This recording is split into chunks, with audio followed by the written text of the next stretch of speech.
Yeah. Okay. Okay, everybody. Started. Okay, I'm excited. I heard it. Ask Kimberly if she was excited. I thought she was going to say, hell yes, which is, I'm sorry, Kimberly. But she said, best day of the year. Yeah. So,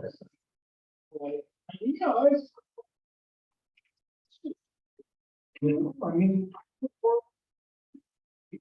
and you know, what's the big deal? Well, the big deal is what we're going to be doing today in terms of looking at what you all worked on all year.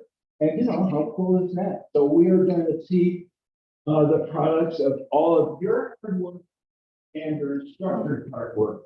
And it also brings together seeing everybody in the same room at the same time, seeing all the work. And frankly, I learn every year from what my fellow instructors say about your work. And obviously you learn too. I mean, many of you aren't showing work today, but you're going to be taking notes. I know my students always come back to me and say, oh, I took this note, this was so interesting.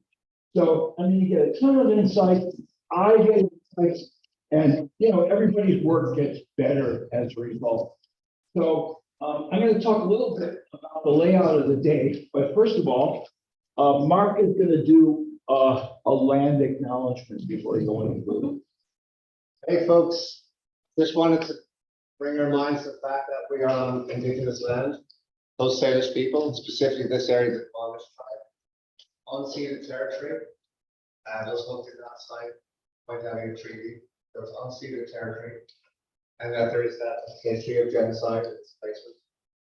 Those people have tended this land from time immemorial, but they're still here. So one of the things that I know is important to Indigenous folks is to remind us that they are still here. They're carrying on their lives. They live as we do in the modern world, as well as keeping ancient traditions, and would like you to check them out, what they're doing. Ask yourself how you can get connected with them. Look them up, rather than just doing land. But I do want to acknowledge they're here. Thank you. And Mark, Mark is not add, but I will, that he has several Indigenous folks in his class this year. And at his invitation, the chairman of the Amish tribe was at the opening last Friday, which was very cool. That'd be my guidance, yeah. Yeah. Okay, so you know, basic layout is 22 people, 12 minutes per artist. We're probably going to be done, you know, 4:30-ish, which is longer than usual because we have more work to look at than usual. You know, I'm fine with that. Obviously, we time it so that it won't go on forever. 12 minutes, 3 minutes to swap out the art, 4 people per hour, 45 minutes for lunch. Erica is taking care of lunch this year, which is going to be pizza, etc. Thank goodness for Erica, and thank goodness for Daniel, because not only are we all here, but there's a ton of people who are joining us on Zoom. And so there was a whole tech rehearsal yesterday to figure out the sound and lighting and the camera and so forth. And that big thing up there is a super high tech microphone setup that supposedly sends virtual mics into the atmosphere. Maybe you can see one floating around. So that's for the people on Zoom. And Kimberly just reminded me, when they did the rehearsal yesterday, they found out there was a lot of ambient noise in the world. It was very hard for people who they do sort of a test room So, we can all be kind of quiet while we're talking, and then you can mutter while the art is changing if you need to talk to the person next to you. And so obviously our critics are your instructors. Plus we always invite a guest critic or two every year. And this year, our guest critic is Aaron Coverly. He is sitting over there.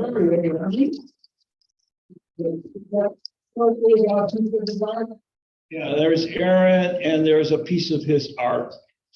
And so Aaron has been teaching Engage for a while, but the thing I always love to think about with Aaron is that he has probably spent more time in a life room drawing from the figure than anybody I know. Maybe anybody in Seattle, maybe anybody in the West Coast. He's gonna say I'm wrong, but no, I mean, a couple times a week. Live work from the model for decades. And, very keenly, and plus he has a day job in the gaming industry. So you can buttonhole him if you want to know a little bit more about that. Art director, okay. Otherwise, I just have one other thing to say, which is the nature of the critique, which is, my wife went to architecture school, and they had a public presentation like this, where at the end of the semester, the architect would present their little models, drawings, blah, blah, blah. And there's a tradition of hazing architecture, it turns out, where they got stomped on where they were students, and their teachers got stomped on, and their teachers got stomped on. So you stomp on your students as a way of toughening them up for the real world. So, in fact, my wife, she got sent a little critique that she ran out of the room in tears and hid in the bathroom. And the fat asses, I'm sorry to say, who did the critique can't go. You didn't know she wasn't there. Okay, which is a way of saying that's not how we do it here. So our tradition at Gage is constructive and supportive. And we're going to see a total variety of art, which is also the point. We're not a dentistry school, right? We don't want to produce a cookie cutter book. We want to bring out the individual genius in all of you. It's totally different person to person, which is the whole point. So how do we critique it? We try to figure out what you're trying to do, and we try to help you do it better. So, if we can do that even a little bit, God bless, because that's the point. It's not to impose a particular dogma. It's to look at what you're doing and to try to figure out how you can do it better. Okay, now, one last thing. Our last critic has arrived. And she was next to Agro is on. Yeah. And GK,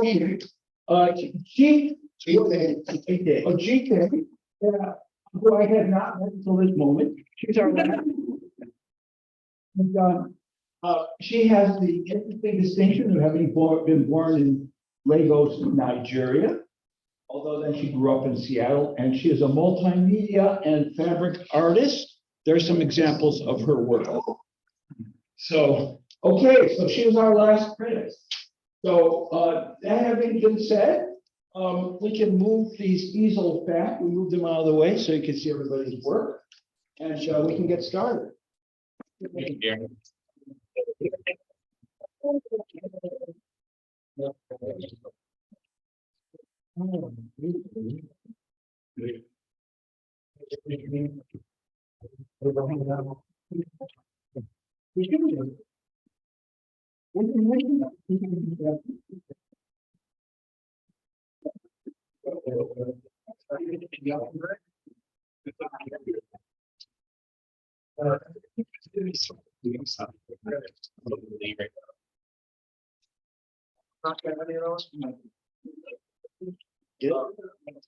Okay, let me just remind all the critics that for the benefit of people on Zoom, also people in the room, make sure you've got a mic. when you talk. And so if you don't have a lavalier, you can.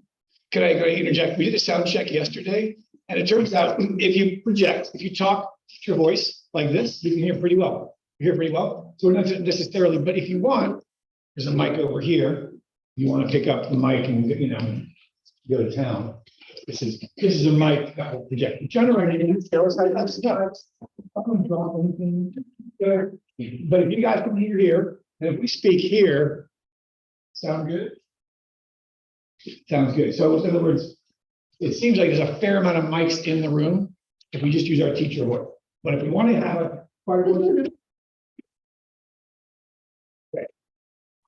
I stand here. Can you hear me? My voice does not project. you may want to say by the mic. You didn't hear me very well. Cameras. Camera is, The camera's here. It's here, it's here. It's in the corner. there you go. Hi, I'm Darcy Parker.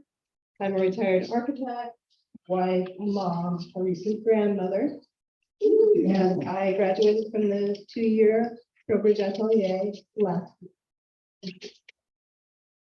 I'm gonna read it. I have dragged my feet without entering an atelier. Over the years, I have taken a number of courses at Gage, and the idea of 2 years of painting intensively seemed overwhelming. I'm so glad that I committed to that wonderful, enlightening, life-changing experience. A nod to my friend Haley, who pushed me.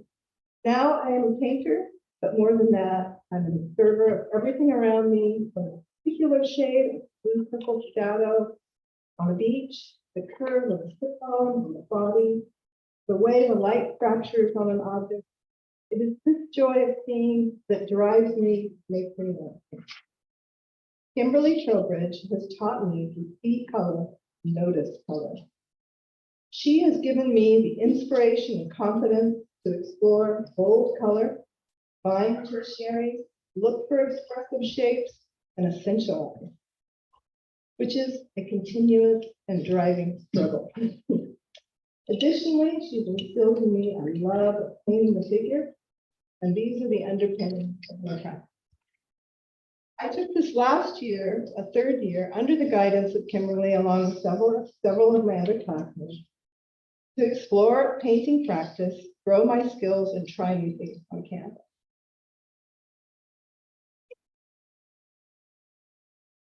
I am so excited to paint for the rest of my days, and I only wish that I'd started earlier. These latest paintings are representative of life events into paint. Most of them are from collages of photos taken while traveling far or just going to the local park.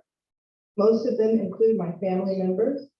I have tiled the 4 latest paintings to represent these are made up of different photographs with varying conditions.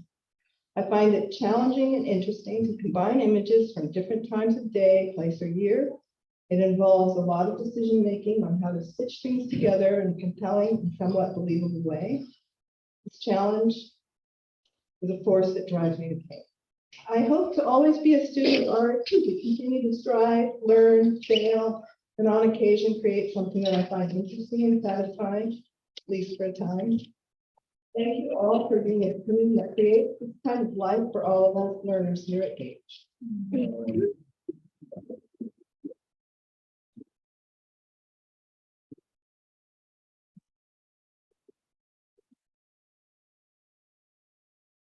Work's beautiful. I'm just noticing it's the first time I've seen it, and modern color atelier. I mean, that's great because you have beautiful colors in your work. I was interested when you said that you stitch together, different people, photos from different times, etc. Is there a conceptual underpinning to that? As in, is it just when I look at these, they're beautiful paintings, and they, the sort of domestic scenes, etc. And they're universal from that point of view, and they're appealing. But then I did notice, for instance, the piece that's second from the left, the figure with the white shirt and pink shorts or skirt has no shadow. right? Yeah, and I was wondering like about the decision-making process there, and if there was a conceptual underpinning. I love what you've done with the complementary opposite colors, like those deep blue shadows. Also in this piece here with the two figures with the dogs, or the multiple figures with the dogs. And then it made me think about the piece next to it, which is, it's more of a muted palette, let's say, than some of the others. And what would happen if you were playing with complementary opposites in the shadow there, if you made the shadow bright red? But, you know, what would that do to it conceptually? So I guess I had a question about what were you thinking vis-a-vis morphing together different photos? Was there a particular message there, or how are you playing that one? Jonathan, for asking that. This was a decision.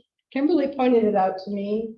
Then we both, I said, gee, I kind of like that she's floating. It's sort of, I don't know, I just kind of like that it's like she's out of time with the picture. I thought it was interesting. Maybe it would be better with a shadow. And this one, I love the idea of trying red shadows. I think I only did it here, and I think that could be really interesting. Yeah, it's just more, you know, for none of these things you have to do. I'm just curious about it. When I saw like the power of those like really bright blue shadows, and I was thinking, oh, what happened if you played with it another way, you know? But the work is beautiful, and I love the way you're playing with the color. I guess I would encourage you to play more with the color. Yeah, the second piece is, for me, the most, it seems like a step forward from the others, especially after you were sort of talking about sort of piecing together different source material.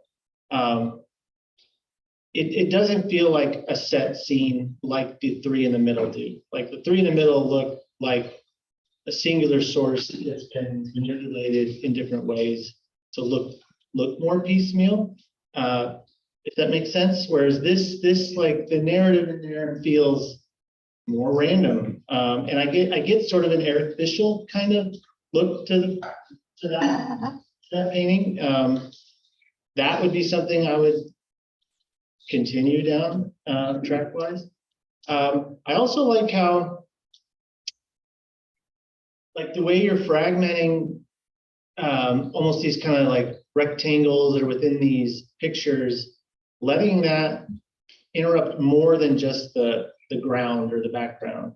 You know, let that fragment the figure as well, because it like the figures do kind of, you know, stand like they were collaged kind of on that setting in some cases. So just be mindful of you know, kind of continuing that kind of technical narrative. Yeah. That is the latest one that I've done.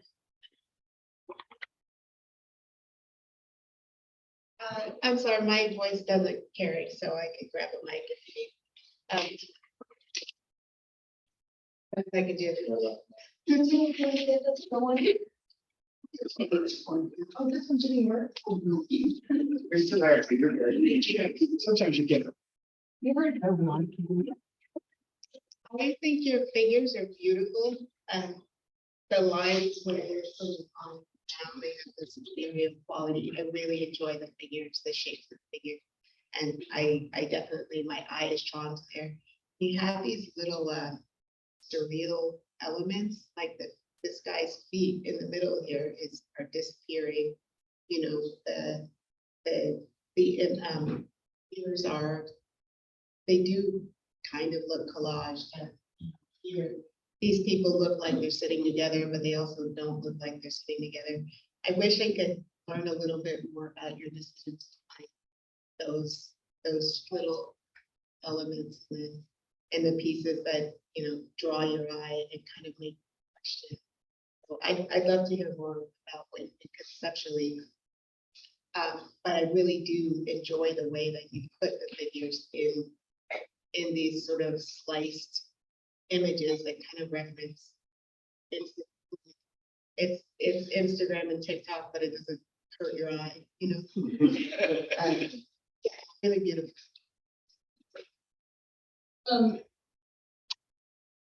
So this one, which is personally my favorite one, was a painting over a much earlier. And as I was doing it, I found that I really liked places of the old paintings to poke through.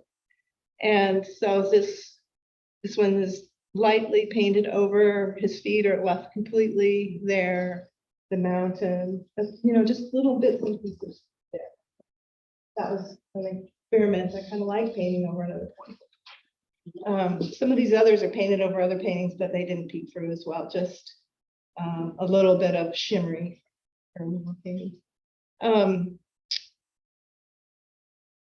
You asked me about putting the figures into these.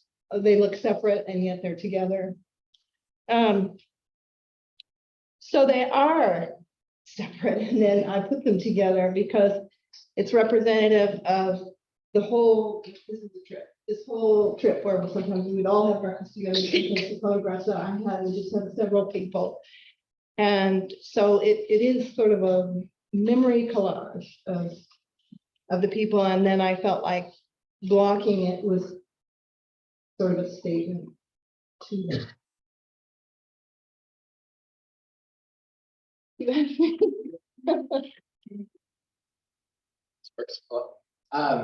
Yeah, I really like it, and I actually do like that middle one a lot.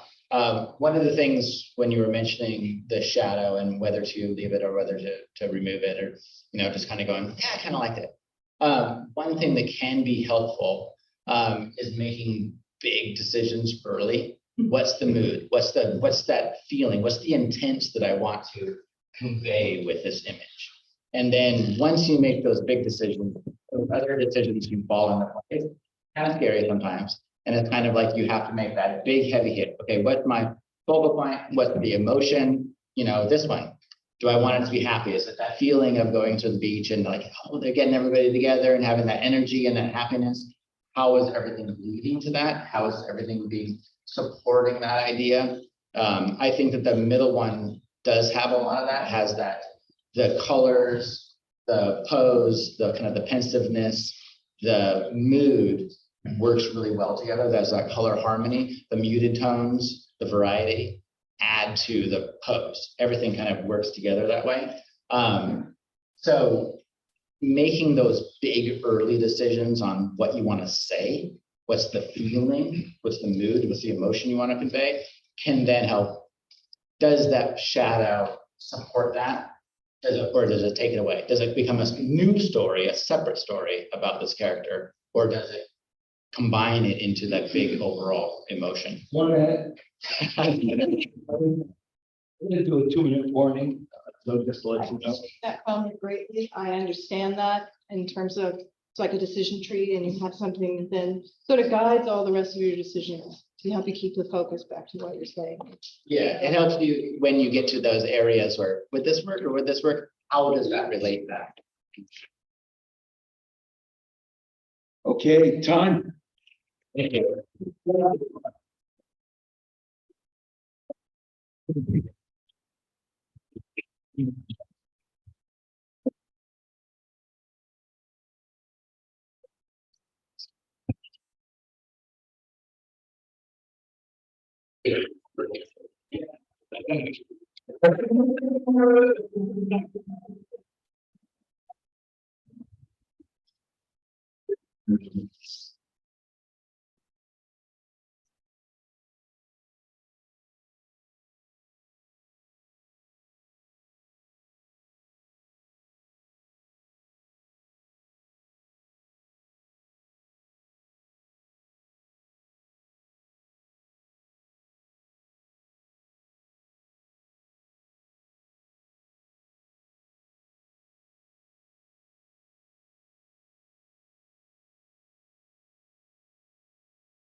So.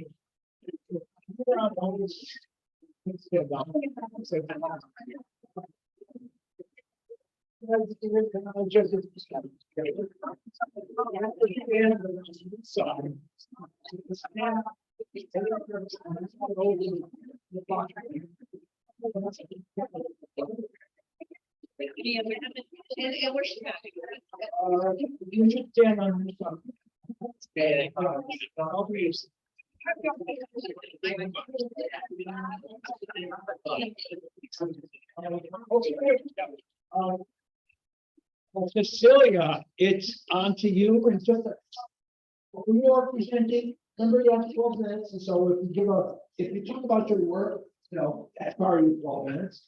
Just so you know, all the important for a camera is there. So when you come up to talk about your work, stand over here, so people on Zoom. Okay, Cecilia. So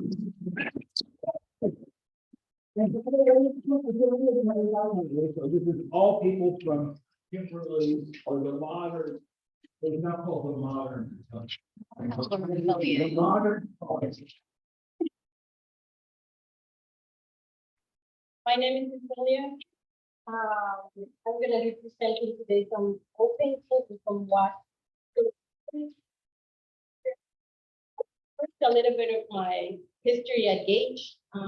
The first time I started, maybe roughly 13 years ago, or 14 years ago with Mark, the Faigin Atelier. And I guess 5 years ago, I did 2 years with Kimberly at the Robert Atelier, and now last year I'm finishing my model here. A little bit about the work. I've been researching and wanted to do cool light, warm shadows. I love working from observation, but also after for example, on this one, the layers, it's a work that I've been working from observation, but then putting them together and creating my own thing. And also, this is I'm integrating some of my studies that I do on my painting. So this is kind of one of them that is on there. And that's pretty much it. And thank you, and I welcome any feedback or comments.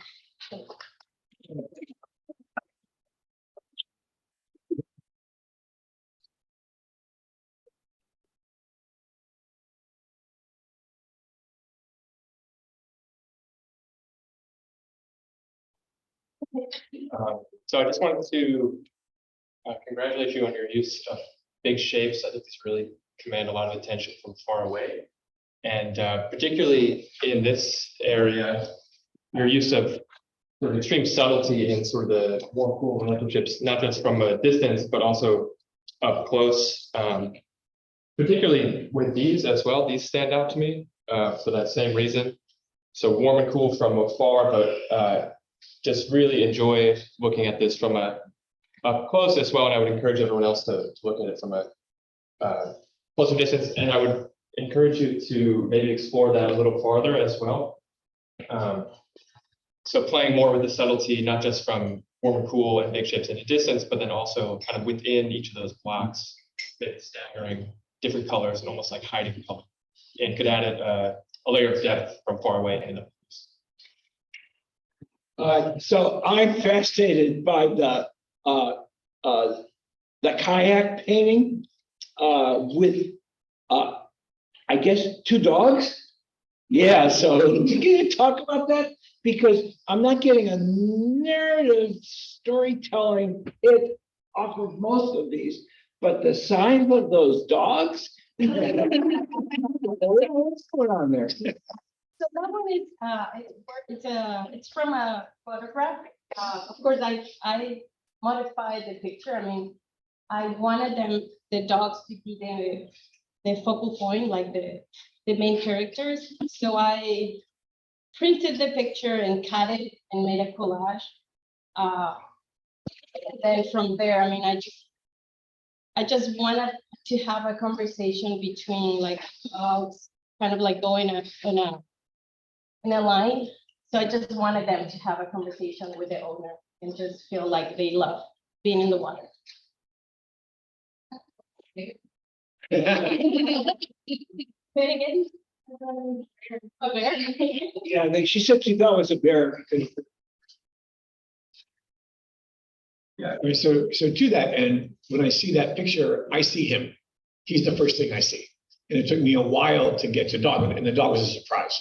So to that end, because he, in a sense, he's backgrounded, but he's a bit sharper, and the dogs are a bit blurrier. You know, so there's a bit of a foreground, background thing happening there. So if they are the subject, that maybe for me, they became secondary.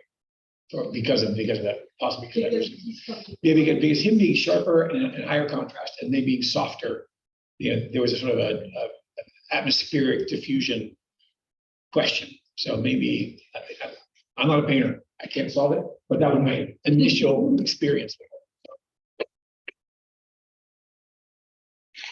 I really appreciate your eye for composition. As evident, these little black and white studies over here just really show how deliberately you're thinking about every shape and how it fits into the whole, and et cetera. And one of the things that I to that end, appreciate is how much there's going on in these paintings, and yet at the same time, it's like they're really nice to look at. It's like, doesn't feel like they're overly chaotic, but there's so much happening. With the dog one here, I like how you're kind of extending the perspective and kind of bending reality. One recommendation in terms of that perspective is maybe if this dog is really coming at us, maybe have it go in front of this ear right here, right? So because I think that's kind of flattening the space a little bit. The other thing is that hills feel like it's one of the only places in your body of work that doesn't feel confident to be painted. It's kind of a different language in a sense. It's a little bit kind of blurry, atmospheric here, but still with a hard edge. So I'm just wondering if maybe there's a smaller tile set that's back there instead of kind of softer. These are really gorgeous. And the same kind of thing where it's got this, even though it's tiled, it has an atmospheric quality, but then this little piggy really comes forward. And the use of color is really interesting. It's quite surreal in a sense. Almost looks like we're looking at some kind of night scene or like a black light or something. I can't quite put my finger on it, but it's an interesting quality. I can tell that you spent a lot of time experimenting with that, and it's probably in a very similar way that you're doing those experiments. So yeah. So to echo what some other folks have said, and maybe following on from the last discussion, so these are beautiful and well done. First off, congratulations, they're gorgeous. Like you are painting with confidence. It feels like, to me, I feel like there's a story here. I may not necessarily be let in to that story, but I feel like there's a story there.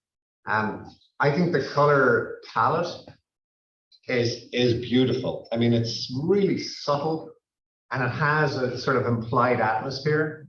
And I guess I would have questions around that, kind of similar to the last time, you know, Aaron said about, the decision tree, making your big decisions first, right? For me, one of the questions I usually always ask my students is like, what are these paintings? What are they about for you? Like, what do you want to get out of them?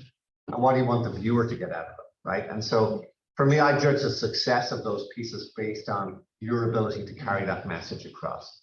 And so atmospherically, when I look at these, yeah, there's a kind of a sense of surrealness, or maybe like, if you ever find an old photograph and it just kind of takes you to a different time period. And so I'm just wondering for you, are you thinking in those sort of terms? Do you have a kind of narrative that way? Or are you just like, well, these are just the colors I'm using? Because I mean, it can be either or both, but it seems like you have a great story there with the atmosphere that you're painting. So like I really wanted to use like a red ring complemented palette, and I wanted to do the whole. I mean, it was really super challenging. Usually I would do like warm light in check, but for me this was like a big challenge to create like new colors with this limited palette and have the idea like the feeling like of actually like a weird cool light coming back. So that would be one thing. And the other, you asked about like.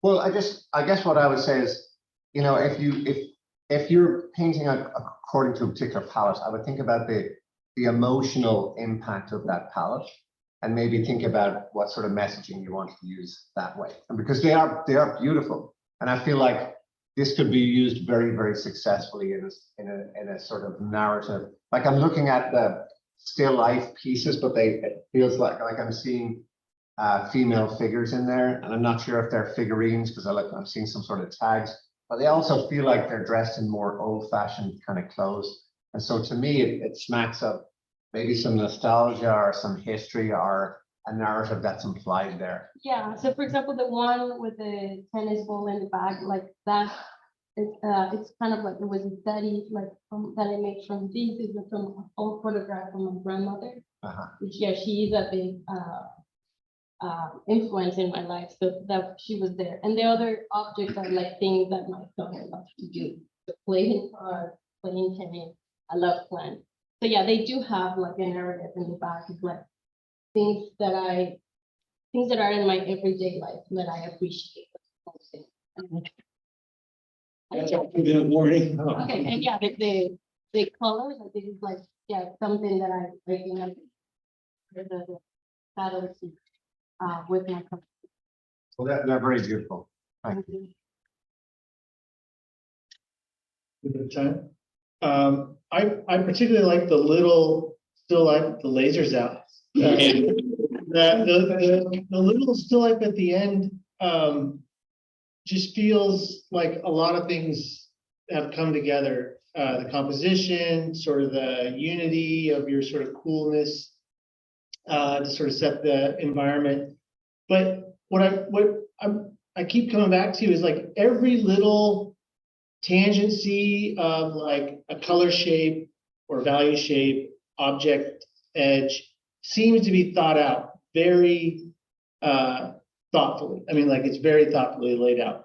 I feel like some of these others, it might be kind of accidental or coincidental and not 100% as organized as that feels. So there's something really sophisticated, I think, about what you're making there. Thank you.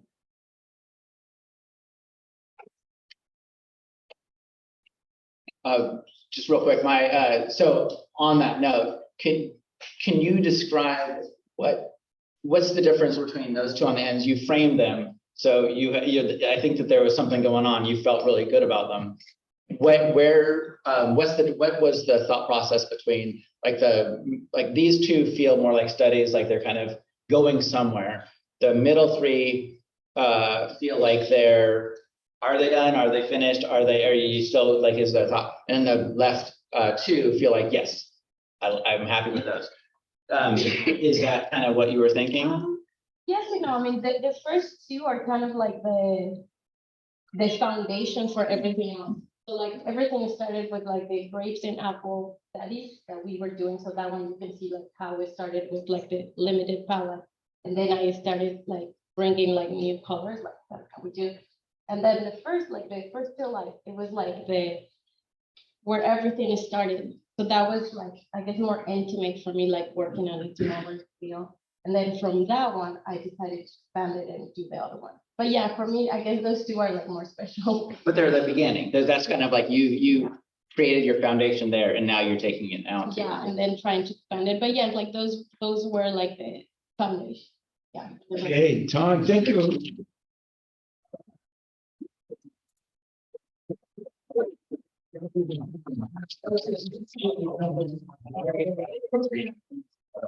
I think you were right. We have AIDS. That's just something. That's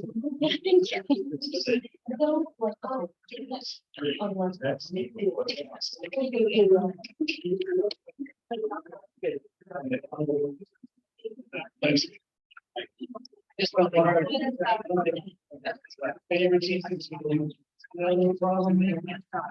Exactly. And if there's any animal. Yeah, we can call it ingredient, correct?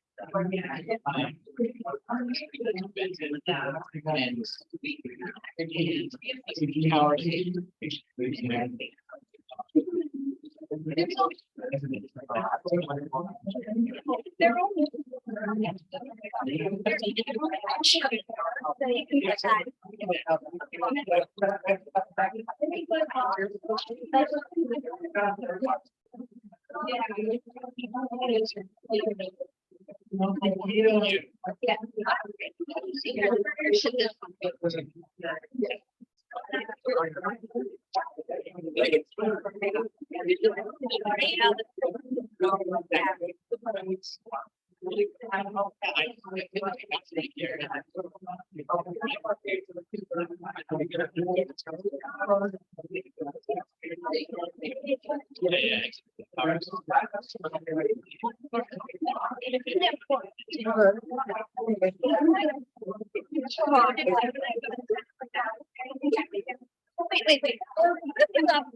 With that.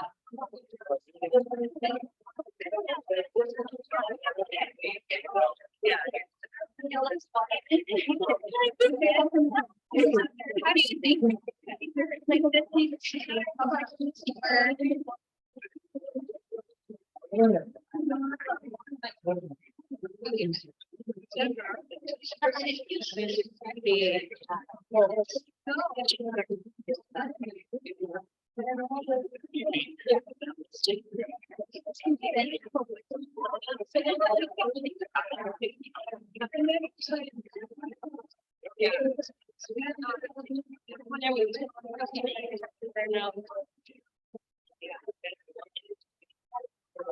make it more.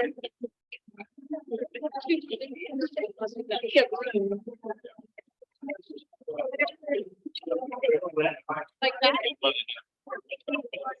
Oh,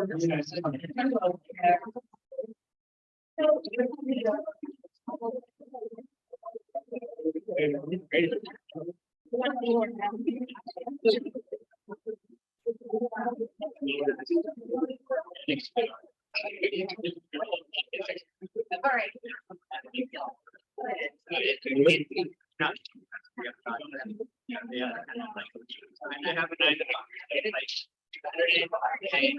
I know you did want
One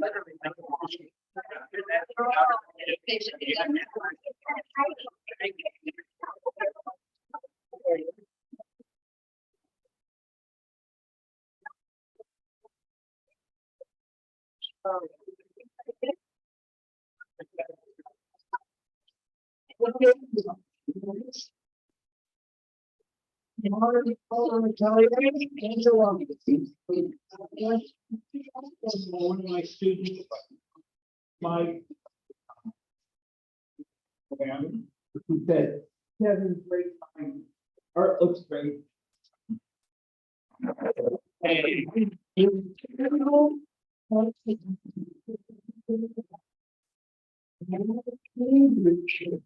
the easy thing to do. Okay, but she just wanted to remind us that when people, oh yeah, are facing this way. So she only hears them when they're facing that way. All right. Hello, my name is Angela Fleet, and I'm in my second year of the Modern Color Atelier. I have a background in graphic design, but my experience these past 2 years has made me realize all I want to be is a painter when I grow up. And the paintings I'm presenting today resulted from a challenge to create a series, which is a first for me. I challenged myself to go big, which Kimberly has been encouraging me to do for quite some time. I decided to use a limited palette, which enabled me to develop a deeper understanding of color mixing. I was originally inspired by a Hopper painting of Bruce Brooklyn, and I wanted to study and learn how to paint light coming through windows in an interesting space with figures. I happened to be at a yoga class at the Historic Finney Center, which is a space that holds a lot of personal history for me in my neighborhood. And I was struck by the gorgeous light and the way it hit the walls and the figures in the room. I was blown away by this desire to paint what I was seeing and feeling at the time. It felt like I was in a Hopper painting. I gathered a lot of data for the paintings, including material from the life room, photos, immersing myself in the space and doing lots of sketches and studies, and learned how to use a lot of paint. So I'm grateful and I'm honored to have the opportunity to show you where I'm at, and I'm open to all your input to help make me a better painter. Thank you.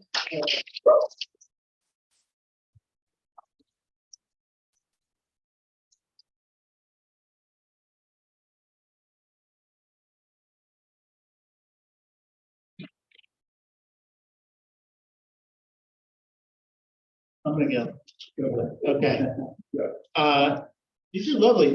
They are all, they feel very consistent with each other. You know, it doesn't feel like too big of departures from one to the next. So like collectively, this feels like a good little body that you're showing us. Hopper carries through for sure. I also think Norman Lundin actually a little bit with sort of it's kind of a darker light. Like I don't quite get bright daylight, or is it maybe like a night, like bright lights outside at night or something? Anyways, like if you sort of look for like a hiccup to consider, you know, I'm comparing this image here to this image here, and the way you're treating sort of small particular shapes versus the bigger shapes, and the treatment of the bigger shapes has a language that's not too far from what you're doing with the figures, right? So like this little field of variation right there, you know, keeps it kind of consistent with sort of the variation of the small shapes on the figure. So like that's, for me, sort of like solidifies the whole image. Whereas these become like really busy in comparison to like these big shapes. And I'm like, half the time I'm kind of covering up the figures and thinking, you know, I don't even know if I need them in that space, you know, like it feels like a space figures would occupy, and is it powerful enough kind of without them? So, yeah.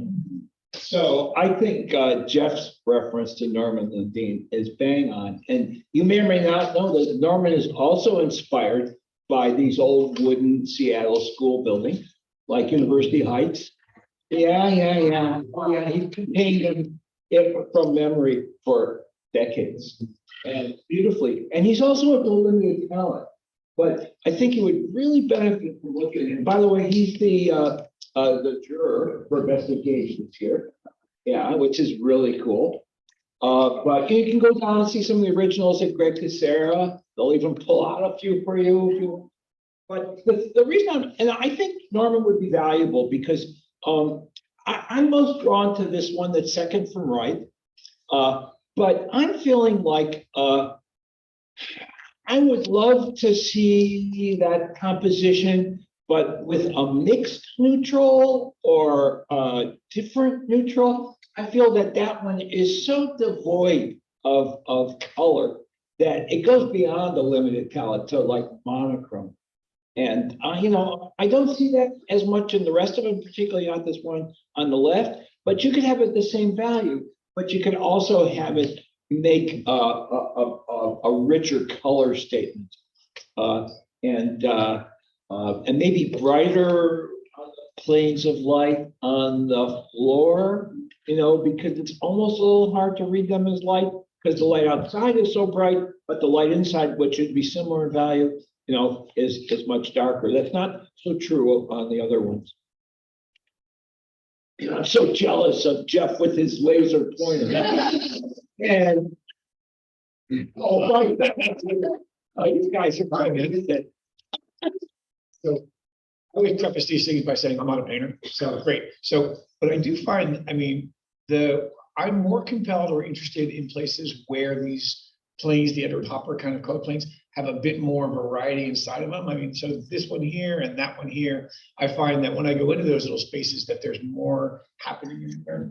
I find that to be like a bucket, I guess. I feel like there's a depth that isn't occurring as much in this guy here. And I know what you're aiming for, but I feel like I can climb into that space better. And the figures then have a relationship. So there's a greater depth. And so I find especially this green in here to be really, really very nice. It bounces inside of there.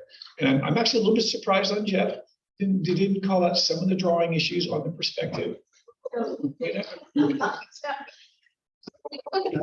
Please don't. All right, had to be done. I did it. I'll preface by saying I'm not really a sculptor. Yeah. But on that note, like one of the things that for me is interesting about this is, you're very much handling three-dimensional space, like especially when you talk about large, old buildings and rooms, and you think about Hopper and a certain sense of space and therefore isolation. Right? And you can't help myself when I go to Malaysian Point as well, right? So I have just a few questions, and I guess they're both different. One question stroke suggestion is, I'm looking at this, and I actually thought this was like a stairwell or something, like it was a drop in the space. And then I realized now that I don't think that's the case. It's light and stuff, and, which is in itself interesting and an opportunity, because like you're doing interesting stuff with these shadows.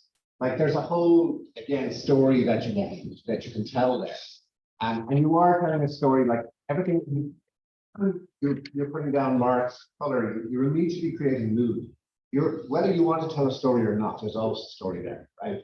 And the viewer is always going to bring their own stories too. So it's that interaction. And so here, I noticed too, and actually something I meant to say for our first presenter also is, have you looked at the work of the precisionist, Stieglitz circle from the turn of the, I guess, 20th century? And Hopper would have been well aware of their work, etc. But they fracture up the space. They use kind of lines and it's very precise painting and very quiet painting. The space is fractured, and I just think there might be an opportunity for you there if you're interested in that. I certainly check them out, because you're kind of doing it here with the beams of light. You're doing it anyway, right? And then I had one other kind of observation stroke question around this, sort of again narratively. We have very, I would say, controlled mark making, a very deliberately flat, and then we get these kind of marks here, which remind me a little bit of you, though, if you're familiar with his stuff. And for me, I think, I don't know, it raises questions like, kind of like it, it's interesting, Well, this also feels a little bit out of place, maybe. Do you want to do less, but do you want to do more of it? Is there an opportunity to play with that? But the colors you're using, again, beautiful in a muted way. Did you mention Uglo? Is that? Yeah. Yeah. So just repeat his name for people who don't know. Uglo, or EUAN, Uglo, UGLOW. Slade School of Art, died in 1998, maybe. I was on my way down to visit him with a friend. Great painter. Check out his stuff. He painted in Babel, and he was trained by William Goldsmith. But this the precisionist, turn of the century with Stieglitz, and then maybe you go outside now. Right. Thank you.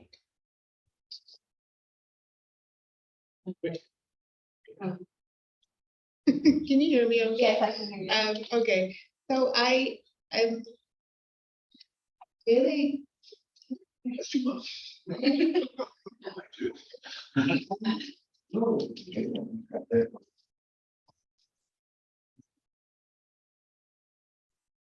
Two minutes. Way that you're playing with. These are, these are my colors and it's and it's interesting and I feel like I can go into that space. I don't feel the same way about the piece that's right next to it. One of the reasons is because this figure looks like it was intentional and the figures of the other piece, I don't know how important they are. And I feel like you kind of want them to be important, partially because they're front center, partially because you kind of showed up looking like one of the figures in your piece. So I'm kind of interested in like how important are these figures? How much do you want me to pay attention to? That's fantastic feedback. Yeah, I had these going all at the same time and really experimenting with all of them. So, which was a completely new experience for me. Last year, 16 by 20 felt huge to me, painting one thing. So, yeah, I'm on a journey and I appreciate all of your input for sure. And all the artists you mentioned are people I've been looking at and thinking about. 1 minute. So I love the homage to Hopper. Another person to look at, if you aren't familiar with them, is Hammershoy and his buddy Holsoy. Also playing with that idea of like empty space and that tension between the figure and almost emptiness as a subject. I'm particularly drawn to the way you're using perspective to kind of support that idea in this one. Leading to the figure, it feels balanced, and it's a clear subject where we're being directed towards here. I think on this one, maybe not quite as much. I'm sort of unsure where to look, and just on the last thought, I encourage you to keep building on what you're doing here. This is really beautiful, that kind of subtlety, and I think if you kept adding that sort of subtlety, particularly in the dark, so it's not just black, but kind of finding how much you can put in there while still having that big shape mentality. Okay, thank you. Let's see.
Exactly.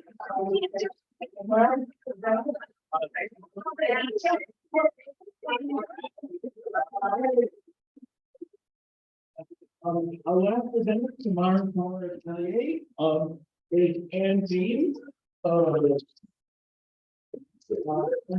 Two comments. One is, it's really fun when a student who's studying with you goes and studies another. Find out another version.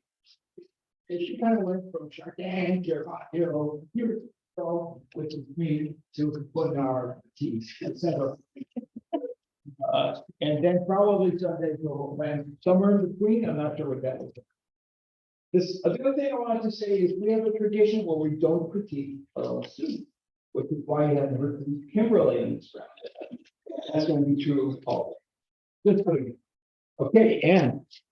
I'm a graduate of the Faigin Atelier, and I'm now finishing my second year in the Modern Color Atelier. And I'm so grateful to all of my engaged mentors and instructors for giving me the tools and the confidence.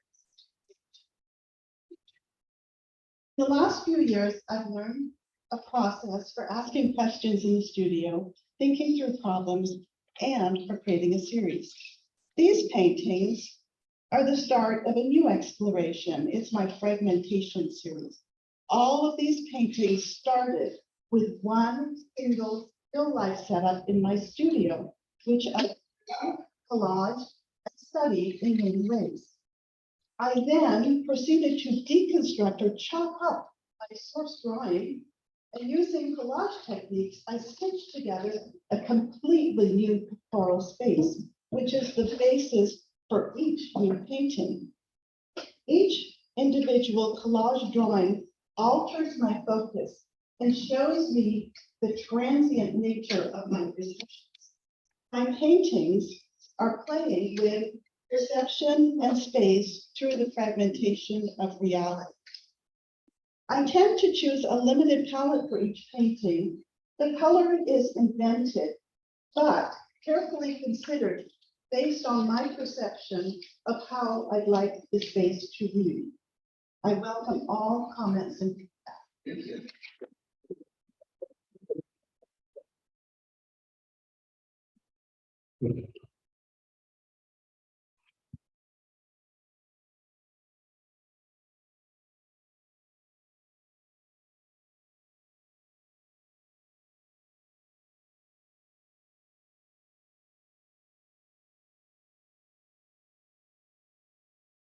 I like to say that as a sculptor, the figure in painting number, right in the middle painting number 4, to me, that's a figure.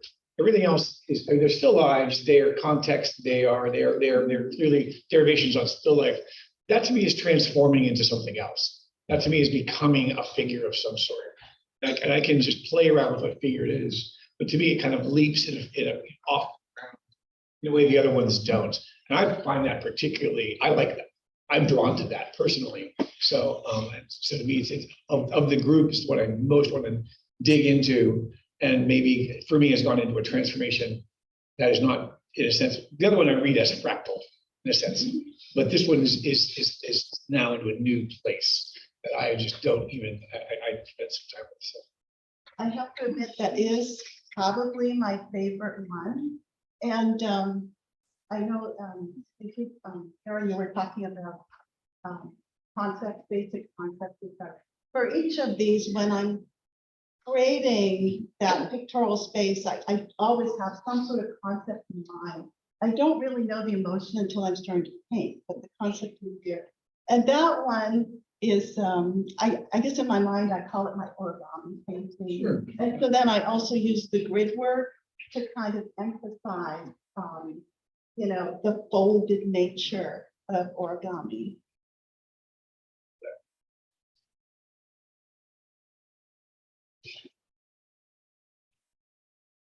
One of the interesting things about, were you guys just talking about the center one here?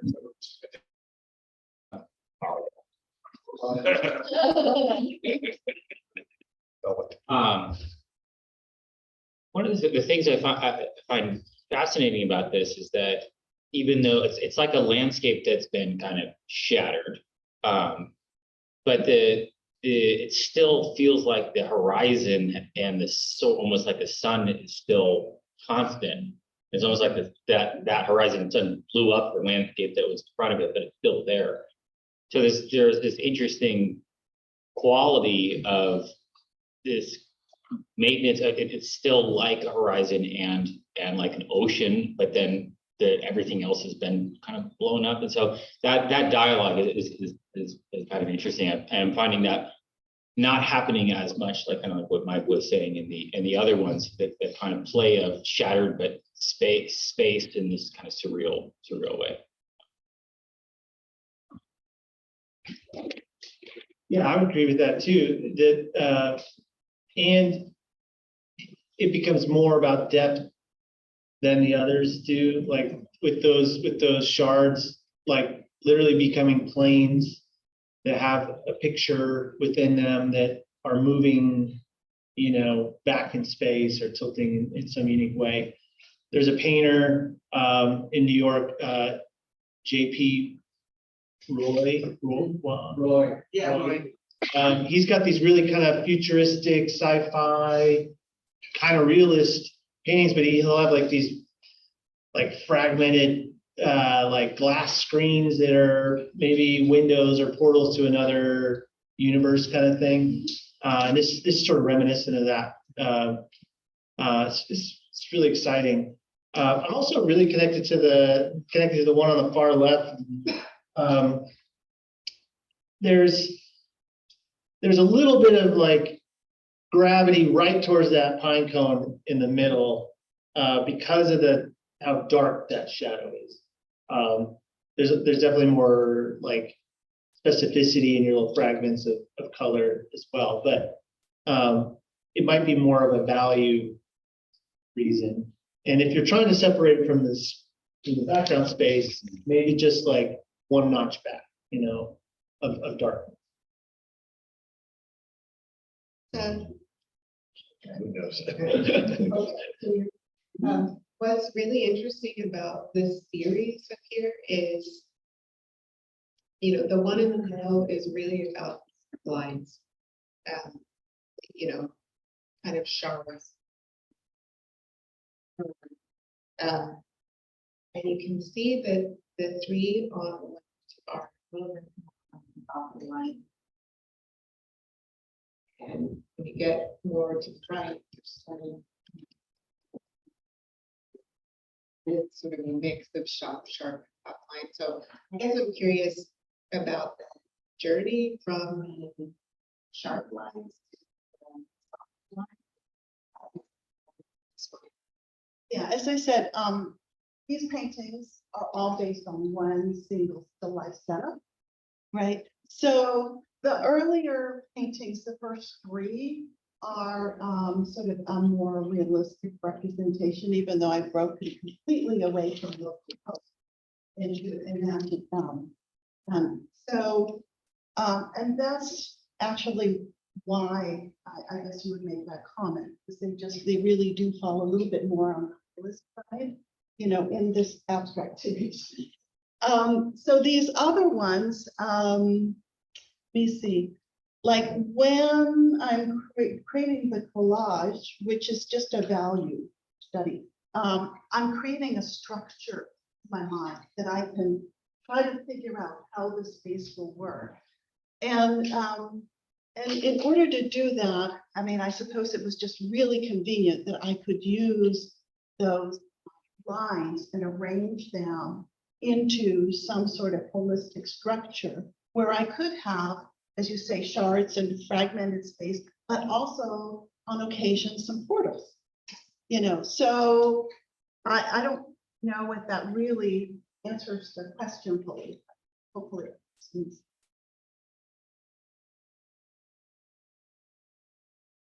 And so, sorry, I was thinking behind you there, but. You know, I'm looking at these and it's great to hear your story of, you know, your journey. Because you're working from the one inspiration and there's a whole sort of, we can see a story and part of your growth in these paintings. And there are some parts that I think are some paintings that really pop out to me, and like everybody's pointed out the one in your origami piece, right? And it's a beautiful painting, and you're playing the complementary colors rather, and maybe split to the right. The piece on the right is kind of echoes it for me. But I think the ones that stand out the strongest to me are your actual first painting and your origami painting. I think because in both of them it feels like you have a vision for each piece, and they feel cohesive. And coherent in that they make sense. Like the first piece, you know, you can look at it almost like, so it's a still life, but it kind of becomes a landscape. It feels like, you know, an impressionist sort of like Tuscan sunny piece or something like that. But it also then reminds me, I'm not sure if you're familiar with Will Cotton. Let's throw out a few more New York Academy. But Will Cotton, you know, whatever you think of their content, it creates a certain atmosphere with softer colors and light, and then there's a whole lot of stuff going on about food and pornography and stuff. It's a whole different thing. But I would say check that out and think about, like, if you were if I was giving you advice, I'd say do 10 more of those paintings, because you're onto something there. You have a whole sort of narrative going on. So explore that, and I know that you are exploring stuff, and so it's always a balance between when we find something, whether it's planned or fortuitous, whether when we find something, should we stick with that and explore it more, or and play with that, or should we try and explore more and more things? And as artists, I think it's a balance between that OCD and ADHD of like which side do we play that. And so for me, I would say I'd love to see 10 more of these. I'd love to see 10 more of these, which I know is kind of happening along here too. But that would be the advice I would. And again, beautiful. Thanks. 1 minute. Yeah, I'd just like to build on that and pretty much agree with what Mark said. I'm particularly drawn to these three. I like thinking about this as almost a spectrum of chaos and order. And I love the way you're sort of playing with both chaos and order. And I think they're in these three, which are more realistic, but then also in the more abstract one, I think you're doing that very successfully to kind of fragment the space and play with that idea, but still in a harmonious way. These are interesting, but maybe they strike me as more on the spectrum of a little bit more aggressive or almost violent, like in the color harmonies and the shapes, and maybe a little bit too far on the side of fragmentation. Whereas I feel like with these over here, you're really playing with those, but still in a organized way, so that it's restful and kind of playful at the same time. So I'd love to see more of those as well. Okay.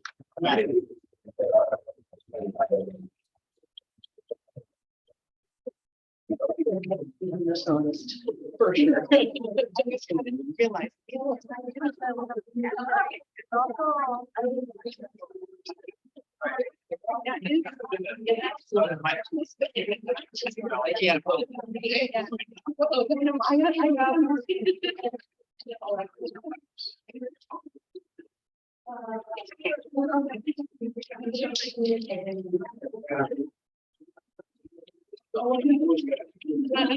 Right.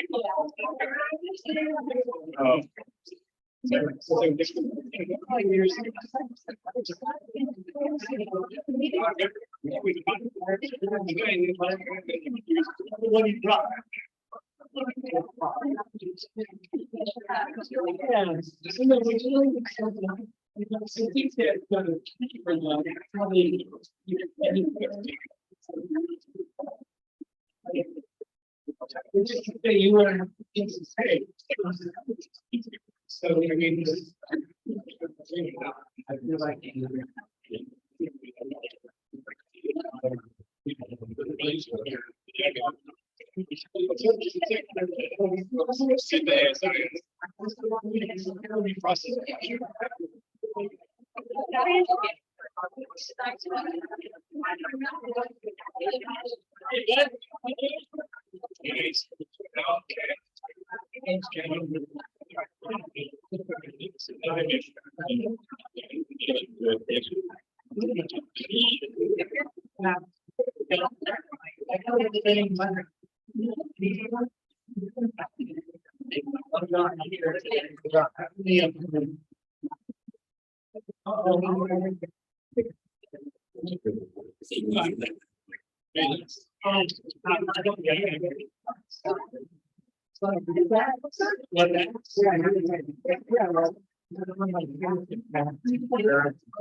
We are not. We're gonna close the meeting. We are.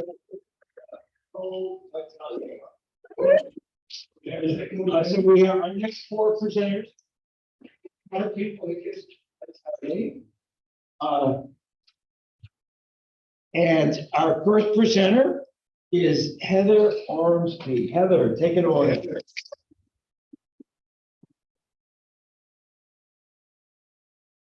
My second time doing this, and I've been looking forward to it all year, and it's so terrifying.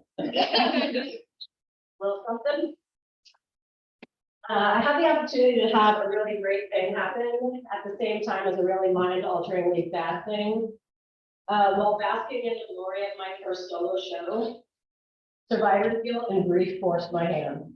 From this trio here that I hadn't ever planned and maybe never needed to paint until I had to stop everything to meet them.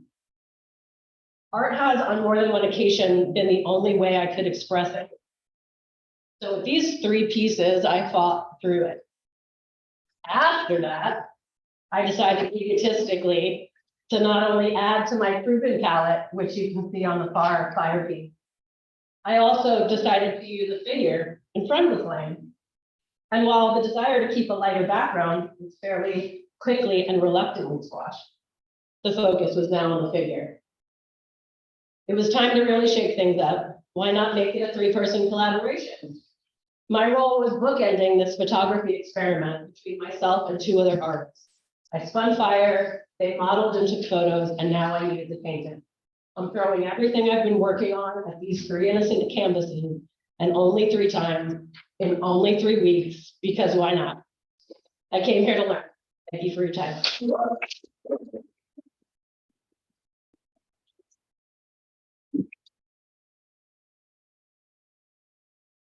Great to see you again. Yeah. And as you know, I love fire too.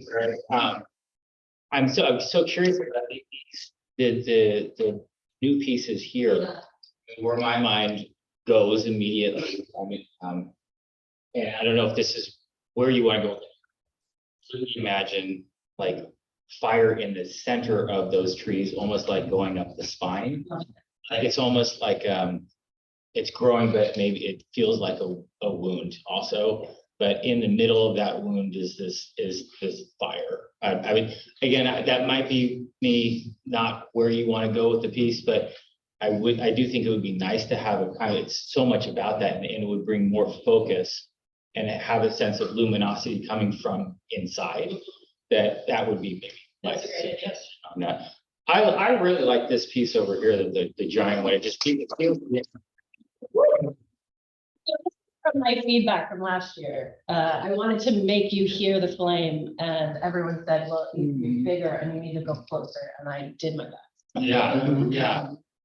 I really like, it feels like you're spending time layering and really building the texture in a way that is not as much in your other pieces, and just feels like the layering is richer in this, and the effects happening. And then also with this kind of the fire really coming forward, and the figure in the back kind of being the shadowy figure. I mean, I'm imagining more of like a figure like this standing in the shadow, sort of just more of a I think a nude figure in that, and painting like that really shadowed a lot would be awesome. But anyways. Yeah, no, I think that's great. My issue was the trick of the photography was to get these images was to use this bright light to light the figure, and it's not exactly working the way I want. So I'm working on getting better reference photos. But I love that idea, and I am definitely moving towards that. And so any feedback around that is fantastic. So Heather, I remember last year that we were talking about the black. That's all the black. All the black. And I remember making the comment that, how about, having the black have a little bit more life to it? So it could be both black and have some underlying colors or textures, etc. And I think you're absolutely doing it. Okay, because we've got layers, we've got colors, and yet the black is still doing its job, but now it's got more life to it. And so I think that's huge. I would like to suggest, though, maybe this one isn't totally true. Because I would like to have that figure a little bit more clear. I'm really having trouble. I know I've got kind of a face with, I don't know, like a helmet. I wouldn't mind seeing more connection. I mean, is that person creating the fire? Is the hand part of that gesture? So I think that everything else worked, but I'm not getting the figure or the figure's relationship to the fire yet. Yeah, great, yeah. I understand that. Heather, it's really great. I love witnessing your journey as an artist. It's just it's inspiring. I agree that the surface of this one is the richest, it's the most interesting as an object, the way it announces itself. But I'm really interested actually in some of the linear quality that you're bringing into this one. It's almost like it's a chalkboard or something, and that you're allowing your hand to come in here, which I love. Yeah. And I also agree with what I think, Tanya, you just said, something about the atmosphere in the earlier paintings where these figures are a little bit more cut out on that dark ground. And so I'm also in this one really interested in the figure ground dissolution here, where the figure becomes part of that environment through the darkness of those shadows. So this to me is the most sophisticated placing of the figure within a space. And I'm really interested in this piece. I think that the geometry, every shape, the intimacy of the close-up of the figure, using the body as the compositional element, that every shape, like this neutral here is just lovingly mixed and painted in. Every shape is just so considered. Again, it has the figure ground dissolution where the body is part of a larger story, similar to this. So I'm excited about those moments that are happening in these. I will say too, I love the kind of neon light in this one. That blue line there was typically inspired by Juliet. I do think though compositionally this one needs quite a bit of work. It sort of just falls off. I don't feel the specificity of why it's in this rectangle yet. Okay. Yeah, Heather. Oh, sorry. Gotta be fast. Okay. I agree with everything that was said. Like that dark, you can dive into.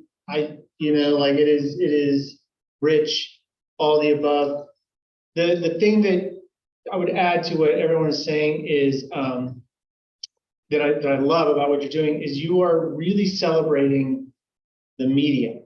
So it's like what paint, like these over here, like exploring all the different things painting can do. It can be transparent, it can be loose, you can have build up to these really luminescent surfaces. Keep exploring that. I think that's super exciting. To go on what Kimberly's talking about, continue to think of like passages, right? Like, so which part of the figure has a passage into that environment and which part doesn't, and like really be thoughtful about all of those passages. Yeah. First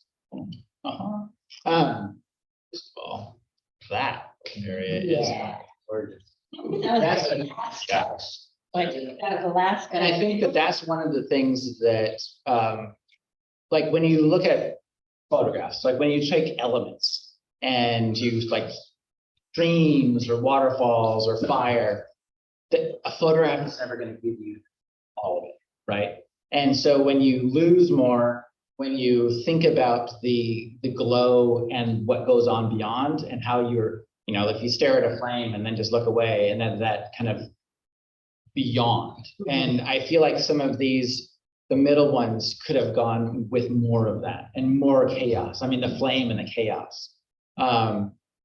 The newer ones, the one thing that I would say to continue to hone in on is the elements like this tree, like what's the story? Where do you want? There's three elements to me that are kind of battling each other: the tree, the tattoo, and then the hair. All three of these elements have a certain level of complexity, but looseness, but not quite hierarchy. Okay. Like, what's the story? Is the story about the tree?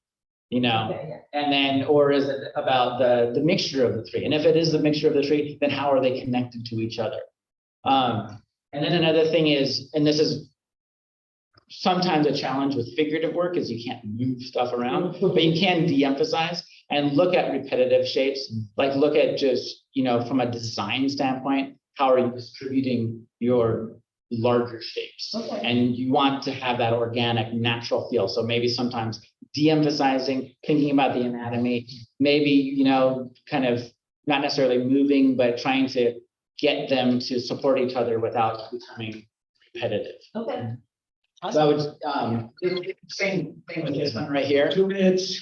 I think that there is really cool stuff going on in here.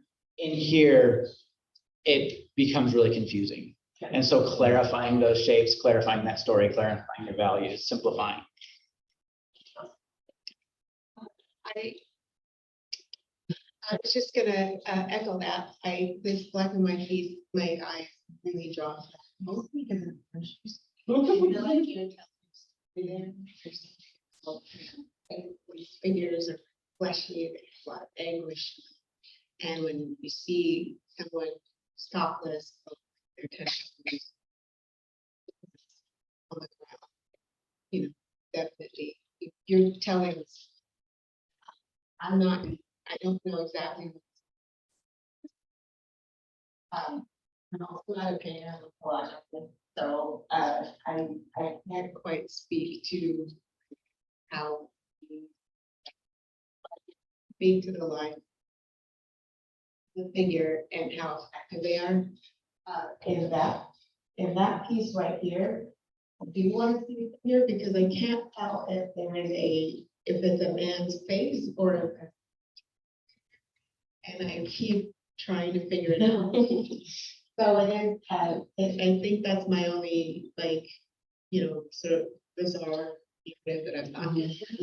But you're definitely getting fire, like the mood of fire is there, the texture.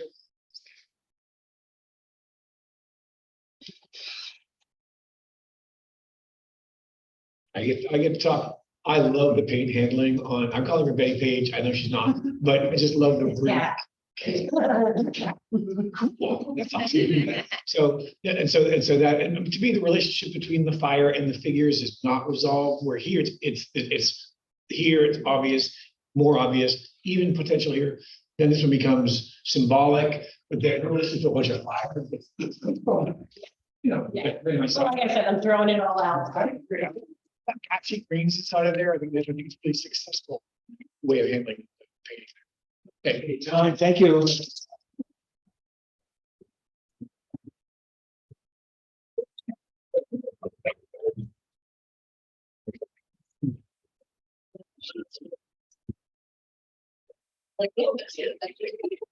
Oh, no, we took a, yeah.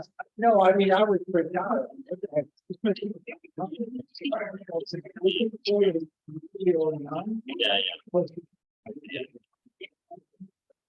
Yeah, I mean, Yeah, I mean, I guess, I don't know, what did you do? the other one had to go to. This one. Oh, well.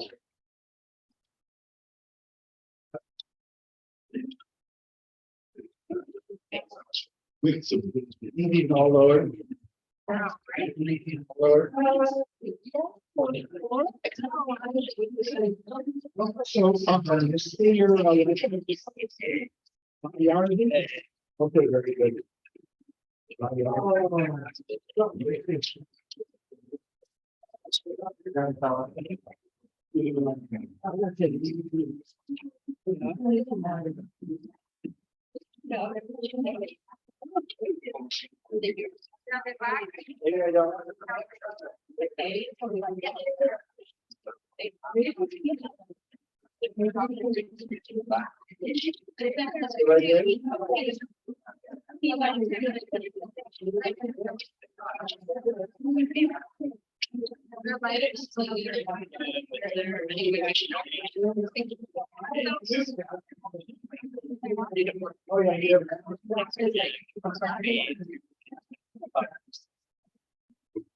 I can't solve theirs or two.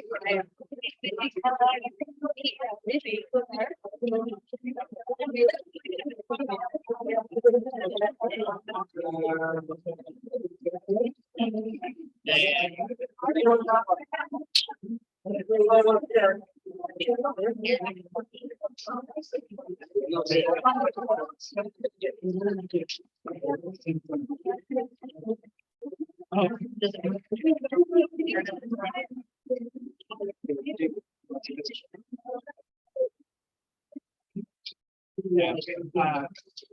For the back is resting on the. Okay, good.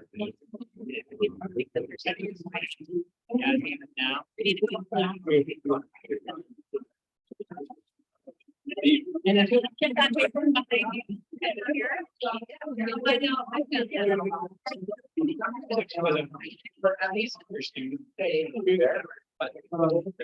And you guys want.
The tops, with the tops of the tables.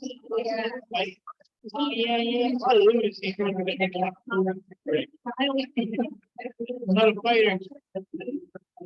Yeah.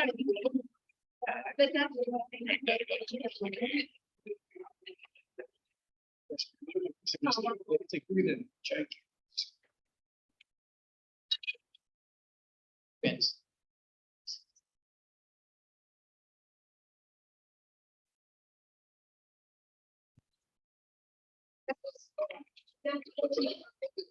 Okay, so, our next, so on to our next, presenter from KOH Atelier, Silvia Bajardi.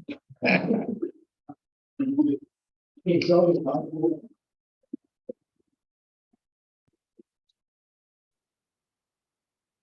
Hey everyone, this is Ayali. I'm a second year student. The one today is my Just Like Water series. It's composed by 5 big paintings. One is missing, currently showing this gallery. And then some smaller pieces, and I got here too. Okay. I use the method for my journey of travels and cultural education. I lived in many different countries across the 3 continents, and so this is an important part of Thailand here. I'm originally linguist, so I have a passion for it's only to I really found out that painting is yet another language. The most personal one, and the one that create an immediate connection with the viewer, and the emotional feelings that I share with them. So as an immigrant, it's always for something lost, and the eagerness and excitement for new this feeling of overcoming challenges and fears, and then the incredibly rewarding feeling of learning is representing the tension that my brush strokes evoke, and they're very energetic. And also through the layering of color. I usually start with acrylic and then with oil and spray color, letting the layers much as the layers, as you build the layers of cultural influence. The common thread, we can call it the bridge between all these elements, is color for me. So color is the connection between the old and new, the foreign and the familiar. And it's really for me the way that I have association with color could be through the people I met, places I've been, and it's really how. So it really makes sense putting all these colors really together. Sometimes one is more dominant, sometimes they emerge all together. I usually depict landscapes. They're not from directly observed objects, but they are drawn from imagination or memory, and they are meaningful to me. For this series in particular, everybody knows the water lilies in art. It as a symbol of rebirth, but they're not associated with the usual, the traditional meaning of calm and relaxation. They come to life, and they really want to celebrate the wonderful unity and diversity of the world and my life.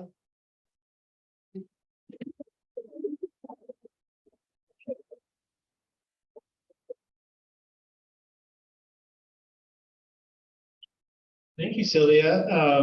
Congratulations, like pretty ambitious body of work here. If anyone has ever done a larger than 18 by 24 piece, they know how daunting that can be. I mean, your paint budget must be ginormous.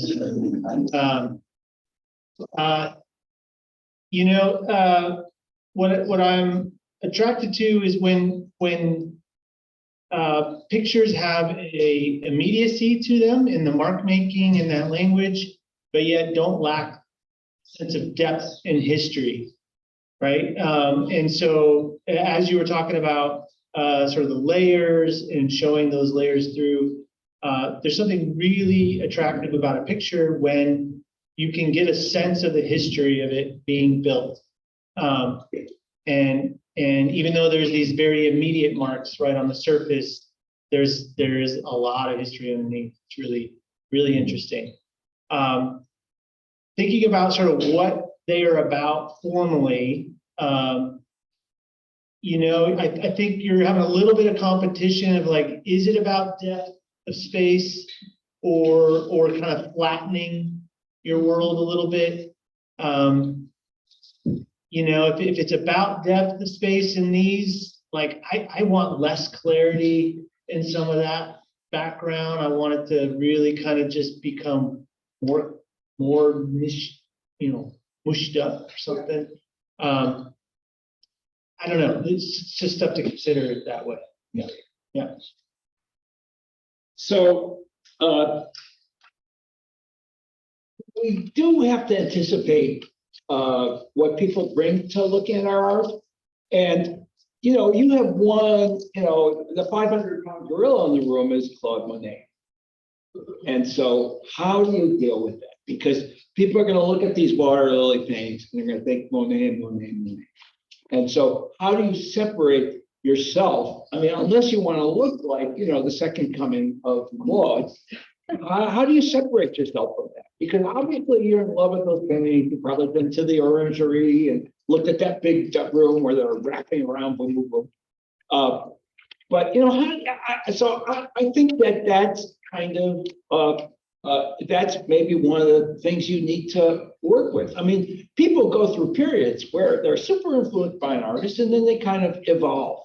And so, I think that's really kind of a goal for you. To me, the least Monet are the ones with the landscape, those two on the right. And maybe that's why I like that one on the far right the best. Because that I don't necessarily think about Giverny immediately when I look at that. It's more unusual. And I love that super depth of field, we're looking down at the water lilies in the foreground and out at the landscape and the clouds in the background.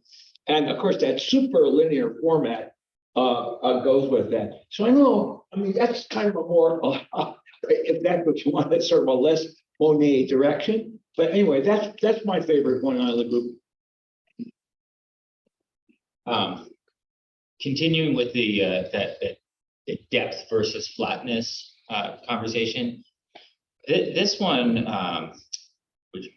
this one is interesting in that it does seem to have that both depth and surface, where these flowers are really almost like right in your face on the front, and then this very ghosted out landscape-ish quality. I like how there is more depth in conversation with the depth and surface. And I'm wondering, like what Gary was saying, like on this, I could imagine the top part being much more abstracted, kind of ghosted out. And then as you get closer to the surface, you have this stuff just like popping out on the surface and et cetera, and really playing with that kind of forced perspective and those things jumping out on the surface and really projecting back. On that note, didn't say that this is the last one for my work. Direction I would like to proceed is more striking. I'm really happy to hear you say that, because this painting to me is above and beyond all of the other works. It's in a whole different level. The overwhelming sense here is the body and the involvement of the body. And you brought up being able to see the different layers in the painting. And so I love a palimpsest of marks and the history and the scraping. Totally agree with what Tanya is saying about this having a really, I think, a more sophisticated play with the flat versus the spatial. It almost looks like it's a lavender mirror, and you've burnished an area for us to actually see through into a portal into another space. I also think that this is by far your most sophisticated color. There are surprising secondaries in here. I also think that in the top of this landscape up here is some of your best color work. In both of these examples, I think you're building bridges between colors, whereas this one and these two borderline on garish to me. They're not really exploring the incredible variety between analogous colors or creating harmonies. Also this one, again, like the variation of mark making and the scale of the mark. I don't actually believe that you even care about these lilies. Like, this looks like cared for. I disagree with people say wanting to knock that back. I only want you to actually care about, where is this in relation to this? Where's the grass in relation to this? That feels very unconsidered, whereas this is very loved and painted. But I'm thrilled to hear that this is kind of the direction you're in right now. I also think the size of these is more appropriate because they're more intimate. And so I think that layering is more explored, whereas these, I think, have actually a long way to get to this place. And I think the largeness of that is part of the problem.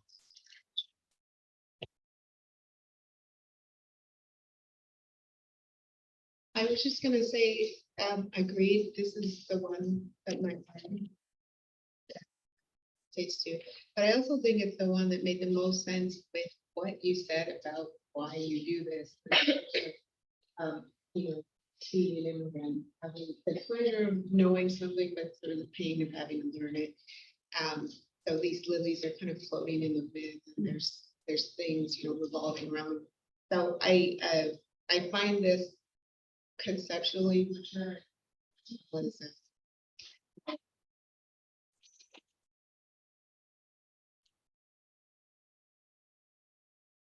1 minute. Kimberly said all the stuff I was gonna say too, but I want to give a shout out to the purple in the lilies on the far left side. I mean, the way that that drops in, and I mean, in that place, depth and surface is actually working in a similar way. Are you So- talking about this area? Yeah, right in that little area there. I find that kind of luscious. And I just feel like, but I'm totally going to concur with Kimberly. The things that are in the foreground, I want a bit more focus on, a bit more love, so that the stuff in the background can drop back. And just give it, give the love you gave to those lilies in there, into those spaces in there, and then we know we can lock on a sharp edge in there.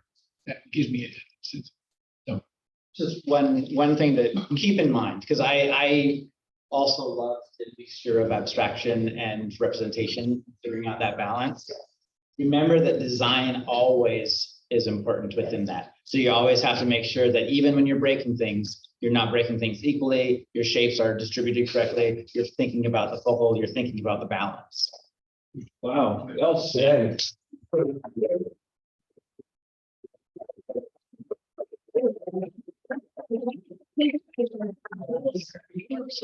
Boy, I would do that.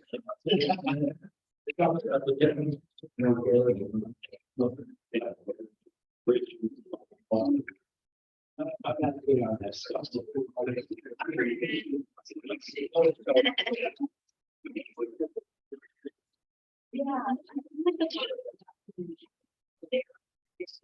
The best thing about this.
I think we.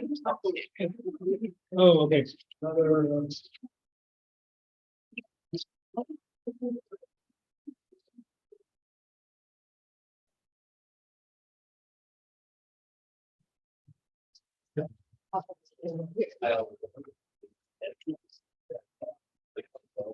Oh, well, she's never like.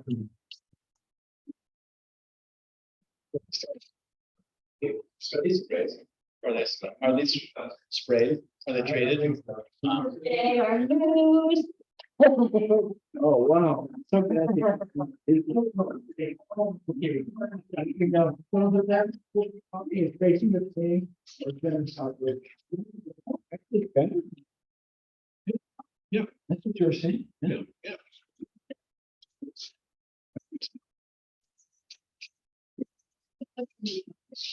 Thank you.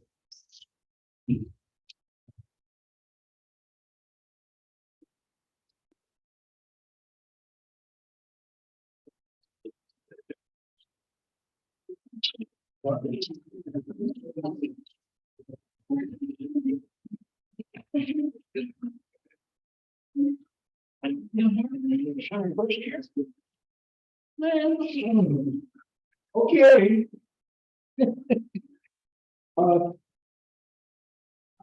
I'm sorry to jump it on here, but this is just knockout work. I mean, I saw this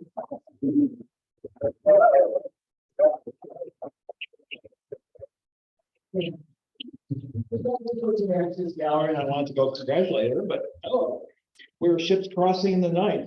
But anyway, this is Melia Dodge, and she's first year.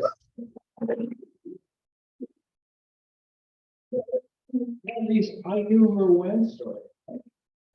I know she's not presenting it to Melia. That sketchbook you had, I was looking at that when you guys had the opening on Friday night, and she had the most spectacular cutouts and colors.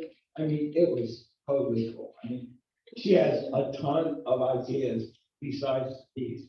Anyway, so Melia, I'm really looking forward to hearing what you have to say about your work and what my colleagues have to say, but congrats. Thank you so much. Yes, my name is Lilia Ormsbee. I'm a first year at the Contemporary Atelier, and I'm feeling super honored to be here alongside people who have been, in the program years longer than I. I hit the ground running. I am very interdisciplinary at heart. One, really rigorous exploration into figurative drawing. I started my career here making a multimedia 7-foot tall tree sculpture for dance piece I did. I'm now getting into my painting exploration. The rigorous drawing exploration really is a foundation I want to build for figurative more figurative work in the future that is more color focused. And this work, along with all my work across medium, explores personal themes and histories of mental illness and my journey with healing. Yeah. I'm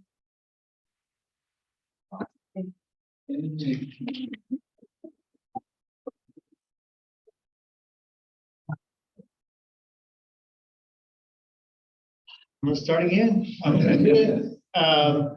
Beautiful stuff, Mel. I'm gonna call you Mel. We've had a chance to talk a few times, and super exciting. Again, very ambitious. If there's something really consistent in Mark's program, it's like taking on big things like this. Anyways, super satisfying. The first thing is I often like to talk about celebrating the medium, and like this is a celebration of charcoal, right? Carbon and the velvety black, and how that can make delicate values glow and feel luminescent. So beautiful. These actually come off very much like a mezzotint print. If any of you are familiar with mezzotint. You're not going to get a mezzotint plate this scale, but boy, that would be fun to see. Something to explore though, as another fact. The one thing I want to talk about on a technical side that you're really getting into that's helping in the world of rendering or depicting reality, which is don't focus too much on what it is, but like how it feels, the effect of it, right? And so like this, I'm not familiar with this one as I was with some of the earlier ones. I think. First, second, third. Yeah, and so you're getting a sense of like, you were going to describe how that arm existed in this environment and describe how the light is fleeting and how, the elbow's trying to dissolve in darkness. Like you're approaching it with that sensibility, less so with like, oh, here's the shape of an elbow and here's the shape of the muscle. It's so like, it's happening all over too. Like you're getting these little beautiful feelings of flesh up against flesh, the way that your edges sort of dissolve and realize from the space. So really nice things like that are really supporting it. It does feel like you're not 100% wrapped up with it. And so this is, I'm okay with selectivity, but there's some decisions in there that are maybe taking away from sort of what I'm getting elsewhere.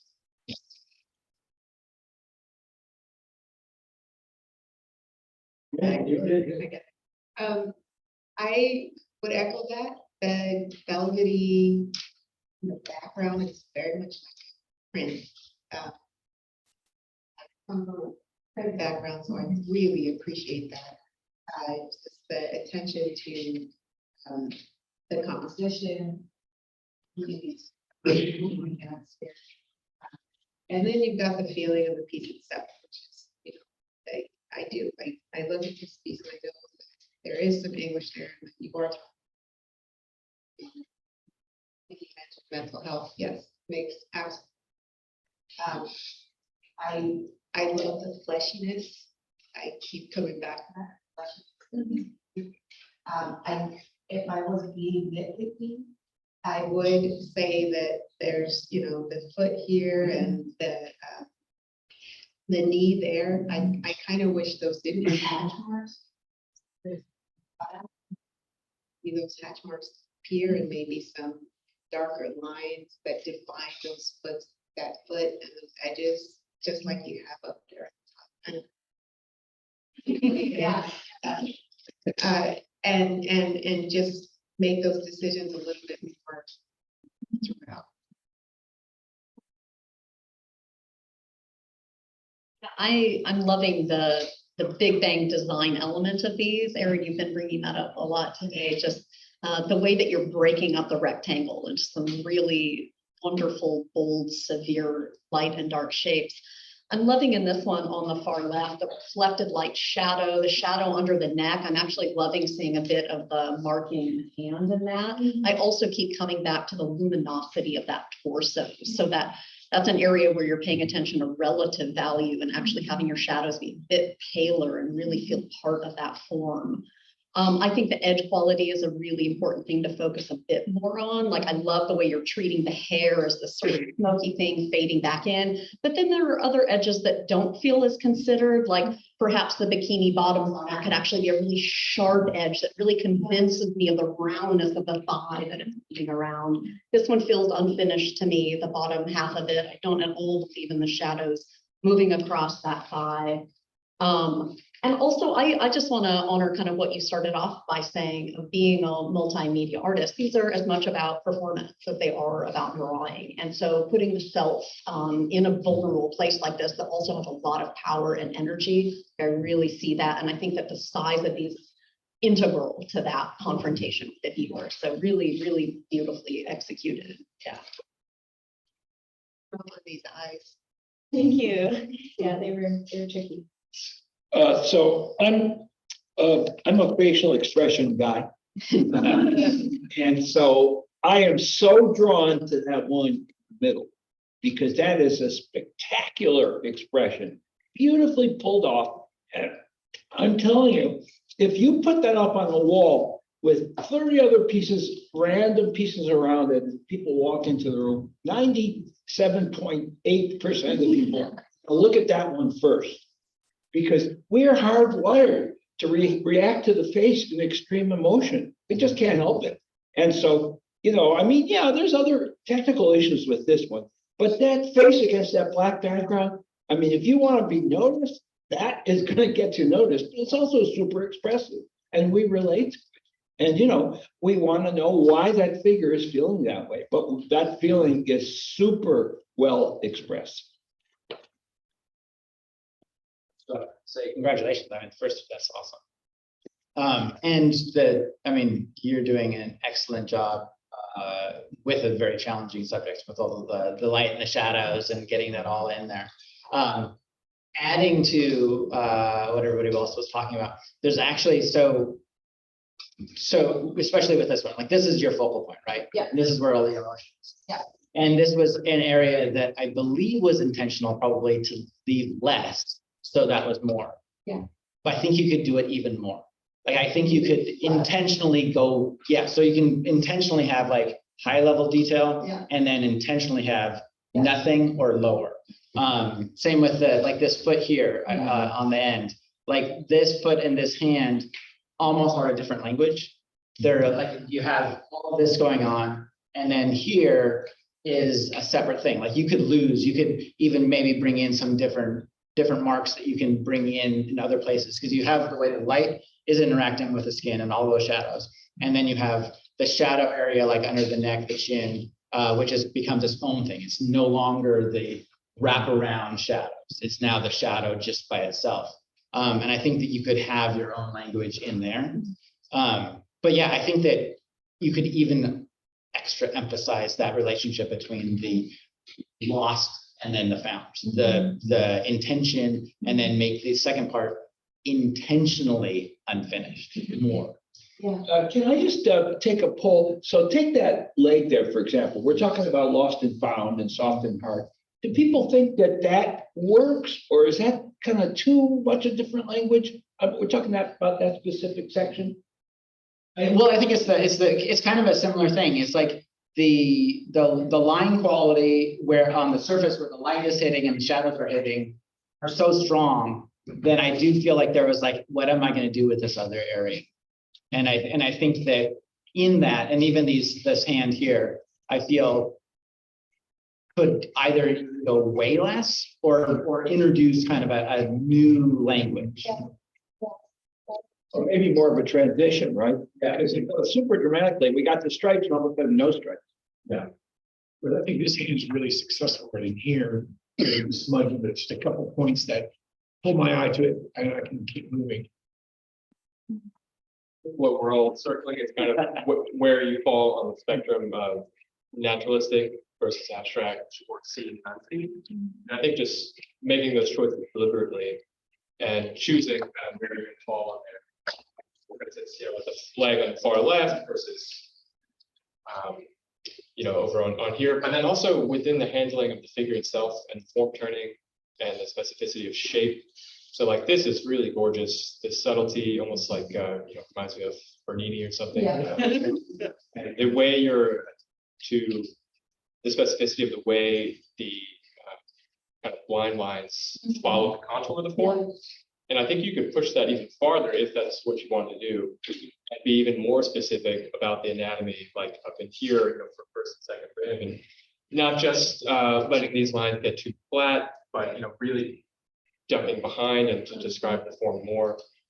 Likewise with the form turning, like here, this is almost a different world than the flatness up here, and I think both could work, but one thing that if you wanted to push it in a more naturalistic direction could be to explore going darker,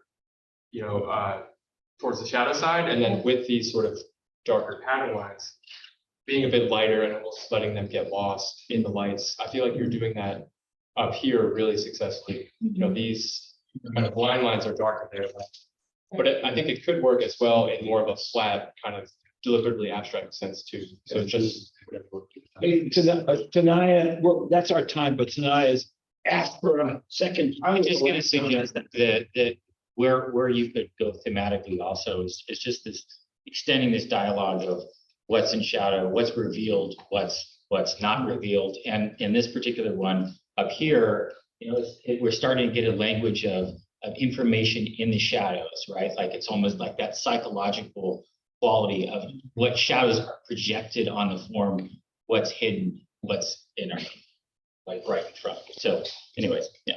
So, Okay, time, thank you.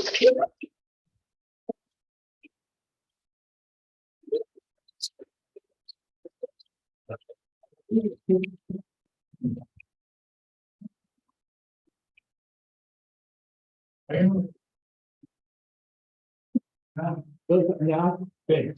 not.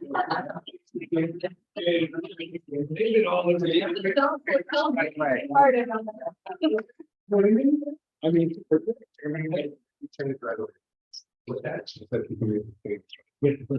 changing them, I mean, framing. Hanging with my. Yeah, those would always have to be shown, right? Okay, there's no practical.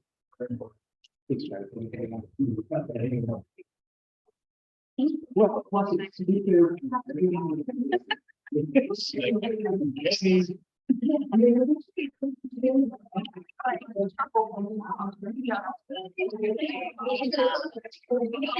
Like a big shadow box, so we're moving inside of it.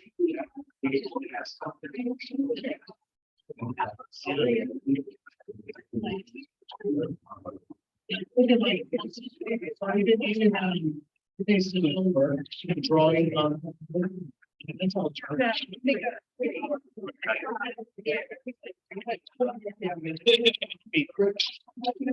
Yes, he's got a subject.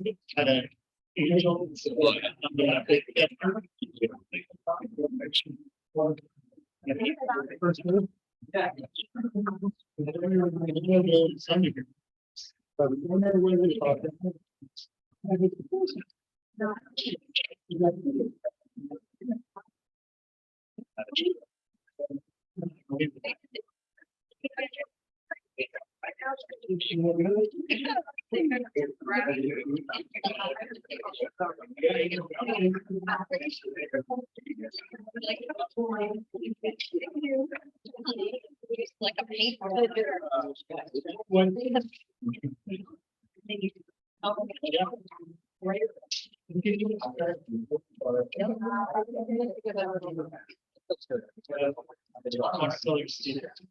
They got it from that gallery in Teddy.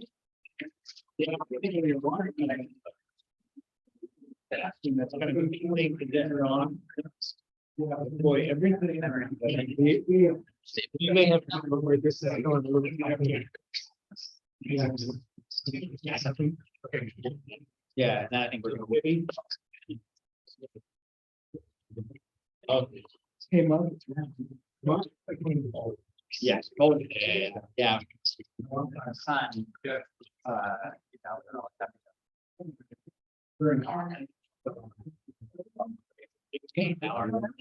that okay in the back, Daniel? Yeah.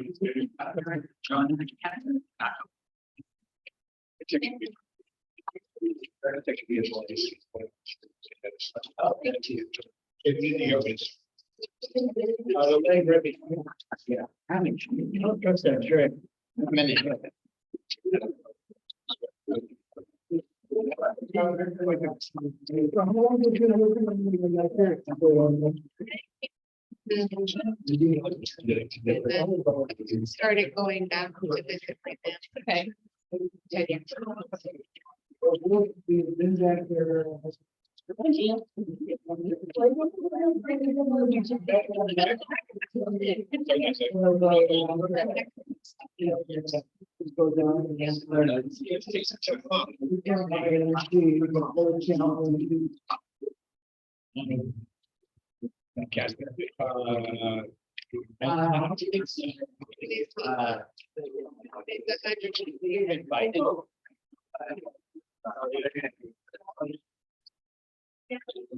There's actually a direct.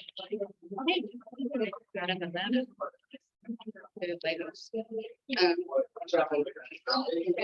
I never take like. 18. So 18. Amsterdam. Okay, so we have a big trip. You can choose. And then you can each other.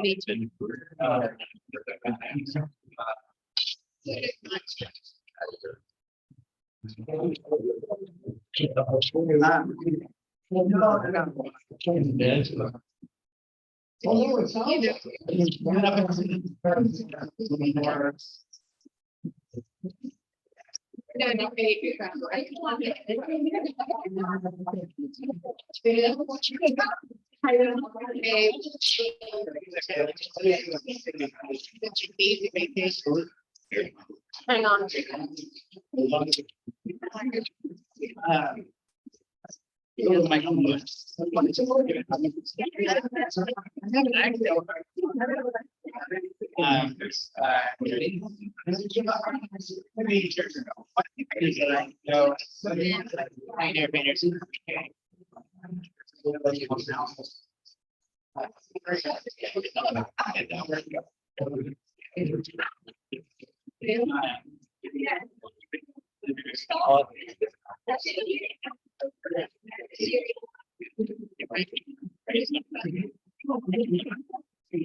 Yeah.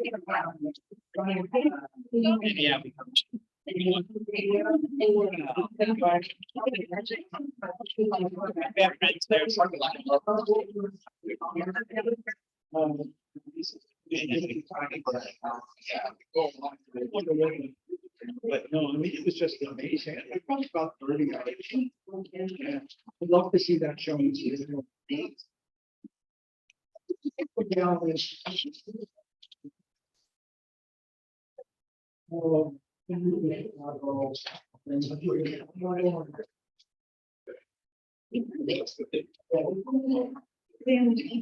Yes.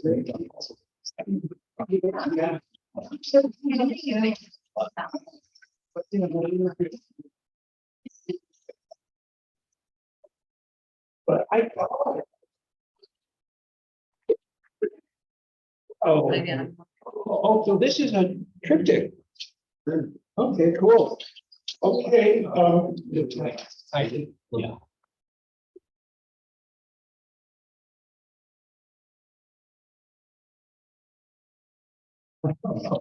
It's time for something completely different. I mean, you never know with Magrath Atelier what's going to come next. And then there's one.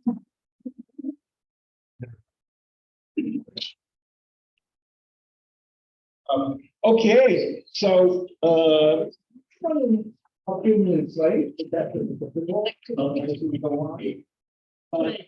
So our last speaker from the KOH Atelier is Gautham Acharya.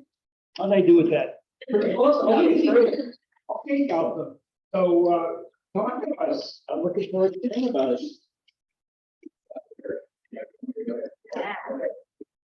Hey everyone, I'm Gautham. So this body of work is central to a lot of the themes I care deeply about and try to process in my art, which fundamentally are about the idea of worship and why we how we choose the beings that we venerate, fear, adore. And the figure on the left is a composite deity that's been created from the bones of various extinct megafauna. And this deity has been processed, and all of these pieces have been processed over the past few years. And this process involves making a drawing, realistic, traditional drawing of an image of deity, photographing that drawing, taking it digitally, modifying it, printing it out, drawing on it again, and repeating that process until I'm done, or until a deadline hits. And the result is these images that have been pushed and pulled and come through and from the physical and digital. So on the right-hand side here, we have a series of South Asian deities that have gone through this physical and digital transit. And the result are these semi-synthetic beings that are intended to be worshipped and are reminiscent of our cultural transmission into the modern age, into the digital age. On the left, we have a megafauna deity that's representative of the way humans used to worship megafauna in the past. It's one of the oldest forms of worship. And these are the same megafauna. The head of this deity is Smilodon fatalis, which is out here. These same megafauna prey on us, they would predate us. And this is a reminder that there's an invitation to people that in the future, these static deities worship will also prey on us. And we will offer ourselves up, our minds, our bodies, to prostrate ourselves to deities as they predate us and subsume us as the dominant species on this planet. Thank you.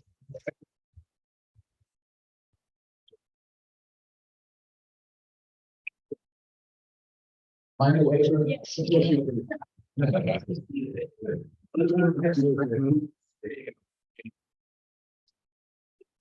I'll just start by saying beautiful language, beautiful presentation of the work, very articulate. And I think that maybe your presentation and the work itself has the clearest synthesizing of idea and method.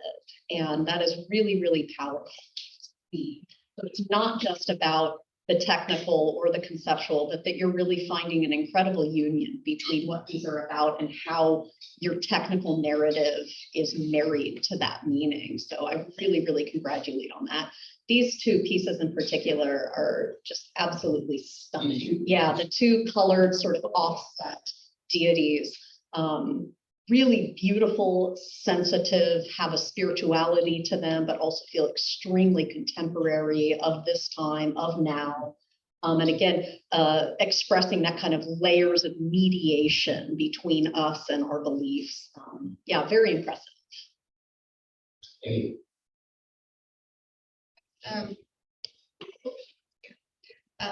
I was actually drawn to this one here. I just think it's, everything that you just spoke about is emanating through that piece. Very.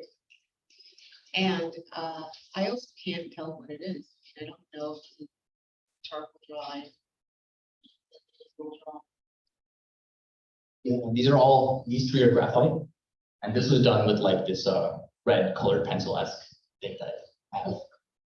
So the idea is kind of like, especially with these, they're black and gray or black and white drawings, but once they're in the digital realm, I actually take each pixel value and I separate them. So it's separated channels. It's revealing that even in like, even behind here we have like black and white drawings, but the world is color. You have the full electromagnetic spectrum. You can reveal the color underneath the black and gray, which is kind of like, you lose the idea of like, this is originally a pencil drawing. It shows like the versatility.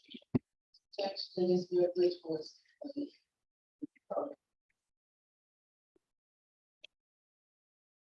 I think it's beautiful.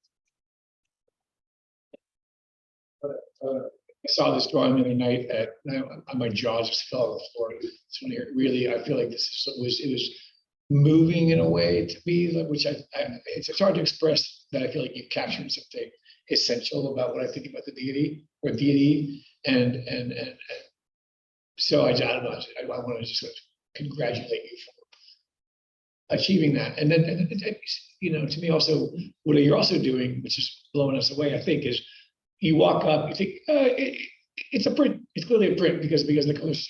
And then you see the hand quality in all of it. And it just, to me, it drops down a whole level of value because it's not a print, but because you're essentially fooling me that it's a print. And so I drop into a whole other level because of that, because the hand that's in there. So I don't know. The pieces that, I keep. When you say drop, you mean like in a good way. I drop into it deeper. It doesn't diminish. It's not that idea of like printing and computer work, like you think, wow, that's spectacular. But then you kind of walk away from it. But when you see there's a hand in there, it's like because you realize that there's a hand in it. There's consciousness in it in a way that AI or even a computer CG piece can be amazing, but it's not a human being Spider-Man flying across the world. It's freaking pixels. This is handwork, and that to me gives it value and intrinsic result. I completely agree with everything that's been said. This one I think is, as you were saying, like spot on to what you talked about. And you got a little bling that matches the bling on your yes, two people today matching their work.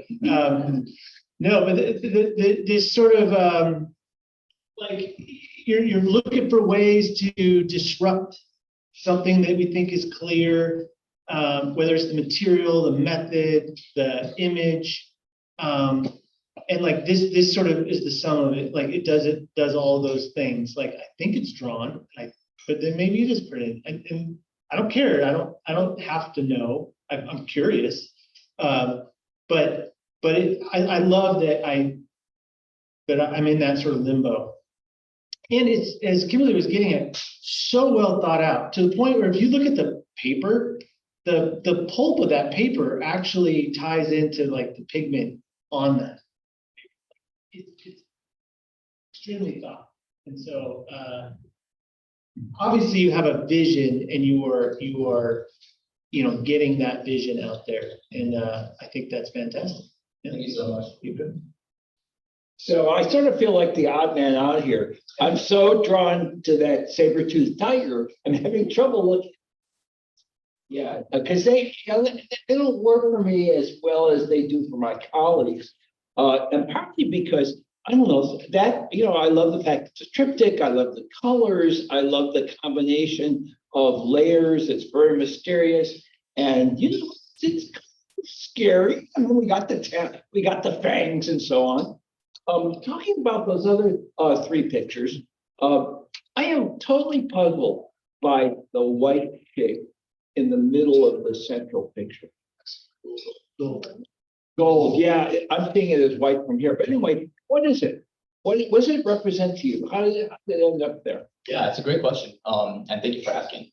So the gold itself is a long story tradition in the Hindu and Buddhist traditions. So if you've ever been to a Hindu or Buddhist temple, you'll see like just gold adornment everywhere. And Indian people, my family's from India, South Asian, love gold, love it. If you've ever been to an Indian wedding, tons of gold everywhere. It's just storied in the tradition of worship, and like statues will be made out of gold, and they'll be highly engraved. They'll be really detailed and have tons of fine work with them. And these images, the idea is that they might have once been gold plated, but by the time they've reached us, by the time they've been thrown in and out of the physical and digital dimensions, the gold is just a splatter. They're just faint remnants and marks and drips of what was once maybe much more. There's a certain undignified aspect, especially to that one, that I wanted to capture in these images. So that's gold leaf? Yeah. Okay, yeah, I can't tell. On that gold note, I actually am also really drawn to the saber-tooth and the drawing. 2 minutes. I think that you're pro. I mean, all of this is high quality, extremely well executed. You certainly have a very distinct vision. So my critiques are only going to be personal, and they're only going to be like because you're right on line. I would love to see it took me a while to see the gold on the saber-tooth tiger. And I feel like that could have been stronger. Like I feel like it was hesitant. So that's my only critique on there. And then I feel like the drawing feels very unique, and it feels like something I haven't seen before. The separation of the cyan, magenta, and yellow, it feels like, it's a screen print. I've seen that type of thing, and it was drawn, okay, but it feels less unique and less of a personal vision. Whereas I think that the drawing and the saber-tooth tiger feel more unique and more of like, that's something that I haven't seen before. Yeah. Yep. 1 minute. I really appreciate the timeless quality of this, plus the specificity of now. So, I mean, there's a clarity of vision, plus it's so open and kind of nebulous, right? It's like we're seeing through the prism of a mind, but we really have a sense, like it's like tangible and intangible at the same time. And so I feel like with I'm not getting as much of those qualities with this, even though I wouldn't have known if you wouldn't have just described the connection of deities, of technology, and the beasts of the past kind of returning in new ways. And I'm wondering if there are ways to kind of bring some of the more full roundedness of this to this. But all around just wonderful, amazing. Yeah. Okay, time.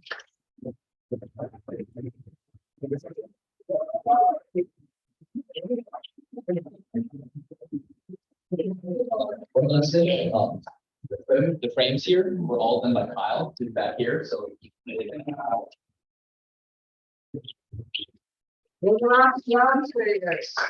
Art Atelier is having a show tonight. The Access Gallery starting at 5 p.m. Pine Square. So if you haven't had any art, come on down.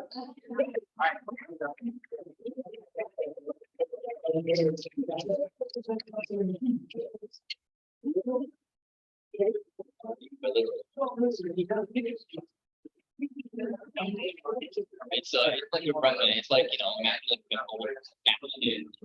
integrated metal pieces. It's kind of like that. Yeah, it's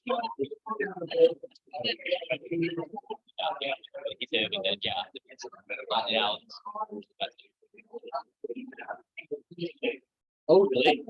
I love it.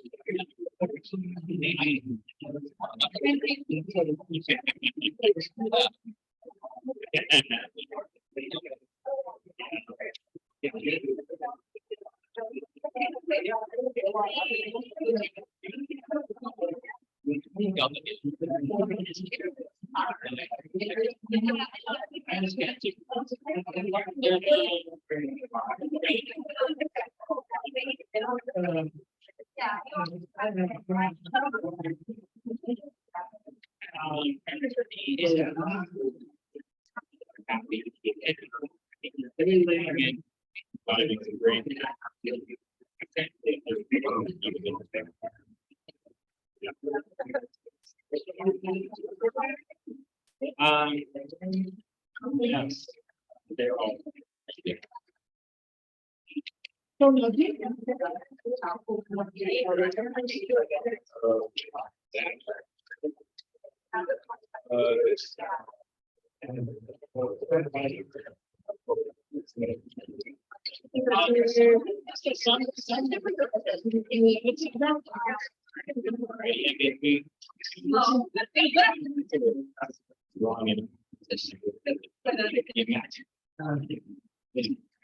I think an important part of it. Yeah.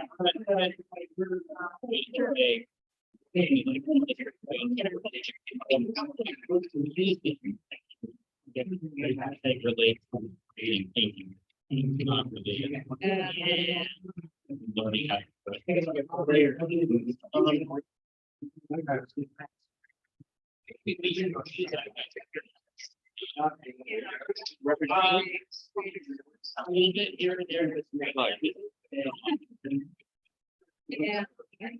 Oh, yeah. Wait, how did that? Okay. Oh.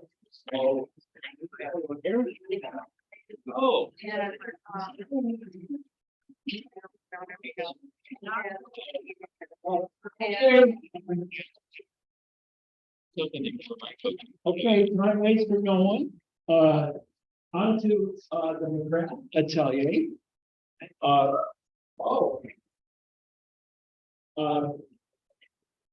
So we have two sculptors, from my atelier, starting with, Clara Schmitt. Clara, talk to us.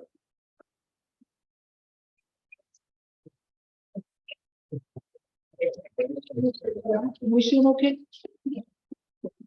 Okay.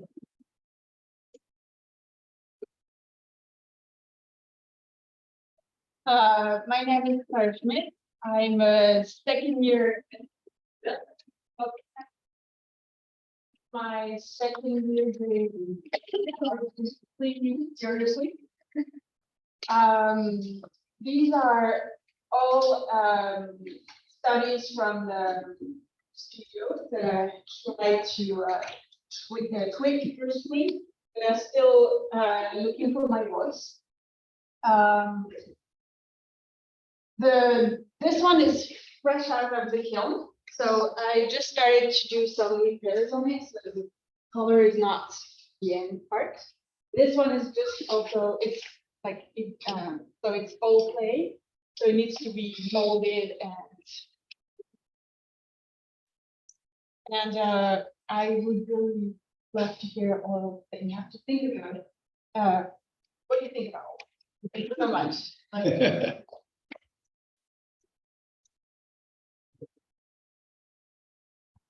I really love your most recent piece here. I mean, I love the cropping of it in a sense that those decisions so well with the composition of the piece, so to speak. I'm using painting language and getting. You're talking about the one fresh out of the kiln. Yeah, and in terms of finding your voice, of course, that's a process. But to me, this seems like the most effective place for finding your voice. In this, just the delicacy, the tangibility of the form, along with the pose itself, it just feels really just soft, but like fleshy, and then the way that the drapery works with that, and the feeling of the pose, resting on, and just kind of bunching up through. So I'm really drawn towards this, and this to me feels like it's reaching another level. The other ones are not quite at yet. I think this is one of the strongest pieces we've had from Mike's atelier. I mean, like ever. Yeah, I mean.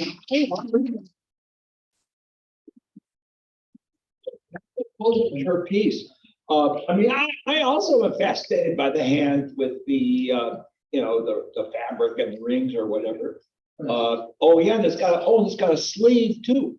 Oh yeah, so very, yeah, kind of, you know, a series of textures and colors. I mean, that's very cool. But you know, everything about the figure, I mean, you know, the pose, the way she's looking down, I agree with Tanya, the fabric.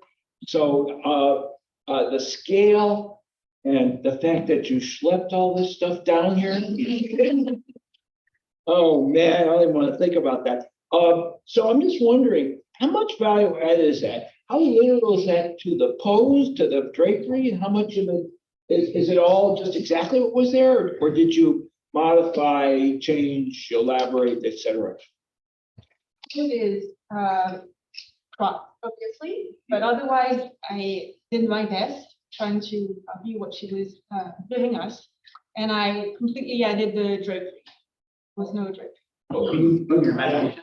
Well, for the base, I took reference pictures, and for the top, that was kind of I had wrapped a piece of cloth to keep her head wet.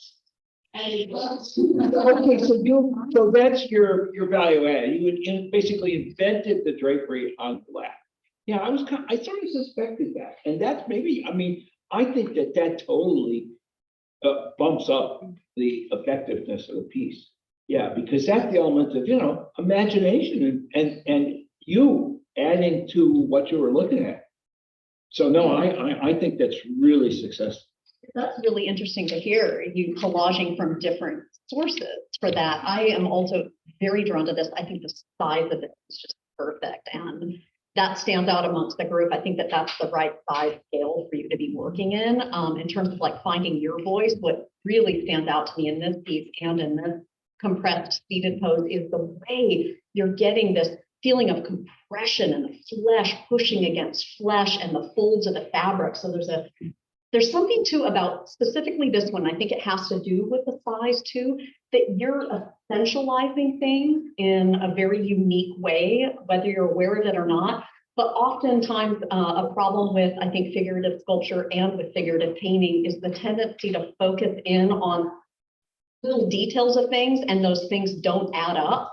Whereas I think that you're where you're falling on kind of the scale of high detail versus totally kind of open, more abstract form, you're finding a really beautiful, elegant place on that continuum where I don't feel like you're finicky about anything, that everything is like very natural feeling. And I'm blown away that I agree. I think that this is the strongest work I've seen out of the program. Dang you for saying all that, because that is like literally not just out of Mike's program, it's some of the strongest figurative work we've seen, I think, because one of the hard things to do is, again, learn how to represent reality, but then capture something beyond that. So you have to be able to invent, you have to be able to essentially invent through editing, and you have to I mean, because it's facing me, like I can't stop looking at the lines being made with that arm up against the belly. It's so much about what it's doing and the nature of it, not just what it is, you know.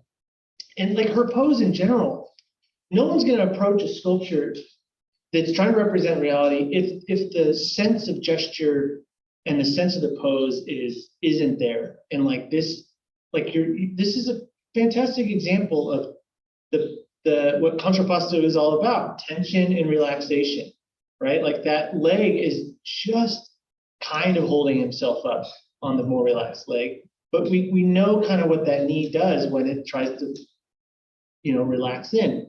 There's so many little things like that happening in your work, like the hand too, you know, tension and bunching of flesh versus sort of folding of flesh versus, like, you know, yeah, you're really onto something there. Like, it's remarkable. Like, I think it's really well done. Yeah, I mean, I'd echo all of that. So, yeah, I would echo that. The work is beautiful. So just first and foremost, congratulations. It really is. And I think in some ways you're going to suffer from your own success. And what I mean by that is, like, I'll look at these and there are some pieces that really stand out to me as being like, wow, you just nailed it, you know? And so, yeah, the ones that people have been talking about in particular, the most recent one, you know, this one right here. And then actually, maybe it's just because I was sitting over in the human rookery over here in the corner. And then this, like, I'm looking at this, like the collection of the limbs and the crunching of the flesh of the kind of midriff against the thigh there. And it's just so delicately done. And that combined with the color that you've chosen to present this as sort of like pinkish human flesh kind of deal, it borders on that. What was the guy who did Dead Dad? And, you know, Ron Buick. It reminds me a little bit of that in a good way. That doesn't matter. But so I think that, like, it's beautiful that like from this angle, the foot, the ankles, the wrist, the elbow, and then that crunch in there. So really, really nice. And then I look at that scrunchie in the hand, and I'll be honest, I don't like it at all in comparison. And it's like, don't get me wrong, it's great. You know, you've done brilliant work, but I look at this and there's great, you know, there's lots of detail here in the hand, and then we get up to the fingers, and they're sausagey, and you know, and so like what level, I guess it's kind of what are you pitching to the viewer? And so I think it's very hard in modern figurative sculpture to have impact and not be formulaic, right? And I think you have done that in particular with these two pieces. And it can be harder with standard lightroom poses, you know, it can be harder to do something. But again, Gary asked you what the value added is, and you did it, right? You brought more to it. I would say, like, this feels kind of like a one-liner, right? And this feels existential. Like, I feel like I could contemplate these two pieces for weeks. Like, this is like the human condition. And then this is just like, you know, it's like, yeah, it's great. And so, as you said, this is your second year and you're learning as you go. And I think this is what happens with all of us is sometimes we make these great breakthroughs and leaps, right? So I would encourage you, you know, like, obviously more of this and more of this, and then thinking about how you get that sense of like impact and existential inquiry and feeling with the presence of the sculptures and how to maximize that. And that might be by doing more kind of editing, cropping the figure, etc.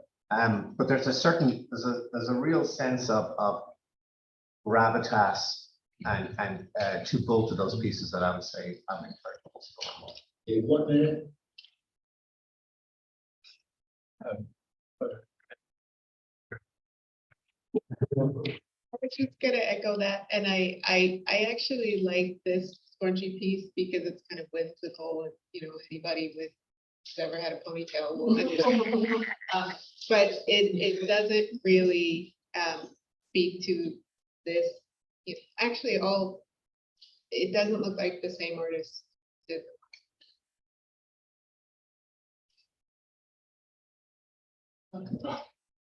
Yeah, I would second that as well. And I just wanted to commend you on the specificity and like just all the anatomy and subtlety, not just in the big forms, but the really small forms too.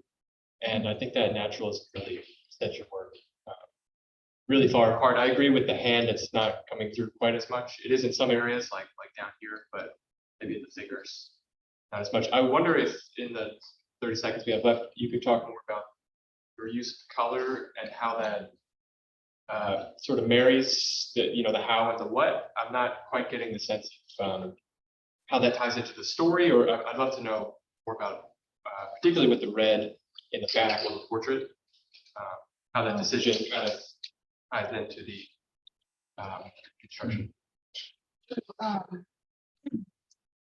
We started starting, and so I started as a sculptor, and then when they came out of the film, realized that something to finish them to hide all the details. And I'm exploring actually the color, and it's really it feels like a mountain. I'm not good with colors, and I'm thinking that I really need a lot of input on how to work color and how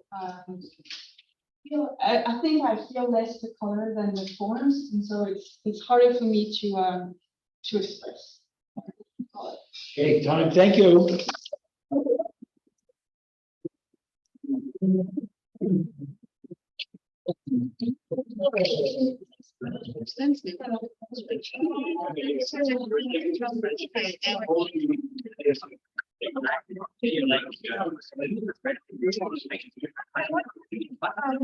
And then if you do that, we don't say what you got.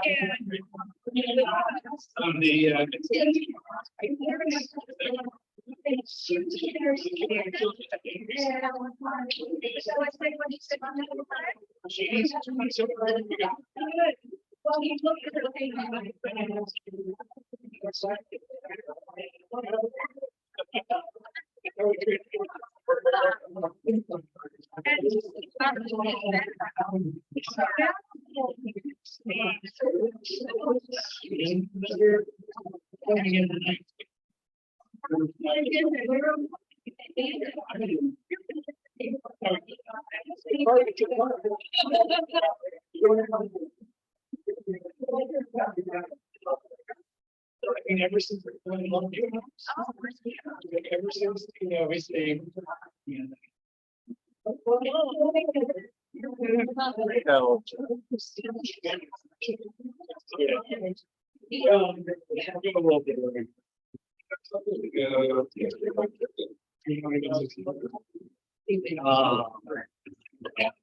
From there.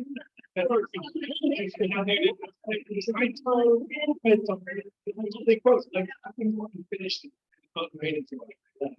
Literally saying.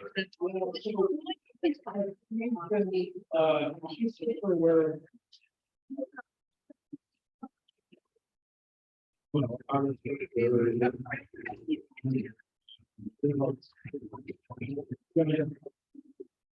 Have you written more? I'm sorry.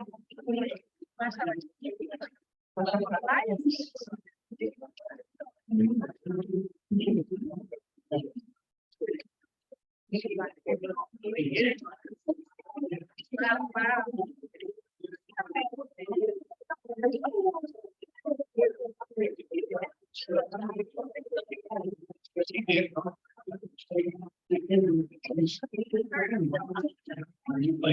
We have been great.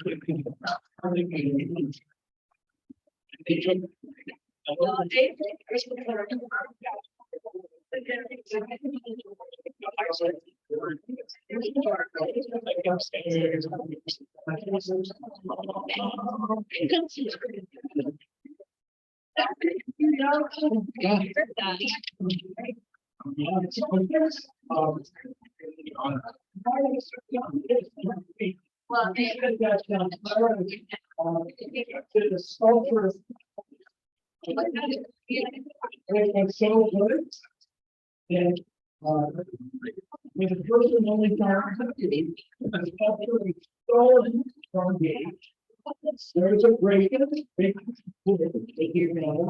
they took Clara's. I guess it's sort of a problem. It's, I'm willing to risk it to steal a piece of art. I guess that's something for the artist. Okay, so the second presenter from Magrath Atelier to be followed is John Maurice. John.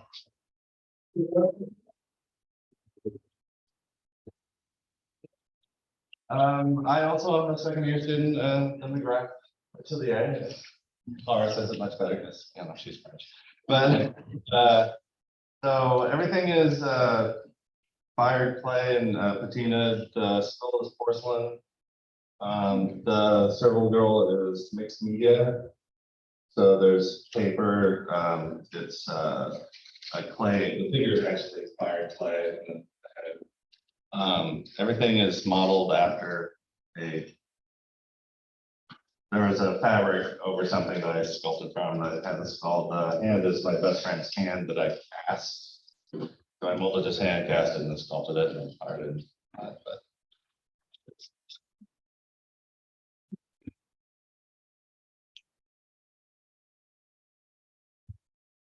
Well, I think clearly it's this piece. I mean, this is where everything's coming together. This is, I mean, even kind of with next to the curtain, this to me feels like the beginning of a whole body of work of bringing in multiple characters, creating a whole scene for them to be in. You're creating a whole world here. I love the use of the mixed media.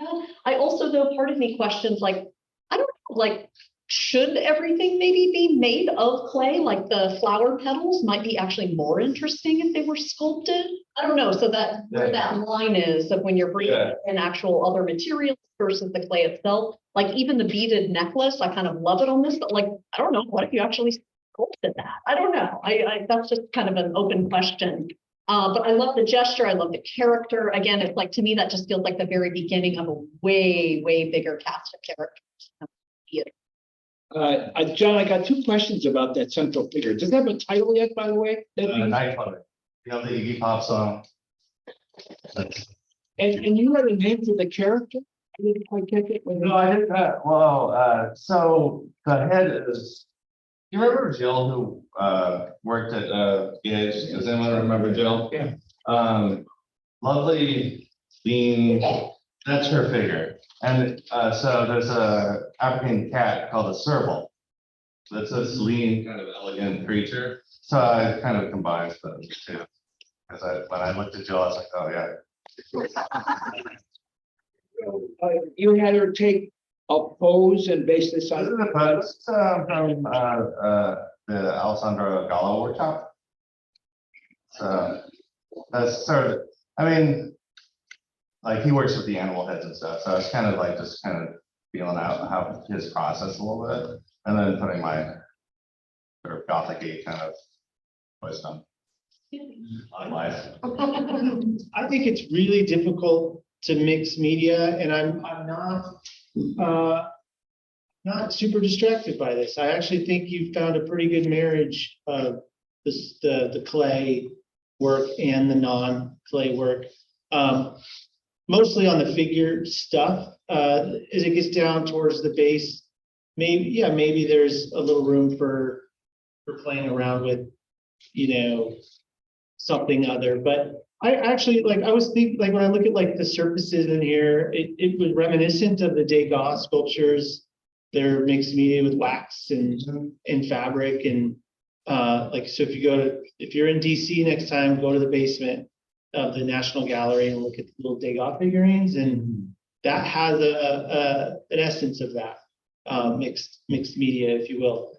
I think it's a great little narrative. I agree with Kimberly, like that's obviously sort of where you just keep going down that road. These look like what they kind of are, which is, you know, technical exercises, right? And achieved fairly well. I like, if anyone's ever drawn a skull, let alone sculpted a skull, that's freaking hard. To maintain a sense of geometry and sort of naturalistic kind of lumps and bumps. And you're doing a pretty good job with that. Same with the hand. Hands are hard. I think if I was to give you feedback on anything like the hand, there was a few things in like the wrinkles and the knuckles that I would try to play down just a little bit. But and then the other technical thing that I'm not in love with the patina of both of those two pieces. I think there's room for growth in those. Definitely like working, I mean, this is materials I've never worked with before, so it's kind of like, well, what does this do? And it's important, this is a tough side, you know, with sculpture, you don't get to do that many. It takes a long time, so you don't have a lot of opportunities for patina, right, to play. I have a hard time critiquing sculpture because I don't have a background in sculpture, But I love this character for a couple of reasons. I just want to know the story behind who this is. Also, the hand is masculine and the gesture is feminine. Like it, that looks like a man's hand, size wise. The size of the waist of that figure. So it's interesting, and it's making me want to learn more about the character itself. So I think it's successful in that respect. I also like the way you use the patina on the shirt here. It's just it almost looks like blood. Like there's a story here. And I want to.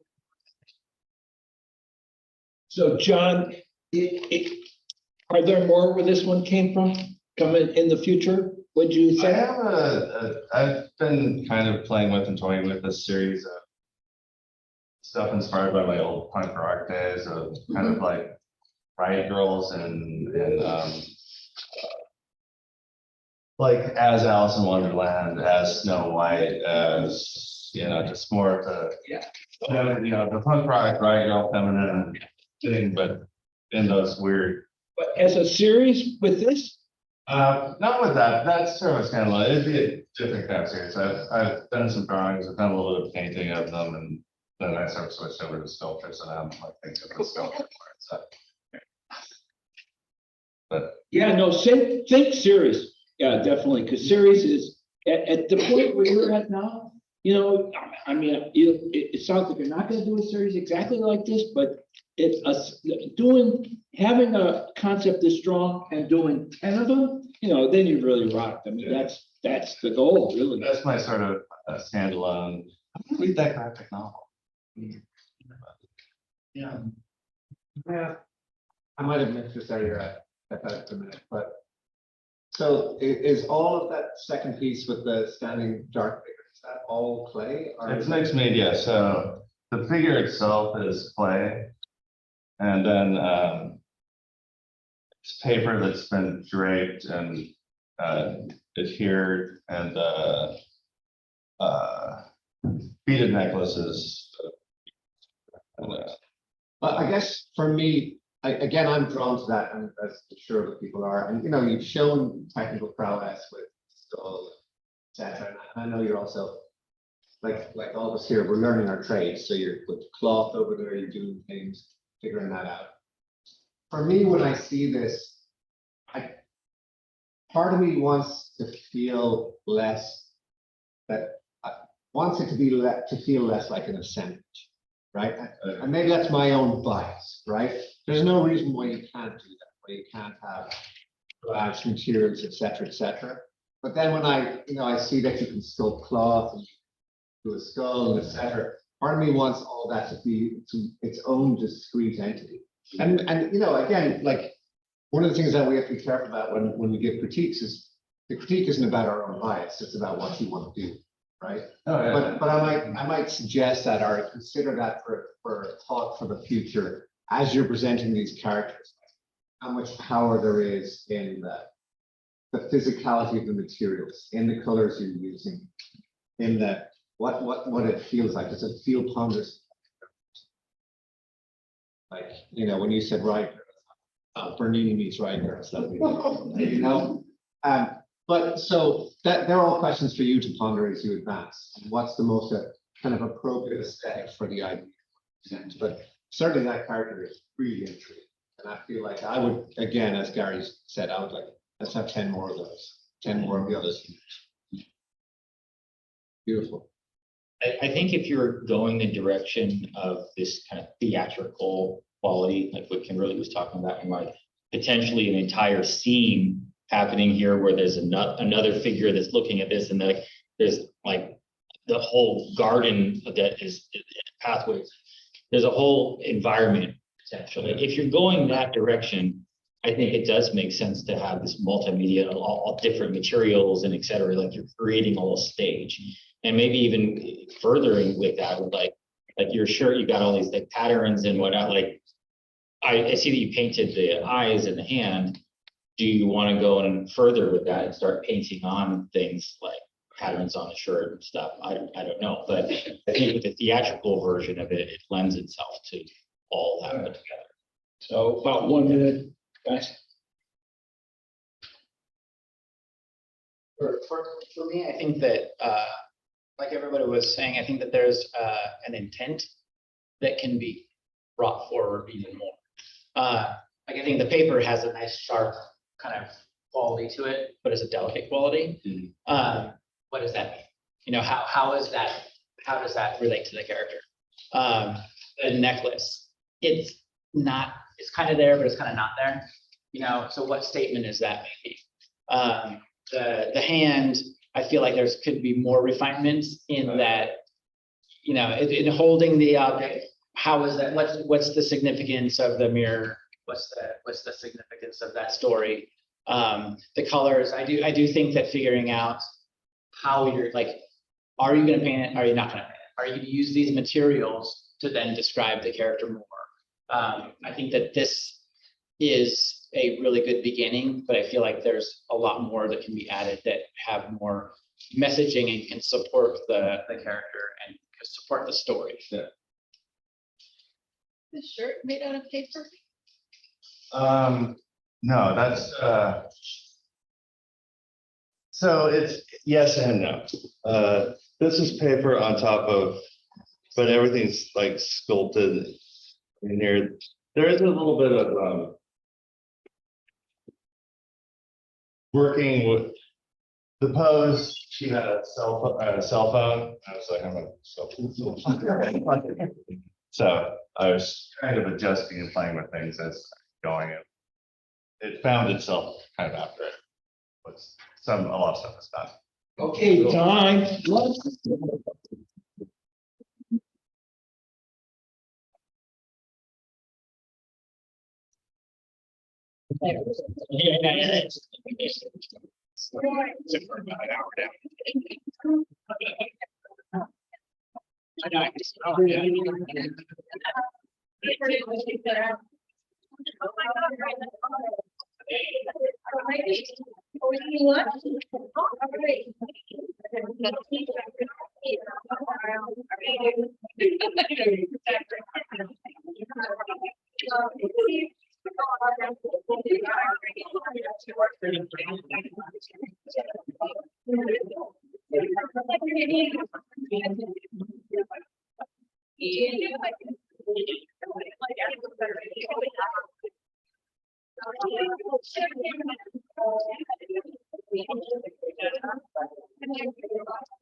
And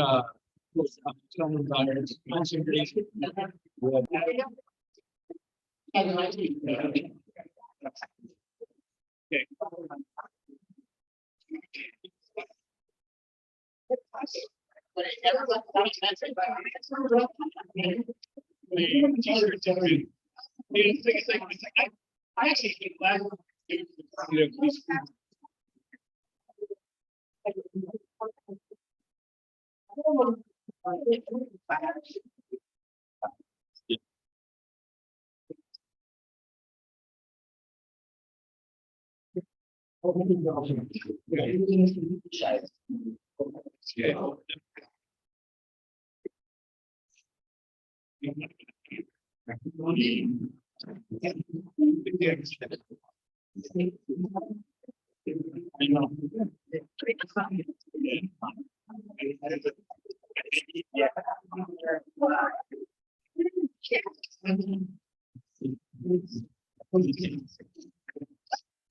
not just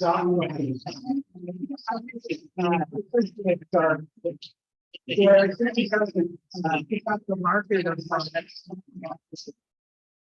the warrior.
Okay.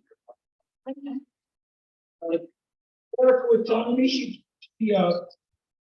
there's a mass. 2 slices times 75. Yeah, 3 slices. Okay, so if you like realism, part 2 is for you. Because we got Georgetown, my atelier, and classical atelier. A little more realistic, I suppose. 7 atelier, but anyway, I did a great number of work this morning. Hope it did. And talking to Erica and Madeline, our team people, we are recording this. So, you know, you want to go back and look at any work again and hear more of our words with wisdom. We have a YouTube channel and it's going to be posted to YouTube.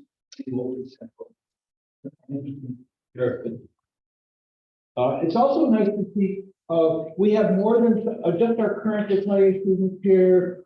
There's some folks, I met one of my former atelier students, she wanted to drop by and see what we're up to. So that's nice to see as well. And I also want to point out, we should have still up there. Is Kathleen still here? Oh, there it is. Okay. Kathleen Allen, our fearless executive director. We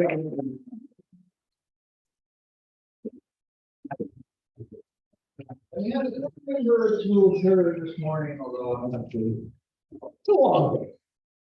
Okay, so Georgetown Atelier, courtesy of Tanya and company. And our first, we have 4 presenters from Georgetown, starting with Scott Allen. Scott.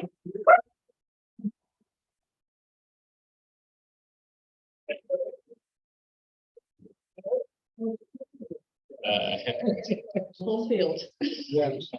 Hi, I'm Scott. Got it?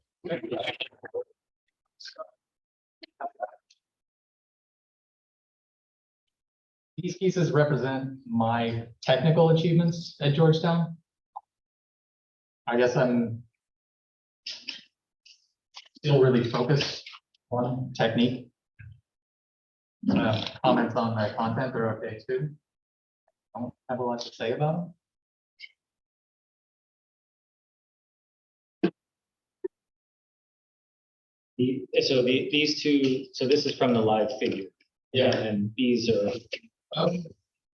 The charcoal is from a photo. Melissa is live. That's photo. That's from live. And the stock puppet is from a photo. No, I was telling Scott that he has the warrior versus sock puppet all to himself at this point.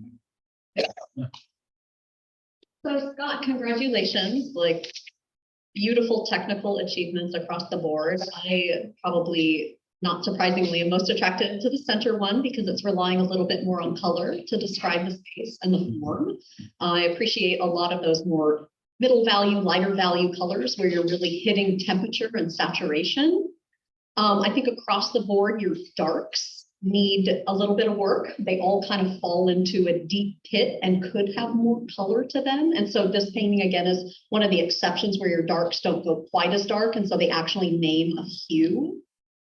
I think that the drawing on the far left is quite beautiful. I think that being able to get the compression of the flesh, all the different beautiful relative value tones. I even like the transition into the more unfinished part of it. Like, I would love to see that as like a long frieze, almost like Vincent Desidero's bed scene, where he has all the figures in a row. I think that that is really, really beautiful. The way the hair and then the unfinished part of the legs kind of start to interact with the white space, I think has a lot of potential. Another thing I'd just bring up too is edge quality. I think is something to really keep in mind as you continue to develop. For the most part, your edge quality is pretty uniform in each piece, like the softness of edges in this, which I actually quite like around the sock puppet, but those same soft edges are kind of everywhere in that painting. And so it's kind of hard to land. And so edge quality is a way of directing the focus of the viewer.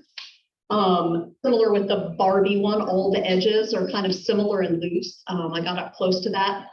Maybe with the exception of the still life at the end, the glass goblet has a real sharpness and clarity to it, whereas there's some really nice painterly marks of the bottles surrounding it. And so you're really being clear about the whole point there with the way that you're making your marks. And so I think that that's something you could really embrace and exploit more in the work.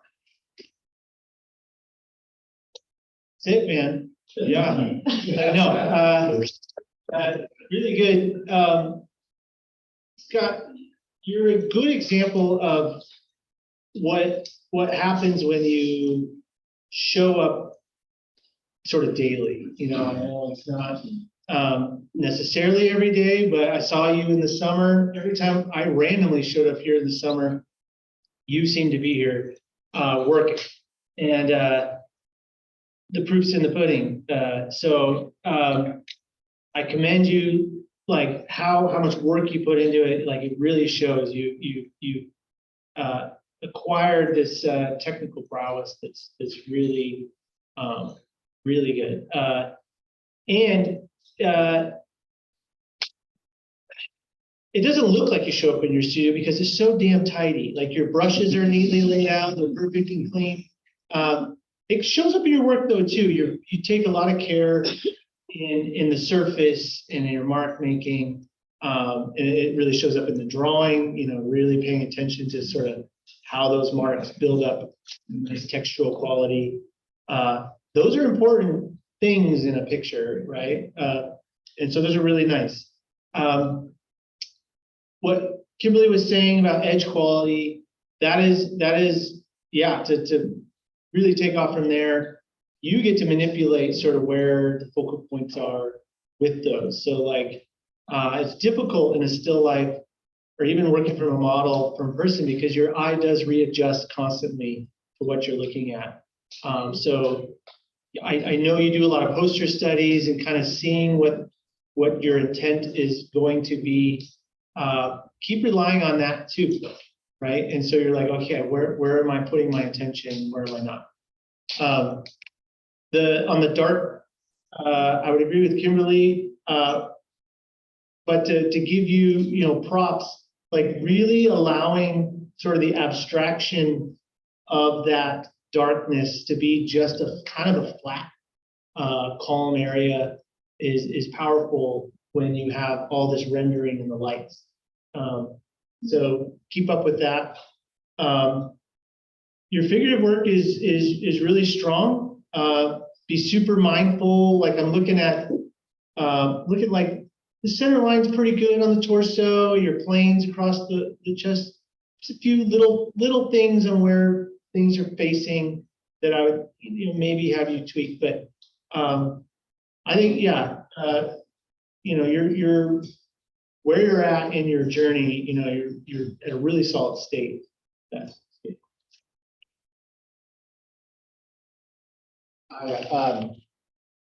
I agree with that. I mean, the sock puppet, I think it's great. But yeah, edge work is really important. And even in the sock puppet, there's these kind of hard edges on the far left that are kind of confusing. I don't understand like what their purpose is. I think that they're trying to draw the eye closer, like create that depth. But I think that you could have done more with breaking up those rock shapes to add more complexity to bring them closer. And then you could have sharpness with complexity. With the Barbie one, I think the Barbie one is really fun. But I would like to see, kind of what Kimberly was talking about, more color brought into, like you have that bounce light, you have the surfaces are all reflecting, you know, in the figure, bringing that, like a Bouguereau, bringing that porcelain to life is all done with that bounce light, is all done with those, you know, you have those grays, and if you take a section of that out, you go, well, that's just gray. But then what's surrounding it is what brings it to life. So I think that like in the figure, you could do more with bringing that flesh to life and bringing that vibrance into it. There's a bit of a grayness to it. You have the bounce light under the arm, but you know, there, quite often when flesh touches flesh, there's an increased saturation in there. Armpits, the bounce light of the flesh rolling around.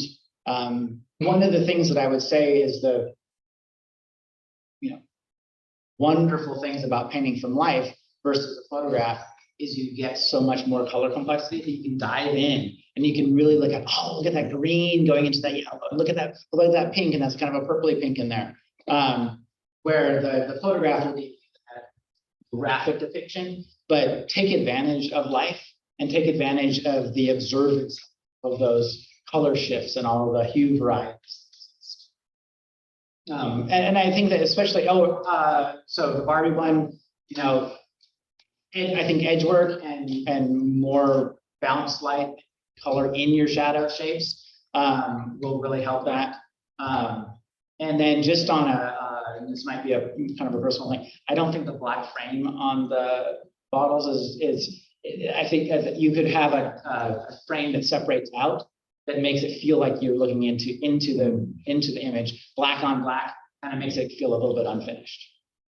So just going back to what I was saying before, you know, I'm not super up on the field, but I'm thinking there tends not to be a lot of humor in fantasy art. You know, fantasy artists tend to take themselves pretty darn seriously. And so I think that's why I find that sock puppet thing so refreshing, right? It's kind of subversive, right? You know, I mean, we look at the mountain, the landscape, you know, the heroic figure, and then a sock puppet. I just get a huge kick out of that. I am completely puzzled by what we're looking at in terms of arm, wrist, fingers. Yeah, I'm gonna jump in on there too, because I'm trying to follow that thumb down, like, and I feel like there's a missing section of thumb right here. And not to, I mean, so I think to underline what Jeff has said, this would be, you know, I would say there's a couple places, the other place that goes over here on this lovely charcoal drawing, but the way this leg is kind of coming up and that knee is small. And so either that camera is way up in the balloon, or there's a disconnection. So, and one thing that I'm always talking about with my students is thinking about the through line as the form goes around in space. The sculpture, we have to follow it around. So how does this line here go into that? And it's like you get it 98% all the time. One or two spots, it's not right there. So I'm always just like, follow that line through to its logical conclusion. And so like a little bit more hip in there. Like you probably get a lot by adding a little bit of gluteus right in there would make a pretty big difference in terms of how that leg sits in space.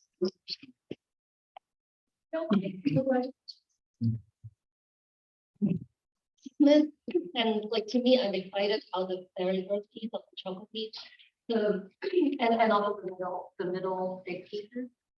The void. I think actually you are exploring your senses about the void, where there's with the design focus in the middle, how you left off in the right hand side with the legs, like how you treat them. That's a highly aesthetic choice, and I think that translate into the middle piece where you have humor and you have subject matters, but you are also playing with the void, and I think that is very intriguing and strong. Congratulations.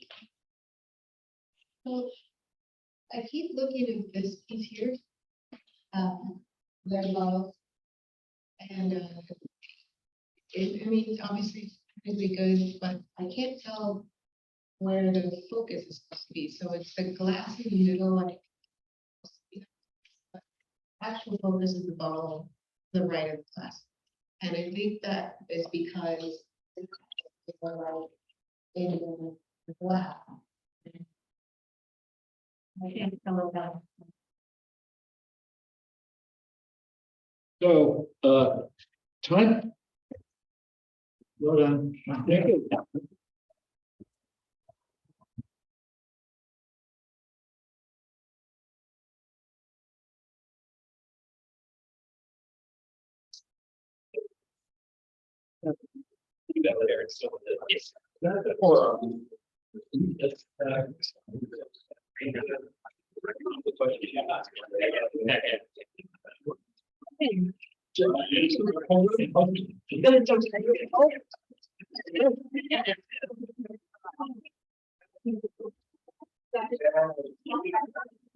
That's just long. Is there anything?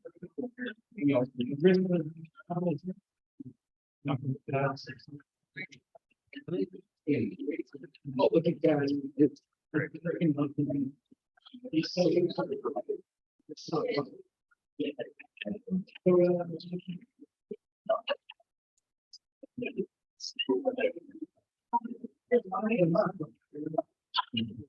I know.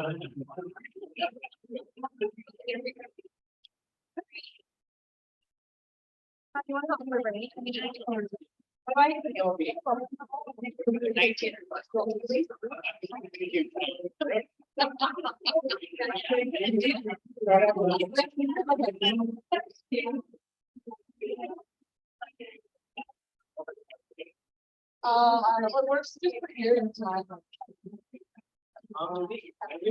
We're just not this guy.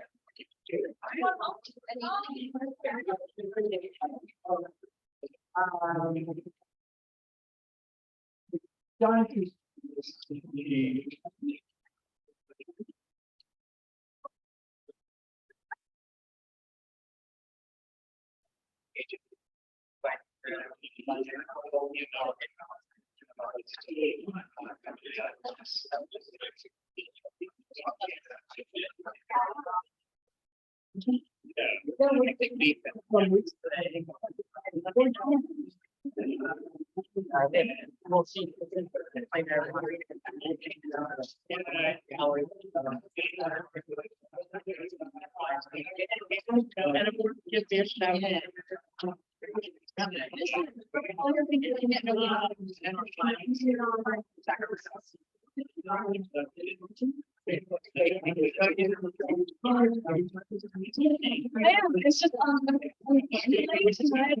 It's just holy crap, okay, now.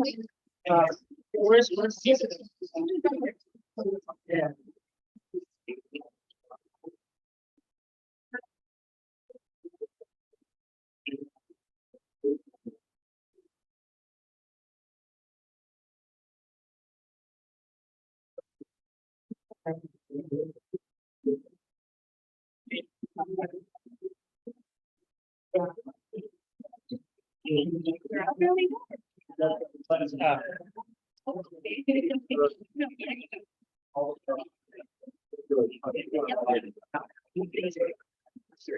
I'll ask the kids.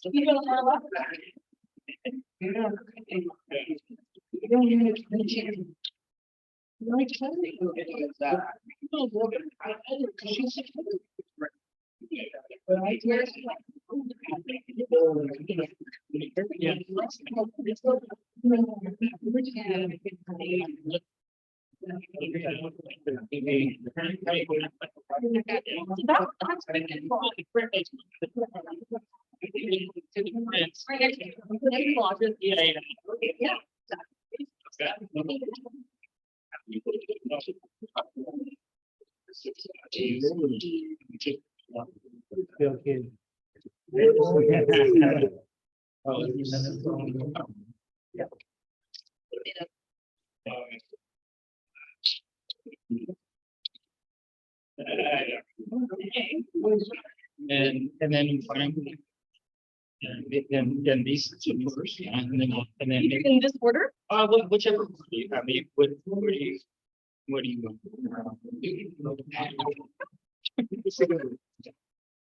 This one first. Uh-huh. Okay, I feel like, okay, the big one first is on the far side because Yeah. it's on, okay. This one first. And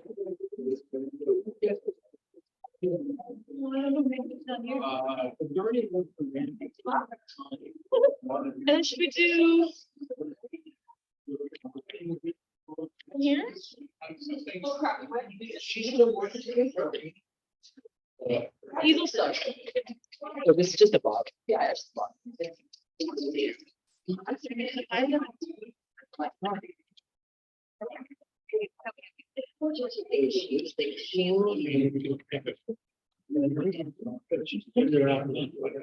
I need one more email.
This might be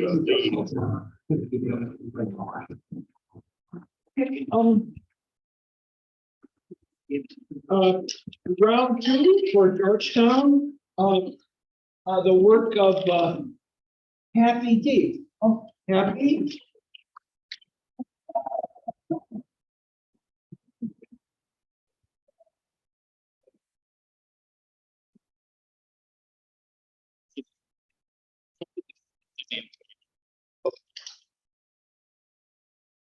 Okay, hi guys, my name's Happy and I'm a student of Tanya Sim, who is the most talented and weirdest teacher I've ever had. I'm very, very grateful to be learning from Tanya and also to attend Georgetown Atelier because I didn't even think that imaginative really even existed. I think we're very lucky to have one right here in Seattle. I think it's the only one under air available to us. So yeah, I was very elated to find out about QTA because this is the type of art that I love to consume and to create, imaginative realism, fantasy art. I know it's not everyone's cup of tea, but I love this stuff like so much. I really enjoy the technical challenge of classical realism oil painting. I think it's a never-ending journey of trying to master very advanced techniques and paying attention to craftsmanship. And I personally believe that technical fortitude and creative vision are both equally important in making a great piece of art. And this is why GTA is a good experience for me because Tanya really pushes us on both fronts. I love fantasy art and I try to combine elements of illustration and classical painting. Nothing makes me more delighted than tightly rendering meticulous details for many hours. I'm really inspired by kind of an ethereal, dreamy, feminine aesthetic. And in my pieces, I aim to convey a feeling that is both ephemeral and timeless. And my ultimate goal in art is to one day be able to make paintings that feel like the love child of Boogaloo and Tanya Tyson.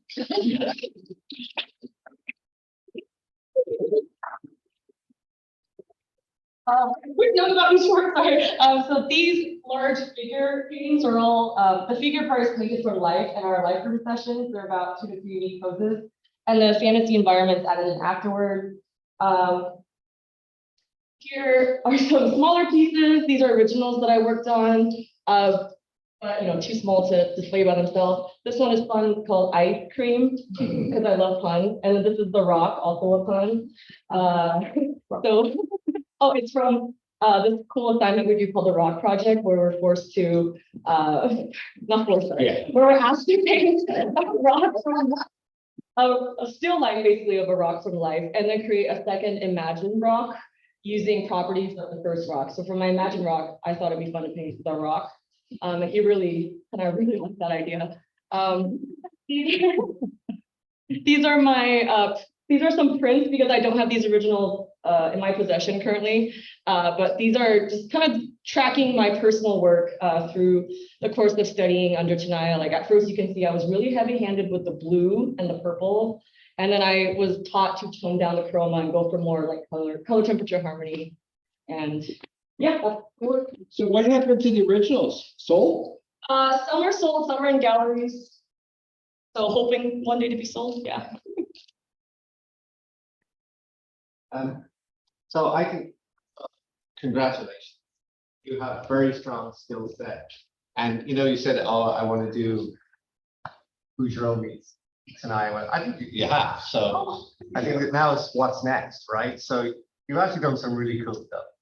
I have a few thoughts. One is I would love to see the rock having a pedestal, just like the cat beside it. I think that would cap it off, ironically. But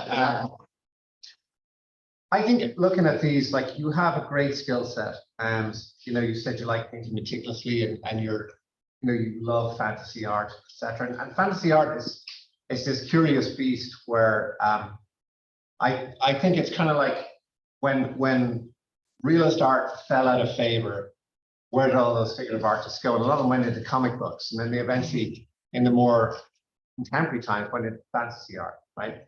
And the skill set there, I think a lot of people undervalue it because it's actually so well done. Sometimes people make it look easy, make it look slick, but there's so much involved that I think is not appreciated. So kudos to you for that.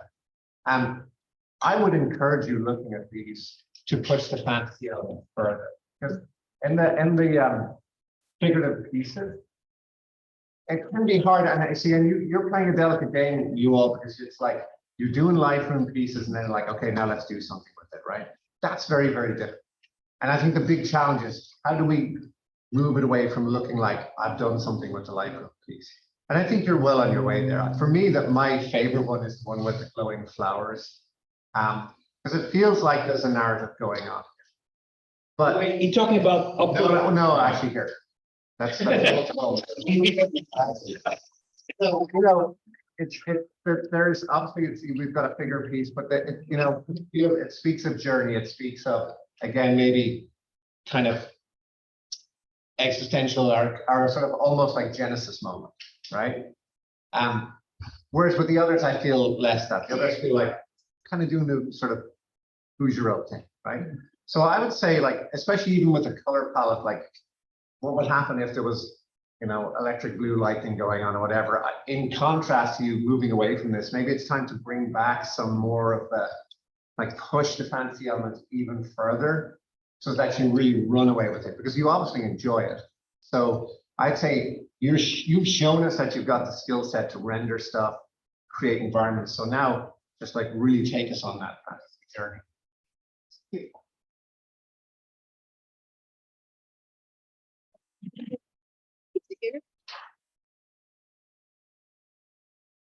Can you hear me?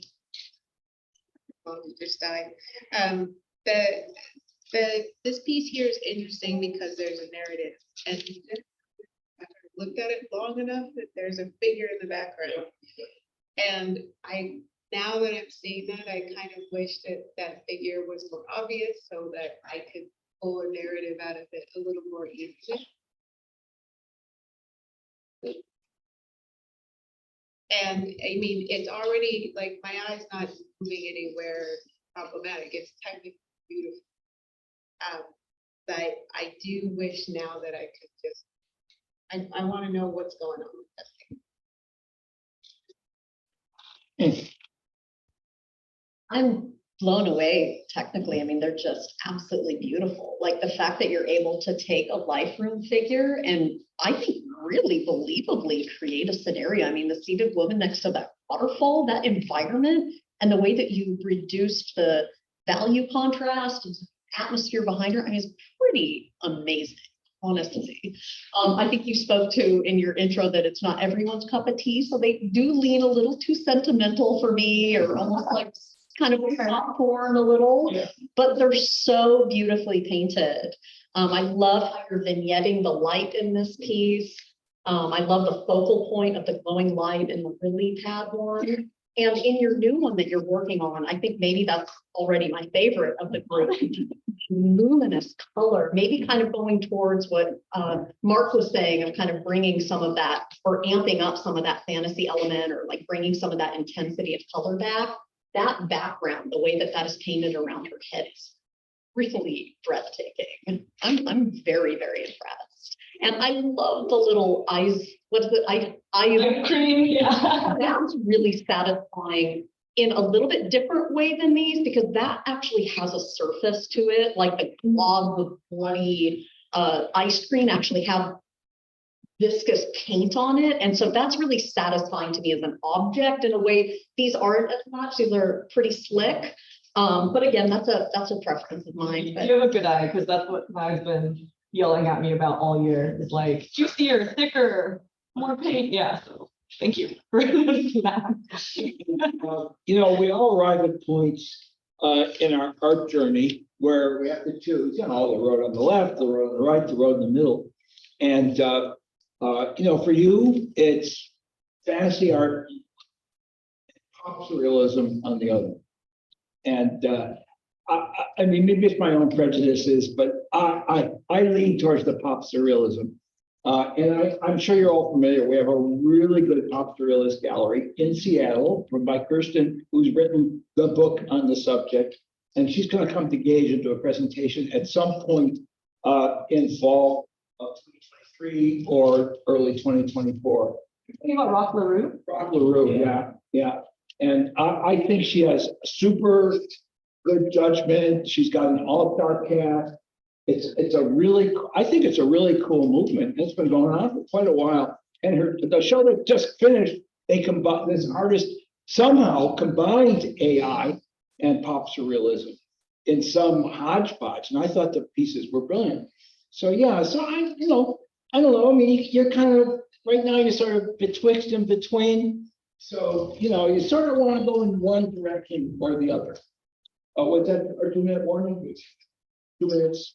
Come in here, I think some my colleagues will know that I'm not, there's a word I'm not going to use, but it has to do with, and I think when you were talking about sort of slightly into soft kind of idea. So I see some humor in the ice cream. I see some humor in the Rock LaRue. Sorry, that's pretty funny. But so in these guys, I don't see any humor. And I also don't see, the word I will say is like relevance to our existence on the planet right now. So they're going to be a tough set of words. But so I was really, what is meaningful to you in the culture? I mean, I know that imaginative realism goes into sort of fantasy genre, but I always feel like fantasy can say things that the realism can't say. Same way, putting an animal head on a figure can talk about humanity better than putting a human head on a figure. So what I'm wondering, I think you have such a strong voice, like language here. And I just always wonder, like, to me, if that lily pad was exploding or made of broken bottles, like, I mean, It would look weird. no, but what I'm talking about is like to me, these exist in another world. And I'm going to go outside, and I would like there's a lot of the connection to the world that we're in, to me, and the humor does it. The humor connects me, right? It connects me to it's something that's relevant to me, and so it's an invitation to all of us, how do we bring our skill set relevance to not just our personal existence, but our existence on the planet? I'm off my soapbox, but that's That's a really good point, and this is the comment that I think like our atelier especially receives a lot because we do so much. I think it's a matter of personal preference. Art that comments on the current state of the world is really poignant and important, but I don't think all art needs to do that. I think sometimes it's good to have a severed tie to the current world so we can escape into an alternate convention or something maybe a bit more like the future. That's just, yeah. And it is, all for all of us here, it is personal preference. Yeah. You're the artist at the end of the day. I don't know if you're familiar with Patricia Pepper's sculpture, but she does kind of fantasy sculpture, sci-fi fantasy sculpture, and it's incredibly technically skilled and realist to the point where the figures are just fucking creepy. But there'll be like a human that's birthing other humans out of its back, like the way frogs do, you know, certain frogs and all this stuff. Check it out. Maybe it's somewhere like that would keep both of you happy.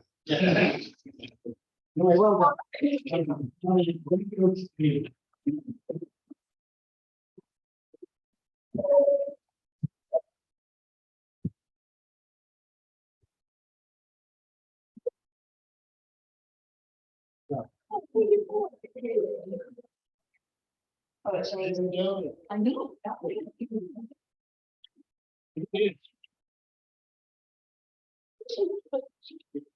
Put in the hall.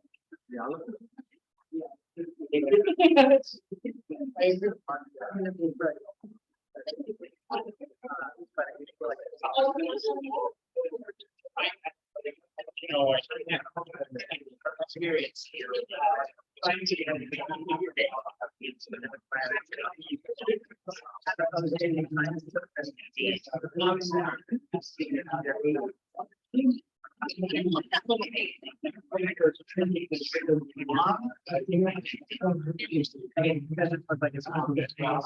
Like I would have.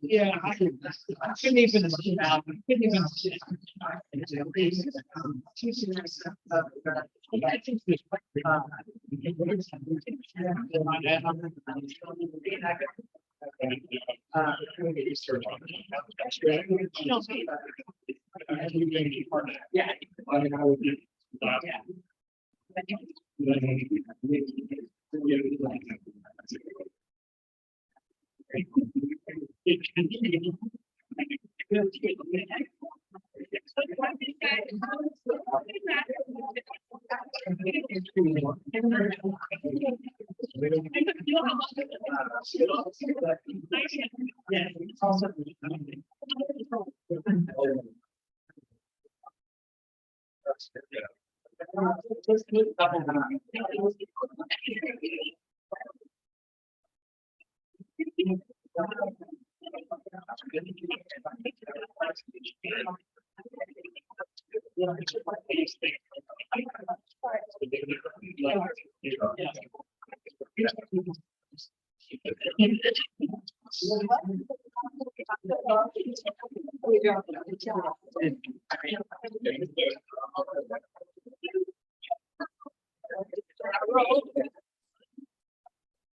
Administration.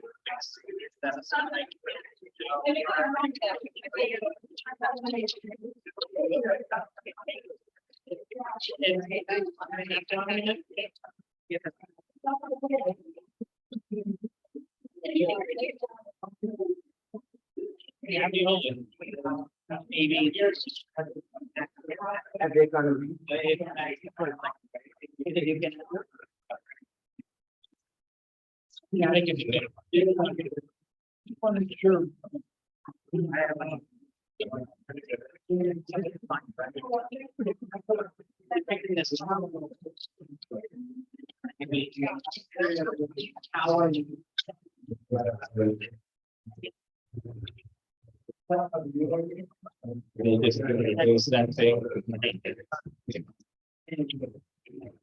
thing. Which I never. Okay, go ahead. Are you in hold on.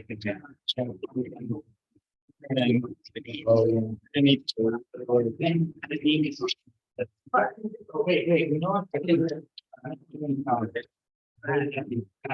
little bit. Yeah.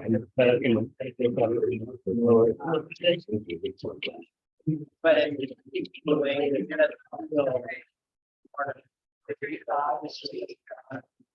all right, go ahead. Go ahead. All right.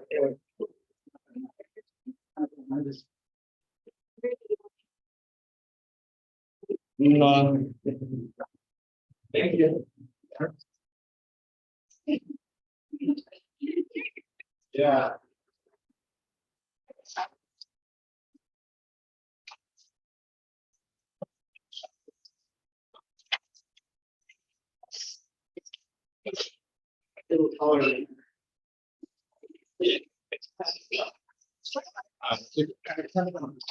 Yeah, I can't see this one.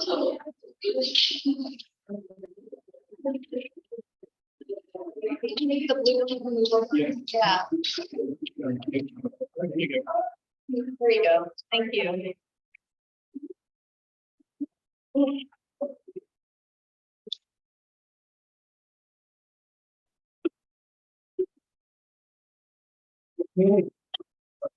No, I thought it was gonna be all real again.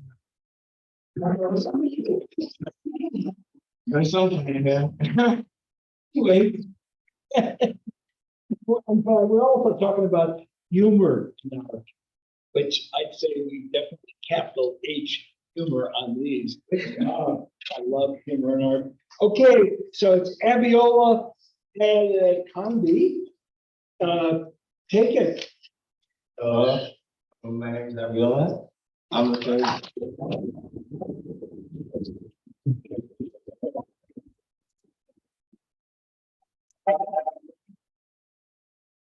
the third year. It's been an honor studying under Tanya.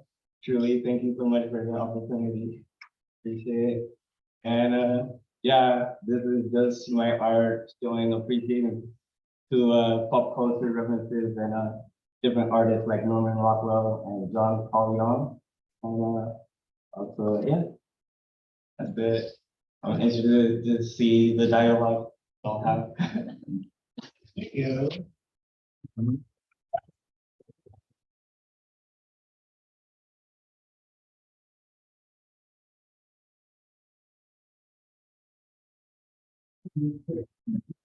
Like a refreshing humor, and it's very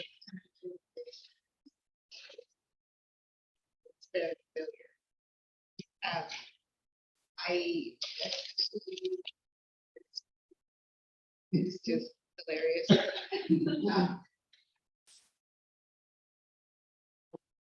I guess actually if I had one peak, I would say that I almost want these to be a little bit tighter. Like the lines and the places where the figures meet the background. I kind of want a little bit more tightness there. Well done. Thank you. Love the mashup of different visual languages here. Very, very much. I also am attracted to the Scooby one. I love that you're playing with atmosphere in that, like even with the drawn sort of flower power that you have, like one that's clearly in front of the other and almost like a dirtying of the surface there. There's something really pleasing about that. Love the kind of crayon drawing around this. I think this is a really beautiful painting. This painting to me has, in some ways, the highest contrast between the languages, because the language that you're treating, the self-portrait and the dog, have such a sensitive, beautiful slowing down and kind of really working in the realist genre, and then a total open space like it's on a sheet of paper or something. So that's really pleasing to me. The other parts where, so you were saying kind of wanting more of a tightness, that gets at something a little too, where it's like there are these different languages you're using, like with the realism of the figure versus the cartooning here and here and here and here. Like I'm almost wanting more from the realist part, so the contrast is even higher. And so I feel like that's an area where skill set could maybe come in a little bit more if if you're really interested in pushing that. And again, I think this one gets the closest to that. The artist I think of is Neo Rausch of the Leipzig, where he's really playing with interesting collaged scenes, and then we'll have like a Mickey Mouse cartoon hand all of a sudden. And I love the playing with that language and how we perceive things and just the hodgepodge of our visual landscape as humans right now. Really exciting. You're gonna have it's gonna be really fun to watch your career develop. Thank you. So now, are you familiar with Anthony White? He was our guest critic last year. Okay, yeah, you'll want to be, because you guys are definitely in some ways drinking from the same Kool-Aid. He's also super mashup of the figure and all these random cultural elements. They're way busier than this. He also uses extruded plastic from a heat gun. It shows at Greg Kucera, but definitely take a look at his work. I have one technical comment. I don't want that. I know that hand is behind some sort of a disc, and so it goes from rendered to outlines, but it feels very incongruous to me. And it's really the only part of any of these figures that's entirely outlined and flat and 2D. So yeah, I think your figures want to be 3D. I love the fact you keep using yourself. And I love the distortion of the perspective, like on that one where you're chasing, I don't know, whatever the heck that dog's name is. Everybody. Pop culture is not my specialty. I don't know. I'm going to disagree with my esteemed colleague, Kimberly. I think the backgrounds really want to be flat. So that one where you've got the sledgehammer, it really bugs me that you've got that one discoloration of the dark blue. That's to the, thank you. That's my favorite moment. Yeah. So I mean, everything about that is graphic versus versus rendered. And so that background wants to be flat. But that little area, like all of a sudden is like, oh wait, now we have atmosphere. It's weird. It's really interesting. And it also bugs me where the dirty part behind the flowers. I want that whole to be flat. I do like the super subtle gradation on this comic book cover, which I think, now what's the chronology of these? The chronology meaning which one I worked on first? Yeah. Okay, so I worked on the Scooby first. Actually, no, the SpongeBob first, and then Scooby, then this one, then the Norman Rockwell tribute, then that. That's one. Because I think this is the most sophisticated. I think this is really going places. I really enjoy this one. It's also a tribute to John Paul Leon's comic of Static Shock, if you've ever heard of it. Oh, Static Shock. Yeah, it's a. Oh, there's the title. Okay. Yeah, which is JP Leon 09 research. So these are super exciting. Sorry, Mark, you have to wait for me. I agree with a couple of things. The line work. I would actually look at like Takashi Murakami's work, where he's got these really like well thought out, like heavy, bold lines on his copy. And then I would even look at like Liechtenstein and like the sort of the celebrating sort of that graphic what I'm trying to say, just that machine made kind of look to some of these fields. I would play up the perspective even more so than what you did. So like on that sledgehammer, I had bolder outlines, I had bigger diminishing scale even. I'd play up the hand size on this, so it's even more drastic comic book kind of perspective. But yeah, I agree though. I think these are refreshing and a lot of fun.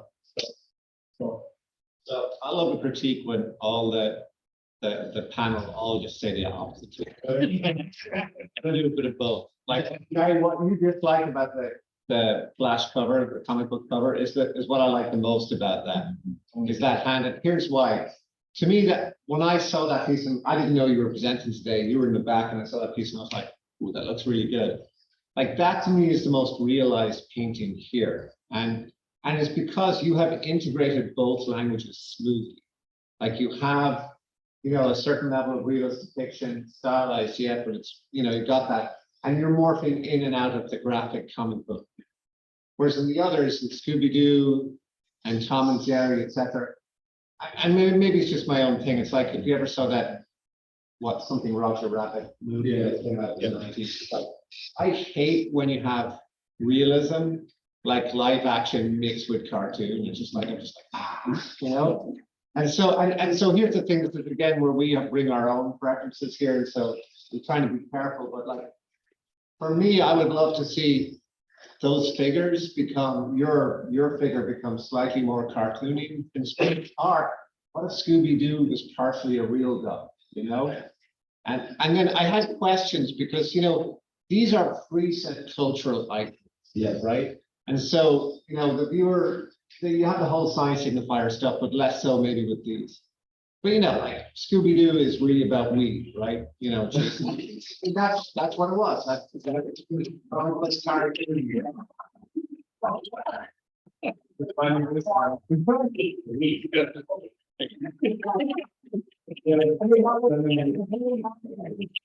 That's what they are. They're college kids from different East Coast colleges, right? Scooby and, you know, Shaggy are the stoners, right?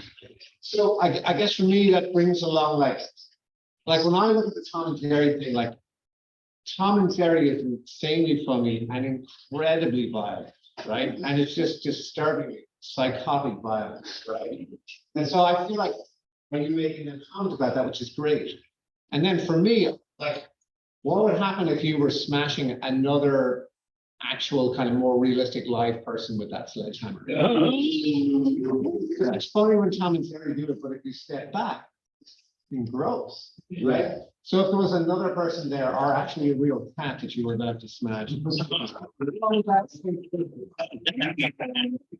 that's, I think, when I think that, like, what was your thoughts when you were doing that? But for me, that's where it leads. 1 minute. And that's, you know, what were your thoughts around that? Like, for you, was there a dialogue around violence, or was it just like these are comic icons? Yeah, more of that part, exactly. Yeah. What about exploring the, like, thinking about the message, the cultural message that these icons have? Yeah, exactly. You know, like SpongeBob, ADHD, and dementia, and all this stuff. It's like, what are those cultural ideas and motifs, and how can you then the skill sets really, really good to the fore? And I think you are synthesizing things very interestingly, and you are in the middle piece, you are celebrating that comic book artist and therefore the narrative. Whereas I feel like here you have your two languages, but I think conceptually there's different things going on that could perhaps be seen. I want to hear on that. I look at cartoon as the saints, the Catholic saints of our time. In other words, they represent things. So when you have a symbol like a Scooby-Doo, you can mess with it. Like, you can talk about stuff. Anyway, so I'm with you. Like, I like to investigate that symbolism and then comment, or just don't even comment, just act with that symbolism. Right? Then you're excuse me. Yeah. Anyway, it's just fun.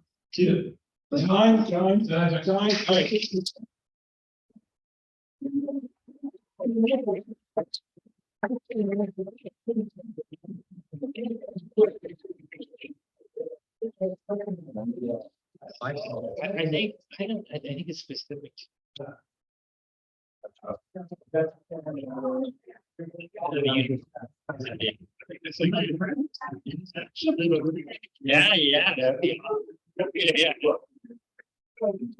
I know. I still have to. Yeah, I want to get that. And I love this piece. Exactly. Yeah. To be at the start.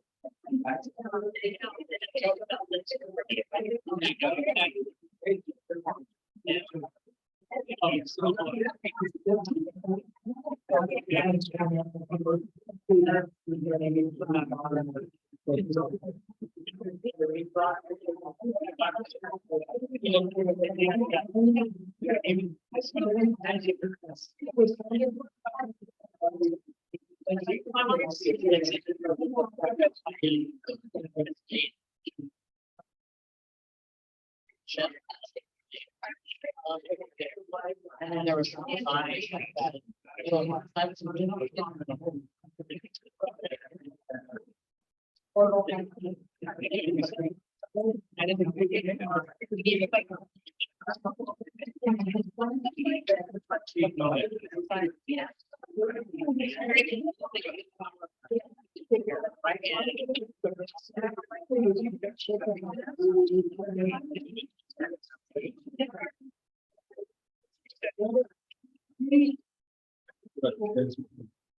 John, we can go on this.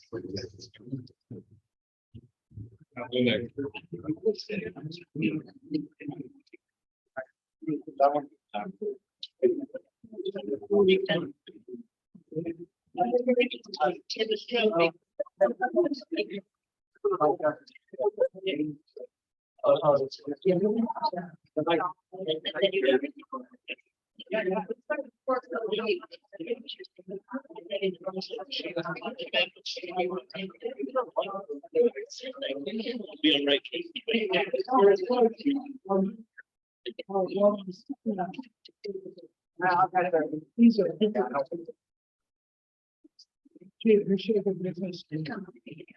Japanese, vintage Japanese. Yeah, it is. The more textile into the whole understanding.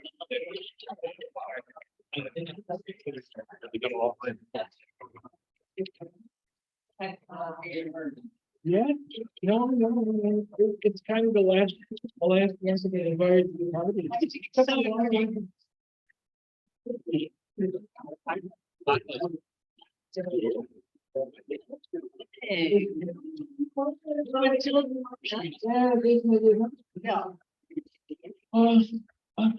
Okay.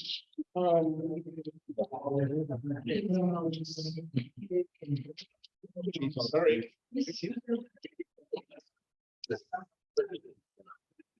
And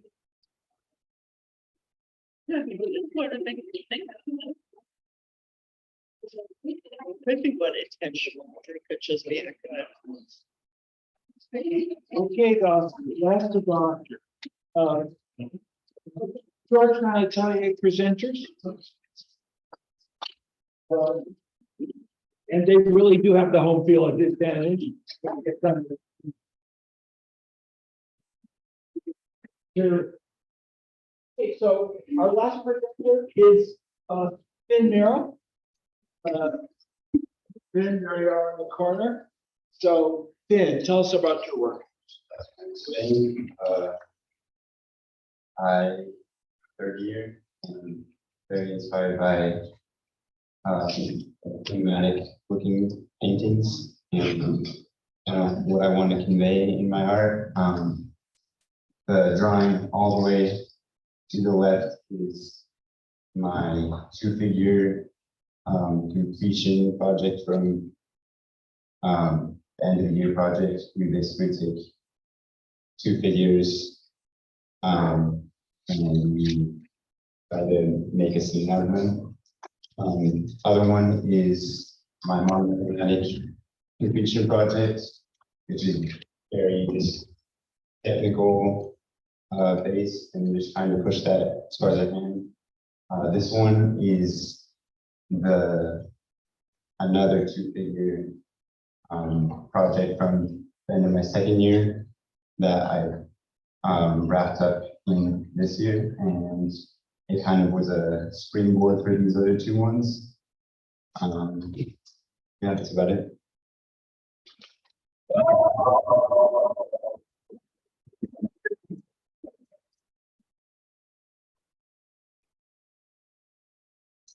So I just start. And this work is really, really cool, right? I want you just to relax because you've done some really good work.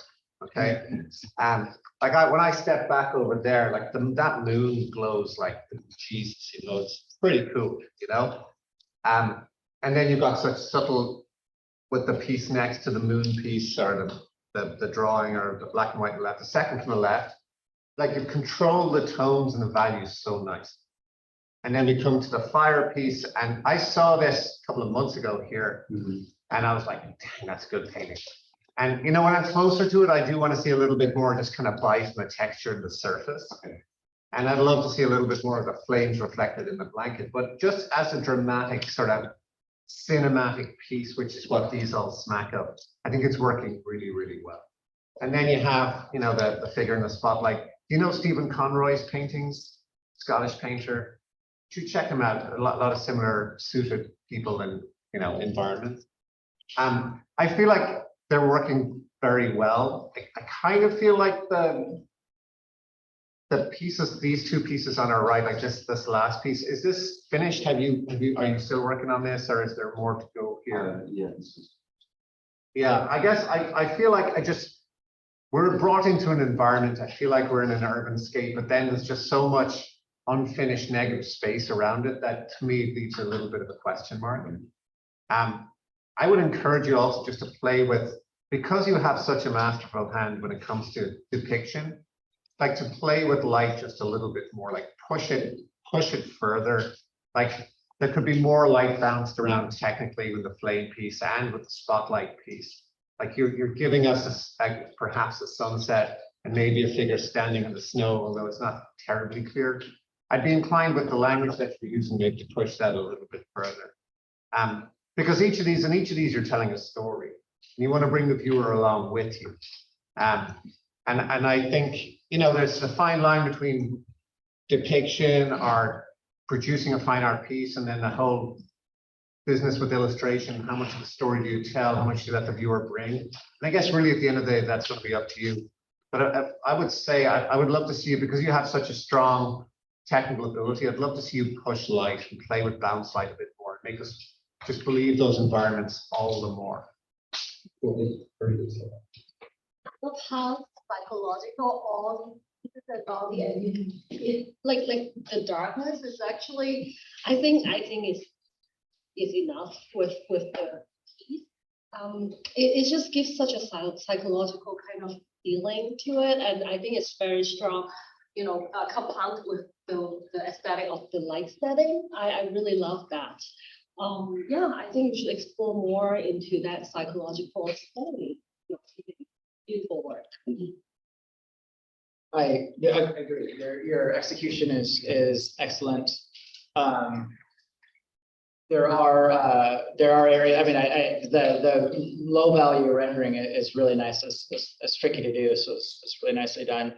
The reflections and the detail on the fire blanket is really cool. I do feel like there could be more going on with the story of the flames. Like there could be a little bit going on there. I also feel like the house could have some more breakup. It could have some more, like it feels more simplified than the rest of it. And especially if you're kind of thinking about simplification of planes, you have your mountains in the background that are extra simplified. Then you have your house that's simplified, great, but then your flames are complex. And so it kind of removes that plane. And then you have your extra complexity up front, which is great, but then maybe either your flames are a little bit simplified or your house is a little bit more complex. Similar thing with this figure. This fracturing of space and the detail is very similar to the fracturing in space of the detail of the snow up front. And if you made this more complex and rendered it out more, it would then set this back farther. Or if you want to leave this and draw the eye back up here, I would soften this and make sure that you have that relationship between those two planes. Just another thing with there here, be careful of repetitive shapes, like her the left side of her face, and then her shirt, the sharpness of the edges. They're both kind of almost exactly the same. And so it's distracted from you, and it actually draws your eye more to that left side, which this is a little bit of an oddity going on there, but the execution of everything is really well done. So I'm going to make one conceptual comment and then a couple of technical comments. The conceptual comment is, I think the idea of made up movie stills is a great idea. Yeah, I mean, and I think you might have mentioned that, but anyway, obviously, that's how we're going to see these. So, it's one frame in a whole 2.5-hour movie, and we get to figure out, where the aliens are coming after the party, and what's going to happen next to these people, and where are they going. So that's the conceptual part. I think it's a great idea, and I think you have the skills to pull it off. Okay, so some technical quibbles. First off, and I think this was already referred to. There's no reason that, soft and disappearing edges are fun, but I want to know more about that car. It took me a while to figure out they were riding in the car. And there's no reason that you couldn't have more suggestion of the other steering wheel and, the other side of the windshield, the rear mirror, blah, blah, blah. So, you want it to be mysterious, but it's a little bit too kind of like, and then maybe we're seeing more of the rear of the view out the window behind that girl in the back seat. So, it doesn't have to be that mysterious. And so, it's just a balancing act. But yeah, you got a lot of room there to, tell us more and then have it faded out at the edges. Technically, so this ellipse of the searchlight suggests a certain eye level, and that eye level is way higher than the actual horizon in your picture. So, if you were consistent with what it would take to make that ellipse, that horizon have to be up here somewhere. You can make that ellipse narrower, but right now there's the space is not convincing. And then this one, this is my favorite one in many ways and very resolved. But this is super minor. But we're not seeing, we're super sensitive to the figure. We're not seeing that much of his body. He's in profile. That's the center line, the line between the two halves of the pectoralis muscle down the sternum, too far to the left. Yeah, so that's out of drawing. That's out of drawing. It's got to be that center line's got to be here. Got to be here. No, you're missing. Otherwise, okay, I'm gonna take off my shirt.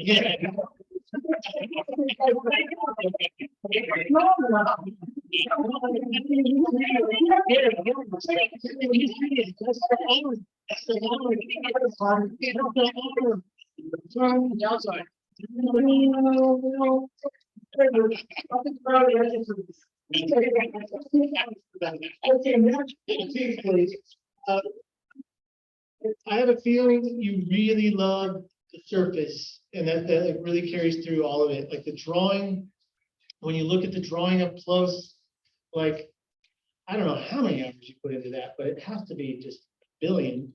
The surface is so thought out on all the edges and all, like every square inch of that really cared for. And this is done from life, yeah, right? Like the qualities of this metal versus, that plastic, the way a camera would feel versus the case, like really nice pickups on all those. I actually get something in like the way you're treating your surface reminds me of Garrett Richter's like hyper real photo references. So you're doing some things that like he would kind of celebrate the blurriness that the photo would have, but then also make it painterly at the same time. So really cool things that you're dipping your toe in. And I would look at some of his images.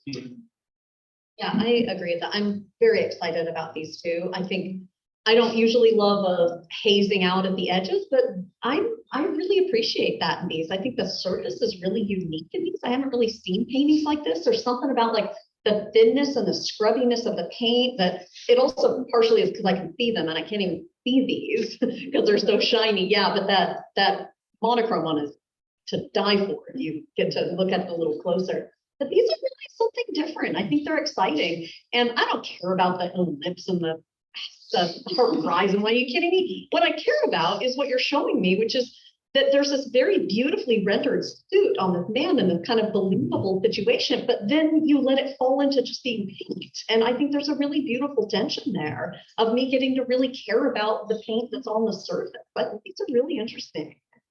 All very end of the world. I mean.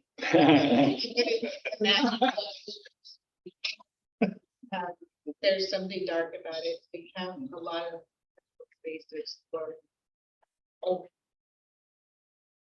I wish there was time to do that. Think of 30 seconds.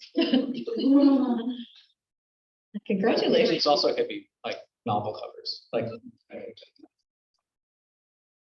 Okay, time, thank you.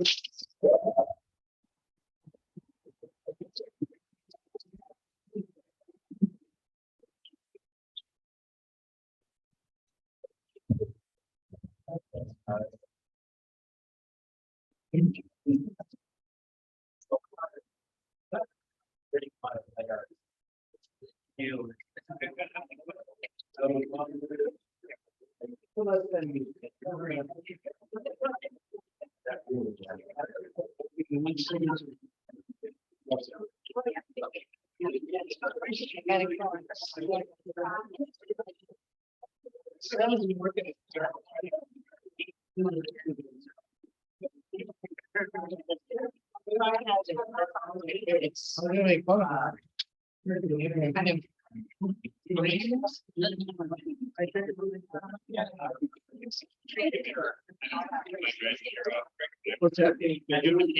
Oh, good. Yeah, thank you so much. Like,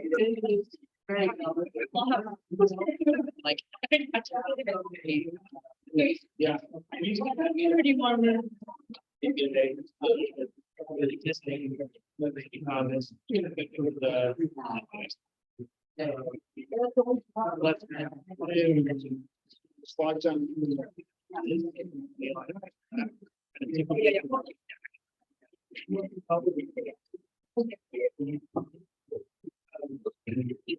So now we try to.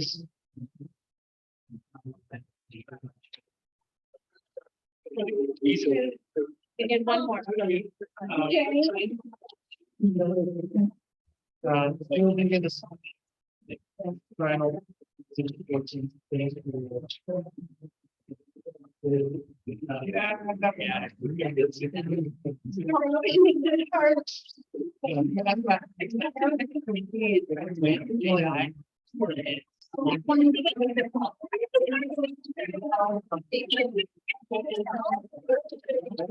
Yeah. They,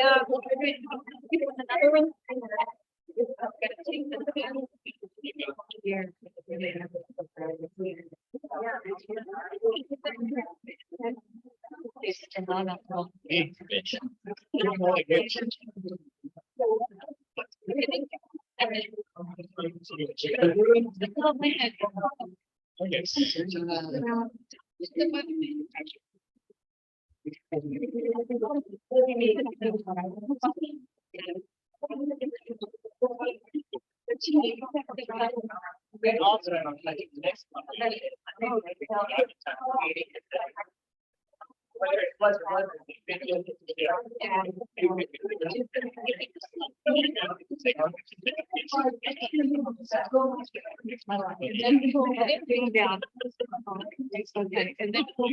then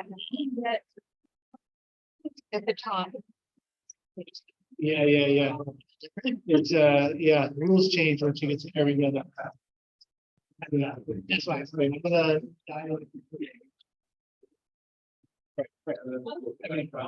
If you can get up there very quick, Donna.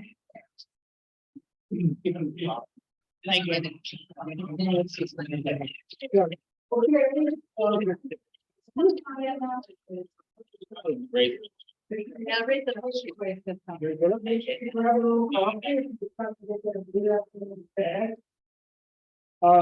So our last two ateliers are Faigin and Classical. We're starting with Faigin. And our first presenter is Donna Lough. And those are next to Donna and Courtney. It's happening. They did my survey, they were calling an awful lot, and then they came back for round two, which is, you know, very gratifying for me, and they both are having a great time this year, as we will be. Okay, Donna. Donna, and I did come back and we have learned a lot this year, but last time I was in the atelier, I did a whole series that kind of held together as a narrative piece. And this time I've just been learning this and that. And in this group today, you'll see some still life assignments we had. The first one is the toys setup. But I included also the word of the week that we have. A word very gift that can be illustrated. And so I included several of those. The second one, the word was fantasy. The third one is a still life setup that we were assigned that is included a self-portrait. The third one was the word of the week, and the word was tense. It's not in camping, but in the other kind. And the 2, 3, 4, 5. The fifth one, the dog, was the word. It was the first one we had this year. It was halo. So the next one is wanted us to do a still life in the style of Chardin. And so this was my choice. And this last one was called, it was the word of the week, and it was shadow play. So that's the collection, and it's kind of a lot of different things, but I'd love to hear critiques. Thank you.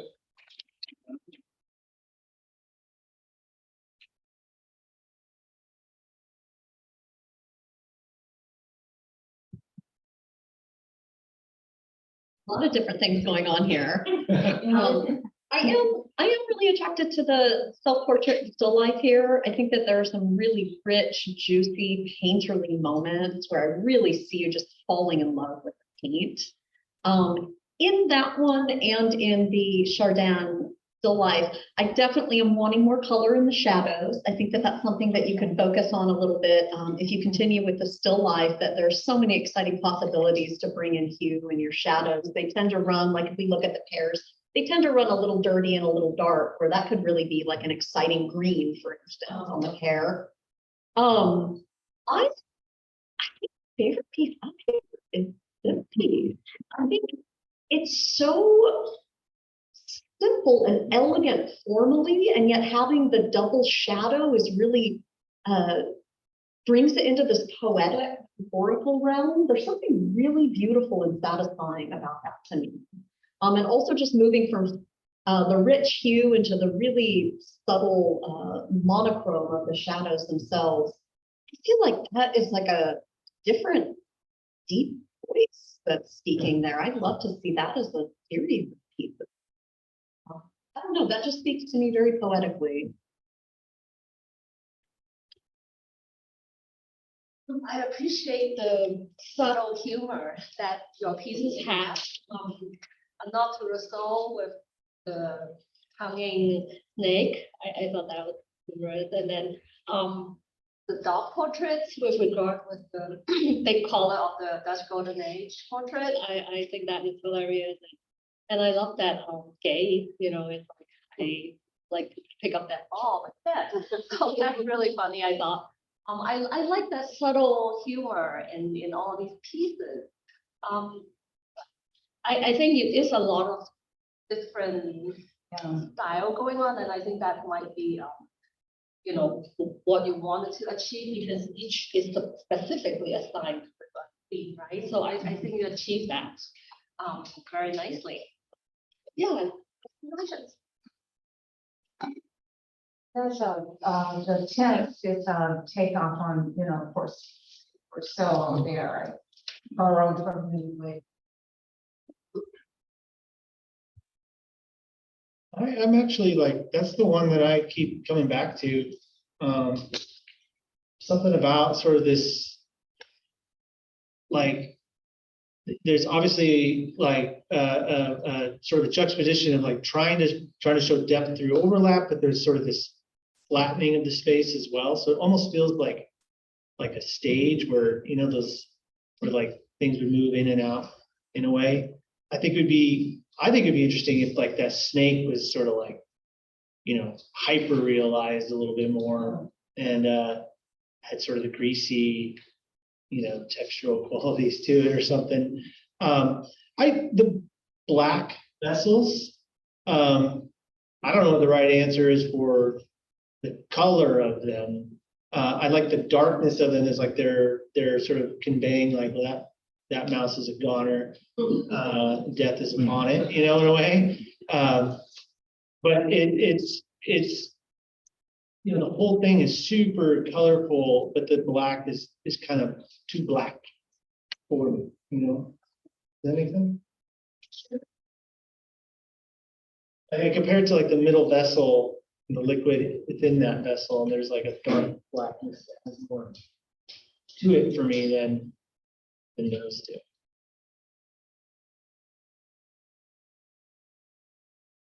I'm curious, which piece do you draw to yourself?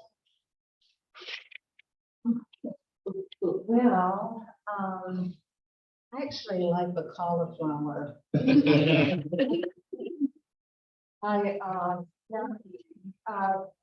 People are always seeing things in clouds, because they usually are animals, and so vegetarian also. These two, it almost to me starts grouping with that one, the horizontal, and then there's something strange. Third.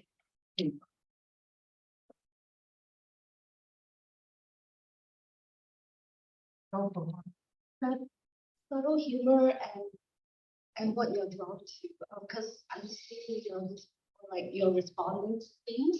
What about you? Who are you like? You know?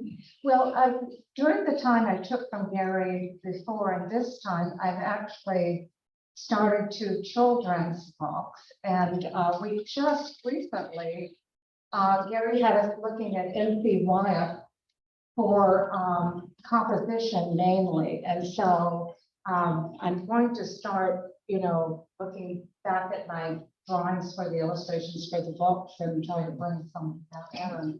I haven't done it with any of these, just started doing that. That was really helpful.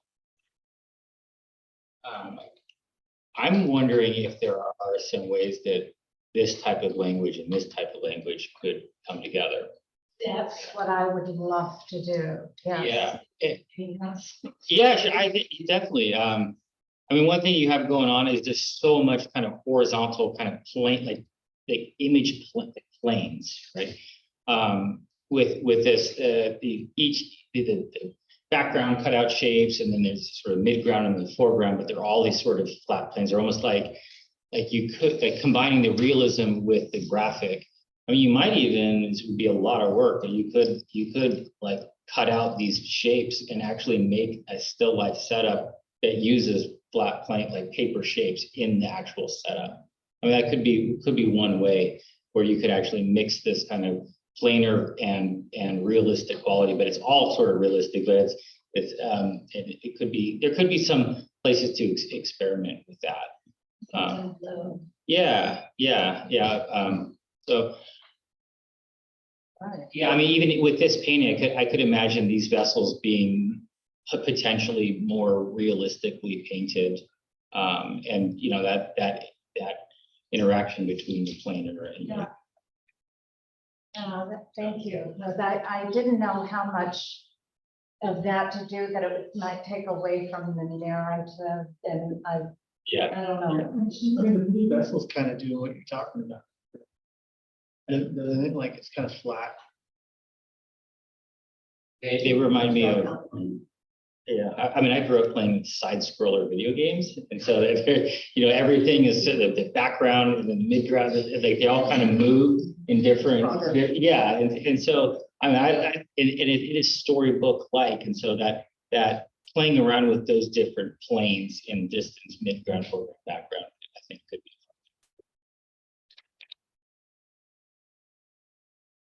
I was thinking it'd be fun to go after the gentleman who did the cartooning. I thought, oh, that'd be a good place. That's exactly what I would like to do is try to. 2 minutes. I'm really drawn to this painting is just because I feel like it really shows skill, really shows like your skill set in this observation here. And I'm drawn into it. And then, but the places that the line of these heads are separate from that lower section. And my feeling is that the light source on face should match the light source on these guys. And the skull in the back is a lot brighter. It's a mirror, clearly. And the skull in the back is a lot brighter than the face. So to me, I love the skull. But then it's like bright, and then that little highlight right there, I go bouncing back forward, and you get lost in there. Like, so I you know, to me, so I keep going back and forth. I want either more light on your cheek or less light on him, or some way for those lights to kind of be more. That skull is actually on the mirror. It's on On the mirror. And it may be. I didn't make that clear. No, yeah, it may be, but to me, it looks like it's in the mirror. So, Yeah. so then everything else is perfectly like, I love the space, the boom, boom. You get a little bounced around inside that space. So I should push the skull back. Source of light and brightness in that one spot. God, I love the thing, but I just don't know that they live in the same picture. Same. If it's both on mirror, Yeah. I might have a reflection of like the beak or something be visible. Because without a reflection, because it's on her, you don't get this part of Reverse reflection of the thing, sure. That makes sense. There's a couple of things. One thing that I would pay attention to is the color of your light in reference to your shadows. Like if it's a warm light, then it's a cool shadows. What Kimberly was saying earlier, like your shadows kind of gray out, and you know, putting more color in those shadows relative to the color of your light, I think will help it look a little bit less muddy. And then if you like that the cabbage, you know, taking those conceptual ideas and then like refining, you know, giving the clouds not necessarily realistic clouds, but more volume, more space, more giving it like a better frame for that cabbage. Okay, Todd, thank you, Todd.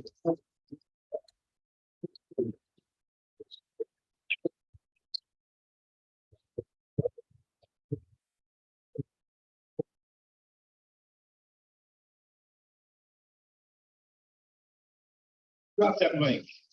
Yeah.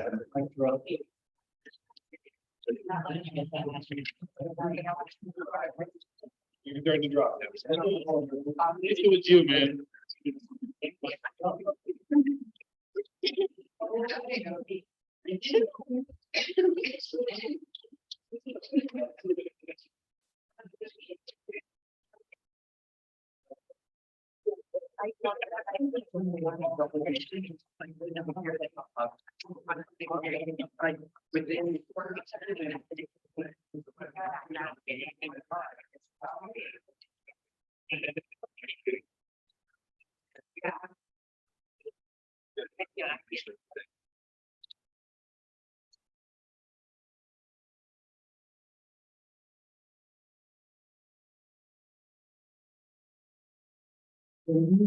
Yeah. Hold on. Okay.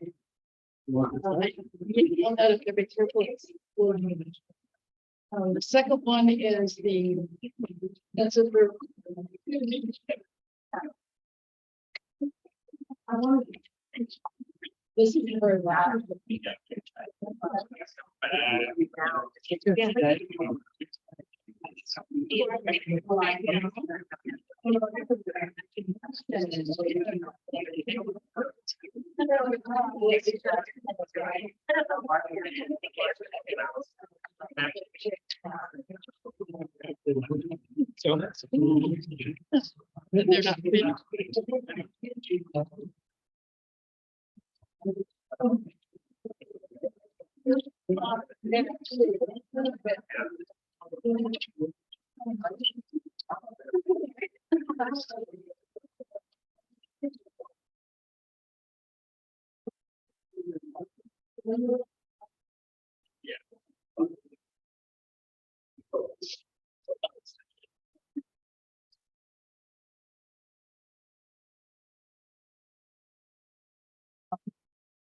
So they're not. These are me.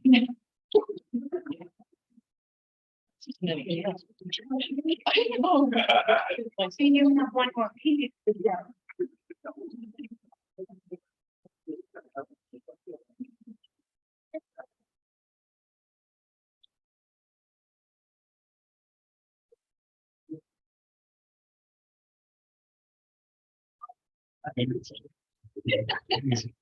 Dated.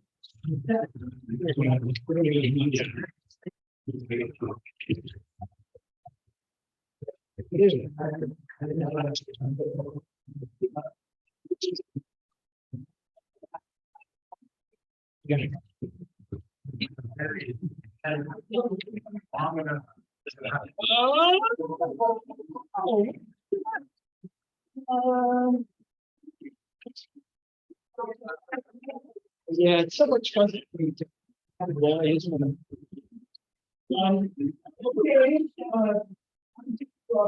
Okay, student number 2, Courtney Estevenin, and I want you to appreciate, I'm not even sure myself, okay, what's real and what's painted?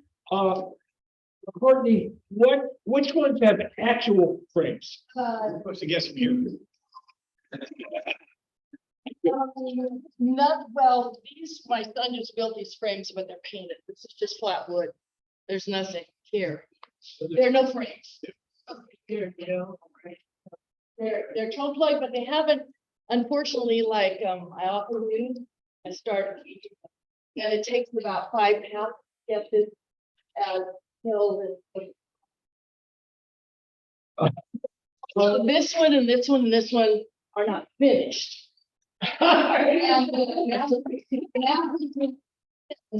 On that one are trompe l'oeil. Yeah. Everybody's coming up with a frame. Yeah. That is pretty cool. So I've arranged the work in sort of the order we do. Every Tuesday we had a specific project.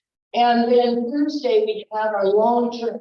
I'm missing one of my still lifes. I did a Chardin master copy with a fancy frame. Master copy didn't show it. So this represents the long-term projects, and they all have a point to them. The first 3 drawings over there are painting sketches.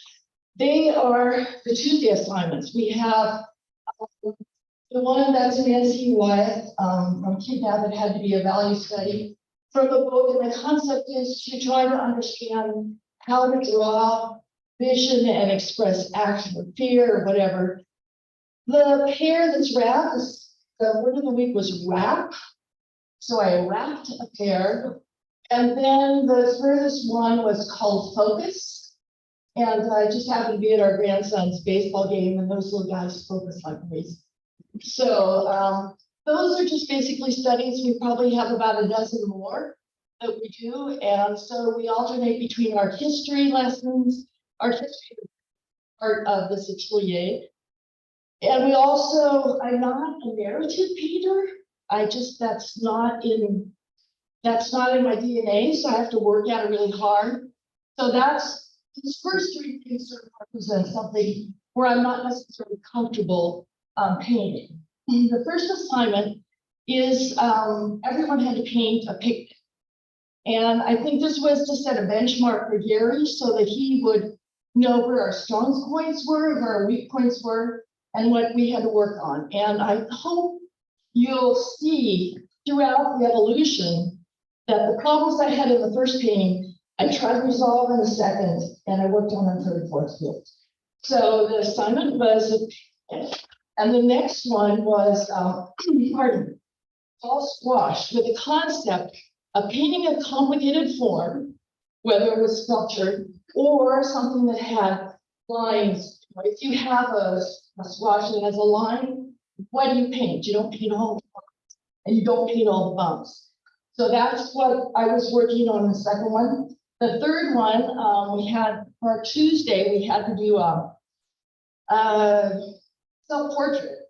And that self-portrait, we had to do a painting that was a self-portrait. And so you could either put items that spoke about your life or yourself. And so there's a gauge mug, there's gesso. There's a very important bottle from my girlfriend, Llewellyn Matthews, who was a gauge student. And then there's my portrait, because I don't like to be out there. So I'm sort of, I've been caught, I've been framed. So that was fun. And then we had, we did a lot. I did probably 4 or 5 Chardin master copies, because that was a style that we were working on, and that's what I wanted to work on. And so the assignment was to set up a still life and paint it in the style that Chardin would paint it. So that's that. And then this one sticks out because I don't paint the chroma, right? All of these are, burnt sienna, yellow ochre, burnt umber, and I've gone through tubes of those. And this one I had to buy high chroma. And the assignment here was to paint a still life of toy, because real toys have high chroma. So this one sort of sticks out from this. So that explains the process that I've been working on this last 8 months. Thank you, Courtney.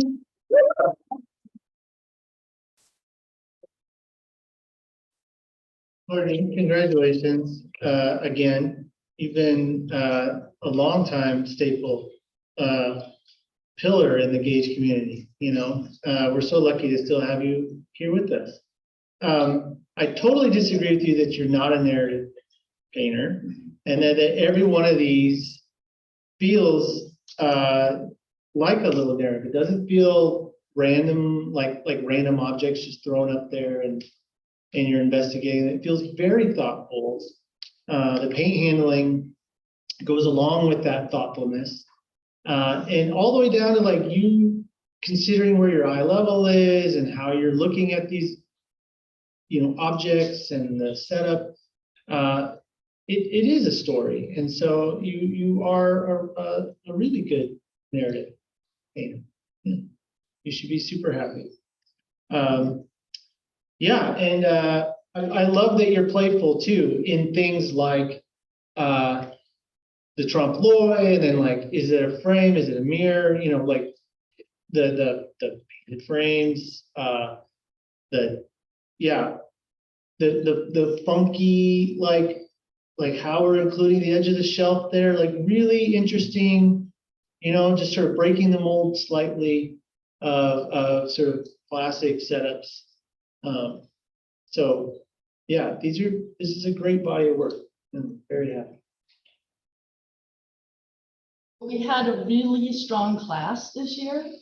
And one of the things I learned is I learned much more from my fellow students, because I don't have any skin in the game.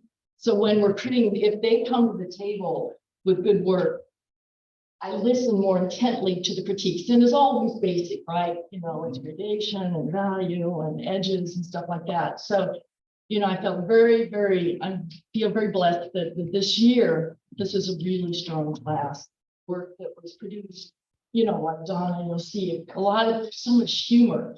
And and one thing I did learn this year, I went through Gauge Drawing Certificate program. And I took my time because there's spend a lot of it in a sculpture. If you guys want to draw a figure, take sculpture. And then I did 3 years with Tanya. I was in Tanya's first class. You're painting right here. But I had such a strong drawing technique that when I did not get comfortable not transferring. And I said, I can't do this. And Gary Zoe said, I can't do this. And so by starting with wipeout, and it's just, then all the edges come together. That's for drawing. Don't want to lose that drawing. If you search out and paint in and paint over, back and forth, then your edges, you're able to, play with edges a little better. So that was my big takeaway this year. Thank you, Gary. And I said I wouldn't give up painting until I sort of had a mastery of it, because I didn't want to give it up because I couldn't. And I think I'm comfortable with it now, and I like it, so I'm not going to. I am so happy to hear that. And because I know even going way back, you've just been one step at a time, building and building and building and building. And, in terms of those two things, getting comfortable with painting and with color, right? I know that was you were really working on, and I'm super stoked about this new one. This is so cool. I like in terms of the color, there's areas that are loud, right, with the toys, but there are subtleties. This is really nice. All of this, you've always had a really nice quality of geometric composition, which I appreciate. I can see that's been continuous, and it's really blossoming into this whole, frames and the trompe l'oeil and et cetera. And so those early elements are really starting to come into fruition. And just personally, I think like this guy here and this guy here just feels like it's all starting to click. Certainly it is. Yeah. I am really attracted to the fabric here. Love all the color that you're getting in the shadows. Also just the handling of the paint. It has sargent-like quality where it's slippery. It's kind of erotic. It's just beautifully handled. I think across the board in these to me need edge quality and focal point. They're a little bit scattered in terms of where the eye lands. I totally agree with Tanya about this. You said that you're not really a chromatic painter, but I think that actually you are. The color of your shadows here are beautiful. This is not out of the tube. This is a deliciously mixed neutralized color that you specifically made. And in terms of that focal point and edge quality, I think the strongest moment up here across the board is where this Rubik's Cube meets the foot of the bear, which is behind it and in the middle ground, and then back to that backspace here. The clarity of where things sit in space is dynamite right here. I don't see that in any of these. I also love that you're interested in trompe l'oeil, but I don't think it should just be the frames. That is a genre, is the coolest genre ever. And that if you start making chromatic trompe l'oeil paintings, honey, watch out. Like, what an exciting place to be. 2 minutes, 2 minutes. As usual, Kimberly said it first. I was gonna forget. You took your Rubik's Cube and you dropped it on this painting here, right? Like in here, or if the Rubik's Cube is sitting on this ledge here with that. By the way, I'll love this painting. The surface, the texture of the material that's around the jar or whatever it is. Saran. Yeah, the saran wrap. It's gorgeous. And it really from where I am, like there's two paintings that really jump out, and for opposite reasons, like this because of the chroma, and then this because they're technically so well done. And I would agree with Tanya, like, of course you're a narrative painter. You can't paint and not have some kind of narrative. And think about it, you're doing still lives. I mean, that was the ultimate narrative genre for hundreds and hundreds and hundreds of years. Think about all the Dutch masters, all their sex and death and war and violence, all just spilled out on a tablecloth, right? So, you have the opportunity to, like, each of these objects, they're all symbolic. You can talk about everything under the sun, right? Mm-hmm. So I would echo, I think you're really showing your strengths, like pieces like this, and again in the tablecloth, and I would love to see like, do something with these kind of colors and play with the sort of precision you have here, like a tree like John Mora's still lives. You checked out John Mora, or M-O-R-A, yeah. So, you know, people like that are, I check out some of the work from the Forum Gallery. There's a lot of like super realist sort of still life painters in there. And I think their work isn't beyond you at all. So, and that's one of the top earning galleries in the country. So it's something really consider. Hey, time, thank you.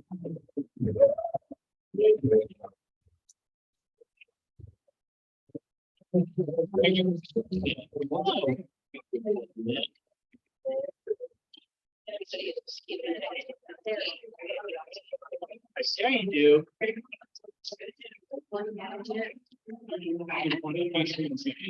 The old warm cool paint.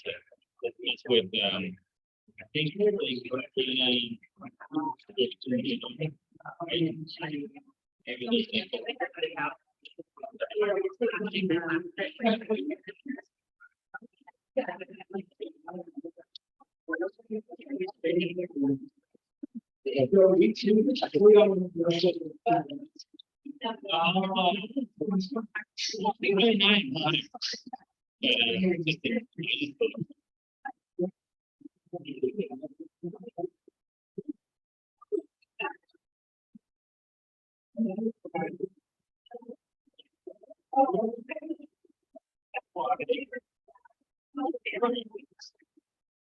Oh, yeah.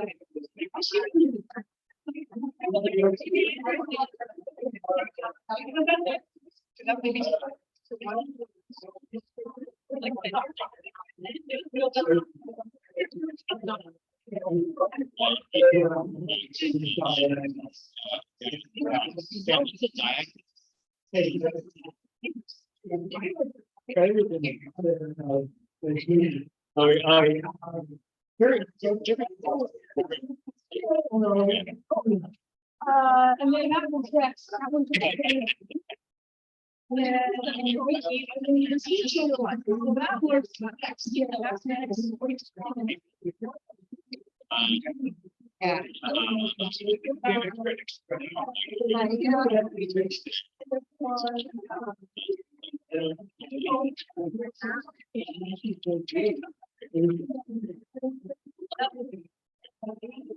I mean,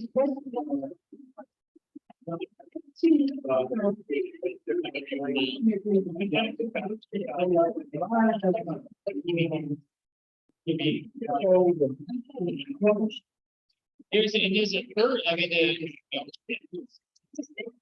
one more easy.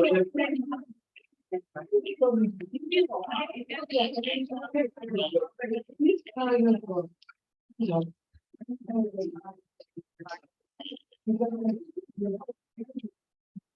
Yeah.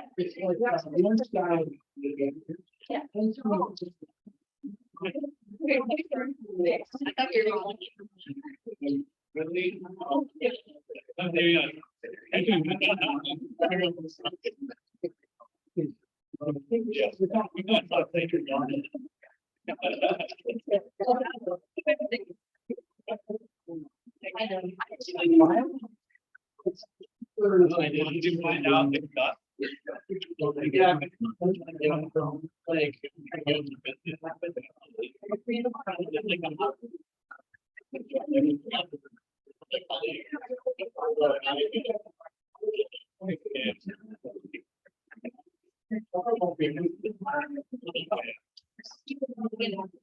want to get into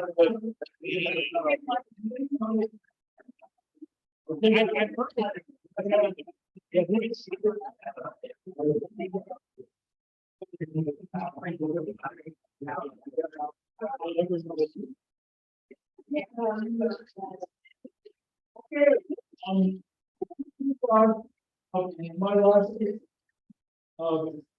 who is this been for years. We're walking away from Beame, which isn't necessarily a fun drive, depending on what time of the day. Anyway, so Patricia Pepper, take it away.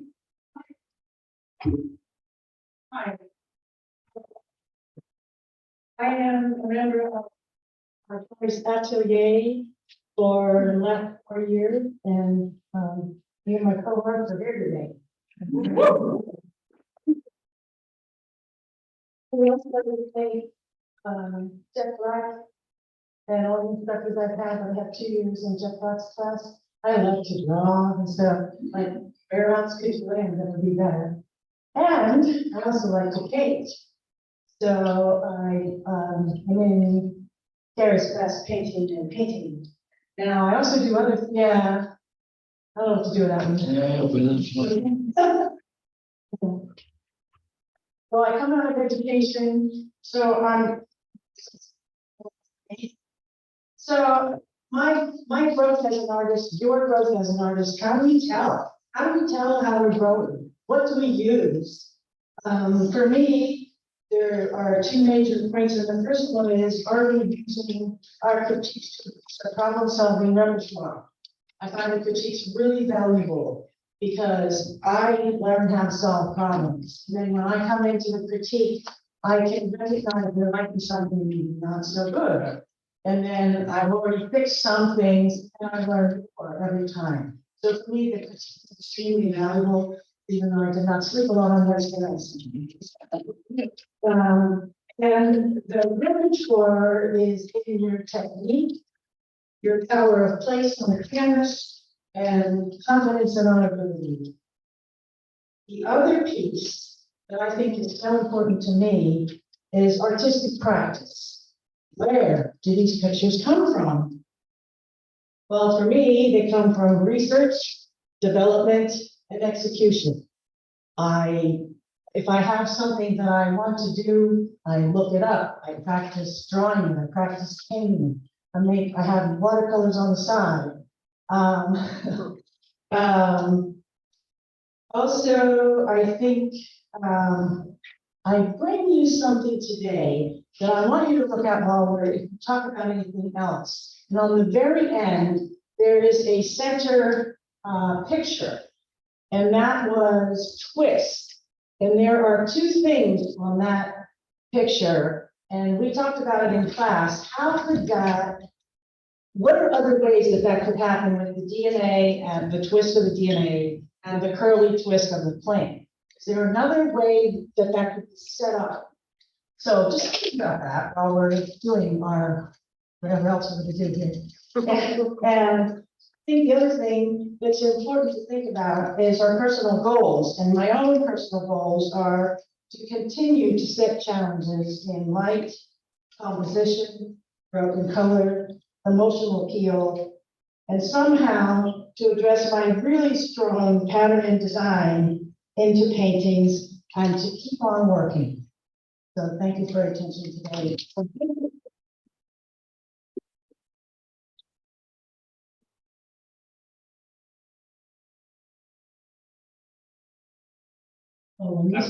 I'm glad that we pulled this one out, actually, and from behind there. I'm really interested in this one in particular. I like the kind of dreamlike storybook quality to it. And I was like, thought these were snakes, but then I realized, oh, they're little batteries that they're plugged into the plant.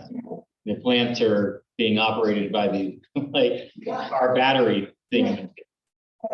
So I think that we're seeing the beginnings of a narrative quality, like what you were just talking about, the DNA, et cetera, and how that can fuse together with the way it's painted. You want to start thinking about that a bit more. And like in this particular case, I think we could have had more on the ground, like so that the batteries were not right on the edge, because that's like what's important about this piece, and kind of had to excavate that from to figure it out. And I'm not to say it has to be super obvious, but start really thinking about composition as it relates to narrative. Yes, and I think those 3 are kind of like future good ideas, so things that can be said about them in that way. Very, very helpful. Thank you. I'm going to speak around. So again, congratulations on the work.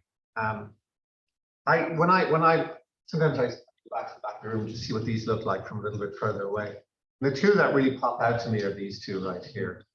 Like I personally, and again, this is where personal, opinion sometimes can encroach too much, but this to me is like one of the strongest paintings here, because we have a vantage point. You've taken something that is ostensibly relatively mundane.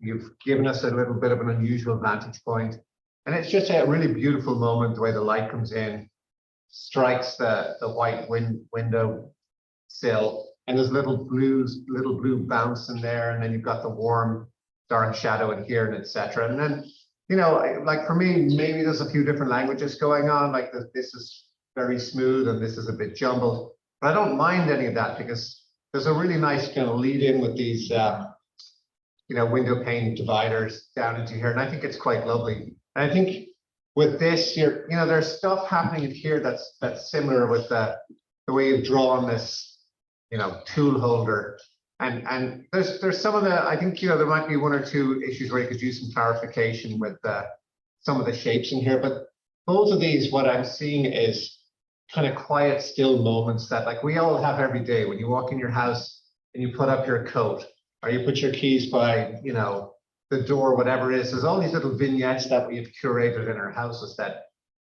we love, and they create security, familiarity to us, and then we forget about them. And sometimes just, a painting that celebrates those quieter moments and has a universal quality as a result is, I think, something that could be really powerful. If I was to encourage you further, I would say I'd love to see more of this kind of thing. Yeah. What do you think, Honey? Mark just mentioned the quiet moments, because I think you've turned these quiet moments into parties. Distinctive style. I mean, those rooms are gathering for a, they look like they, and they are, yeah, and definitely the same with those plants. They look like the real quality, and it is quiet and familiar. And I really appreciate that here with the blooms and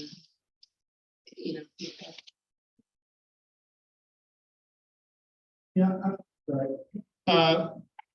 Something that I would consider, for me, the windowsill is also the one I gravitate to the most, not because I'm sort of a fan of unique perspective and things like that, so much as you tonally have a consistency in there that ties the picture together really well.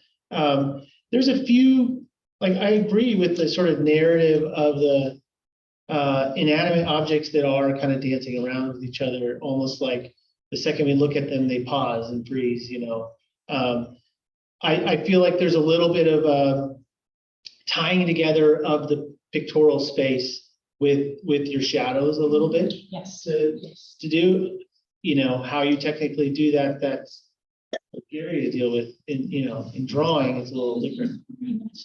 Yeah. But and I like little secret moments, like the shadow of the animal, hiding back there. Like, again, these things are quiet, everyday scenes, but they have these little playful elements. They're really exciting. Yeah. Patricia, congratulations on the body of work. You're clearly excited about color, and you're using a lot of high chrome. And I think the single most important concept you could focus on that could push you ahead further as a painter is to think about temperature as it relates to the quality of light and shadow. So we got a couple little moments, like Mark pointed out, with these cooler shadows here. I get a little bit of a sense of warm light here moving into a cooler shadow here, but so much more of that could bleed in. A white surface is just a surface screaming to show me the temperature of the light. This should be a pale, peachy apricot hue to show me that it's warm. The back of these pots could almost be a pale lavender or a magenta. There's no reason they need to be a dead gray. And so just organizing your thinking, what is the temperature of the light, and making the shadows the opposite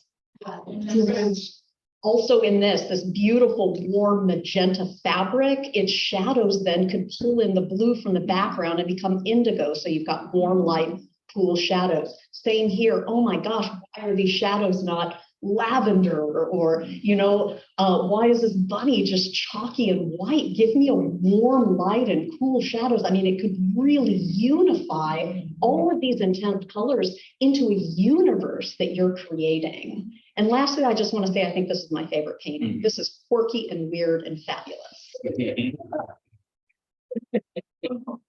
That was a fun one. I had to learn how to draw a cat. I had to look at the skeleton and look at I decided I would paint it 3 times. That was done. There's no cat in there unless I could get it on there the way the real cat looked. And I had to get a book on what cats look like. And I had to paint, I had to do a watercolor, I had to do a drawing. It's not the cat, it's the weird collaging of all these elements on the painting in a way that makes no sense. It's like Frida Kahlo. Well, and this is the self-portrait still life. There is self-portrait still life assignment. And the name of this is Balance, and it has everything I love. But they don't fit in still life format. And like the paintbrushes follow me around all my life. And so they're in my purse, they're in my kitchen, everywhere. But I wanted to, this wasn't even hard to put together. It was just started with the charcoal drawing of the face, and then everything else fell in except the cat, which I had to really work on. The cat is a member of our atelier, by the way. So, right, so. Yes. Nice to listen to Gary's thoughts. Okay, Ton. Thank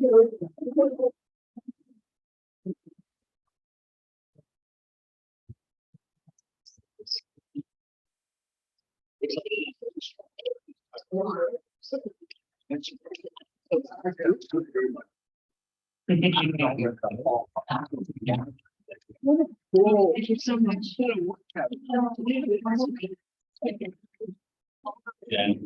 No, I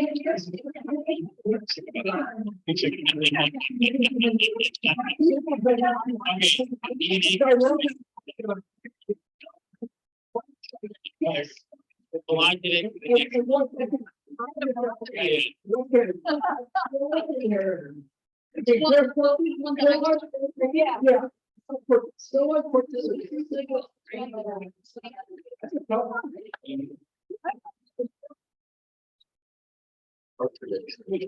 Yeah, I think it's someone.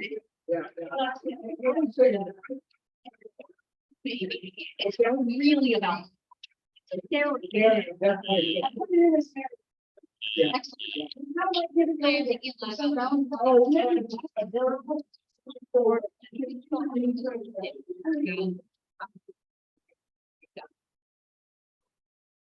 Okay, we'll get to the right thing.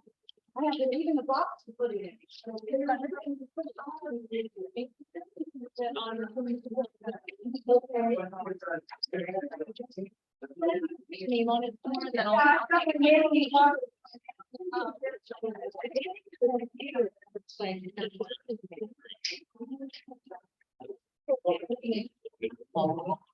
Yeah, I got it. Nick is. Oh. Yeah, no, when did they turn out? Is the second year old?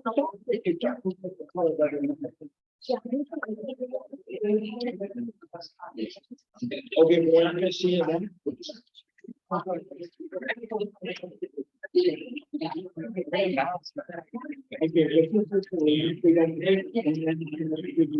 all these things were like just arriving this month. All right, is Nick here? Okay. Okay, so we are now moving along to the classical atelier, and Maureen, this one, as you know, is team taught. by Lorene and Paul, and David Dwyer is also here today as their erstwhile teaching assistant. And so all the work we're going to see the next 1, 2, 3, 4, 5 students, but all second year and second year is about 3 sides into limited palette. Mostly it's going to be 3 sides. In other words, black and white, and then year 3, you start to emerge into color. And by the way, I never tire of saying that, you know, the theory behind this kind of training is you learn the tools, and then you get out of art school, and then you figure out what you want to do with those tools. And, you know, there's a superstar graduate of the Aristides, what used to call the Aristides Atelier, named Zoe Frank. And if you want to know where you can go with these skills, check out Zoe Frank on the internet. I mean, her stuff is awesome. She has a Hot Shot New York gallery, and it gets better and better. And she incorporates cubism and movies and all kinds of crazy things. So anyway, okay, take it away, Nick. Thank you so much.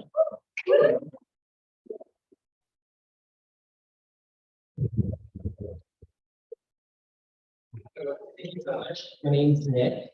As stated, I'm second year at the Tactical Atelier, and I'm really focusing on the technique and building up the skill. And so that's why I brought in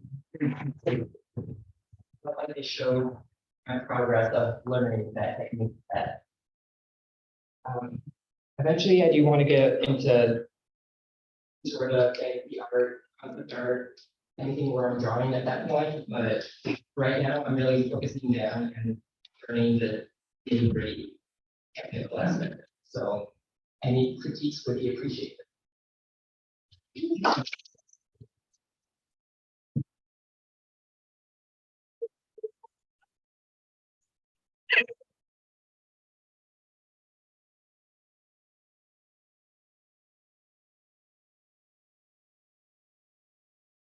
Looking good, Nick, right?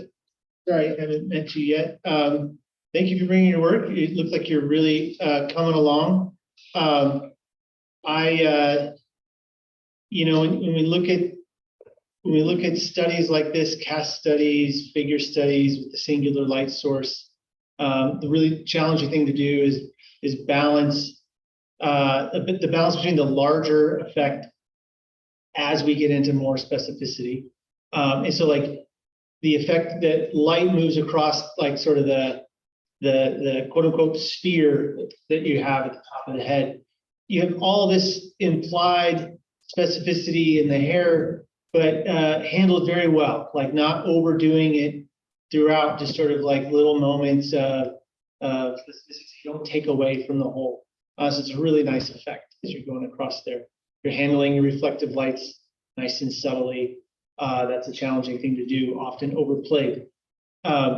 There's a little bit of I'm you know, just on the text side, like I'm wanting a little bit of this to get a similar kind of feel that the information across the board has, in that like there's abruptness in those forms that I feel like this light can almost just get a touch weaker, so it's feeling the strongest up here. So to me, it's like we have the benefit of standing back here, seeing it as this little postage stamp, right? If you do a little poster study, it gives you the opportunity to render it that way. In your studio practice, keep backing away as far as you can so you see it as this whole to maintain those larger. I agree. I think that lighter relative value moment here is really magical, really special. You're such a limited value range there, and the information that you're conveying there is really dynamite. And so kind of similarly on this, I love what you're doing with the dark range of values, the subtlety of these deep, deep shadows to just these kind of dark grays, like what you're doing in that fabric, in contrast to the relative value of the lighter value cast itself.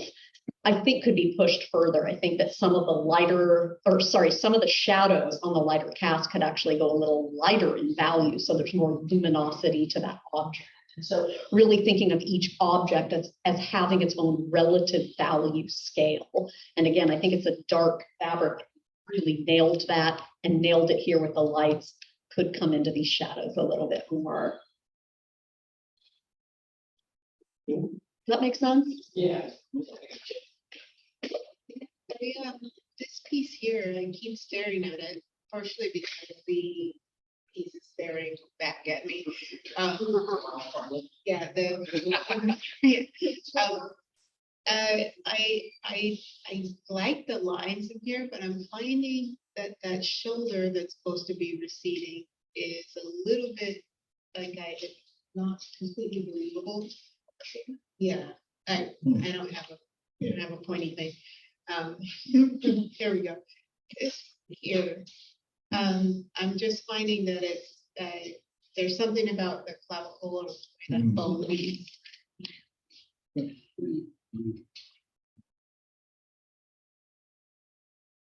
Be something too with the ribbon of that neck piece, if that was to sort of spiral just a touch as it crawled over that clavicle, it might give us an implied change in that plane. You know, that part of the ribbon, if you will, in contrast to the closer side of the ribbon, which is very topographic and anatomical in its description. The other one is almost too simplified in a way. Does that make sense? Yeah. I don't know if are you doing like a site size method for the scaling? Or are you just sort of is it just measuring? I'd say that probably there's a scale difference in the head versus the lower body. It feels like the arm is long. So it, sort of from shoulders downward, I feel like there's as a scale, there's some scale challenges in there. And maybe I don't know the model, but it's just relatively small headed. I would say that handling of the paint and the portraiture is great. I think, and this is going from cast work to life work. That's the whole game is basically going in and sort of measuring in the field, as it were. Okay. So I would echo that. I come back here, and again, sometimes the further away you get from pieces, the portion stuff pops out. And yeah, it's a very competently painted painting, and all of them you're painting very well. You're building really strong skills. This is kind of where you make executive decisions about where you want to bring focal point. And like normally, in a figurative piece, if you've got the portrait in particular, then this is where I would be like making decisions about where do I want to pump the values. Like even if I'm seeing more light on the shoulders or the chest or the hips, do I want to actually put more contrast up on the face? That kind of thing. And you can make executive decisions too, like.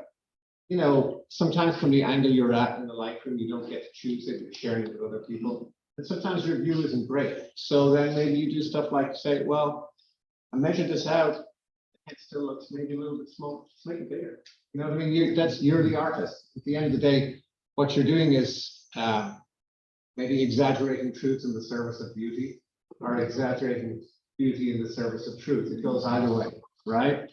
So I think you're clearly developing a really strong skill set. I think it's time now to also, with your decision making, just kind of decide to play out things like somebody already mentioned lights and the shadows. I would certainly be playing with bounce lighting, reflected light, making it a lot stronger in those cast pieces, and playing therefore with the atmosphere. Overall, well done.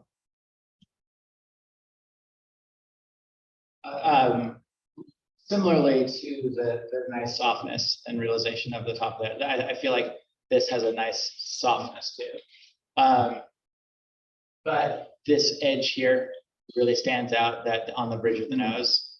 I don't feel that rolls around. I don't know exactly what the cast looks like, but it feels really sharp and jagged. So I just focus on those edges, focus on like stepping back, thinking about things that stand out to you. Squint. Maybe the forehead's a little bit dark. Another thing to think about, this is one of those things to keep in the back of your mind. Similarly to the color relationship with light and shadow, you can also have a relationship with value and importance of light and shadow. So if you want to say that the light is the important areas, then you can add more information to the light and reduce information on the shadow, or reverse that. You can add more information to the shadows and have less information in the light. Maybe the light diffuses, maybe the light is, because the light is illuminating the particles around it, maybe it's not as sharp. And so maybe the areas that have light are softer, and the areas that are in shadow are strong, have a stronger contrast. So there's ways that you can also play with light and shadow with a language that can enhance that volume and that importance. Does that make sense?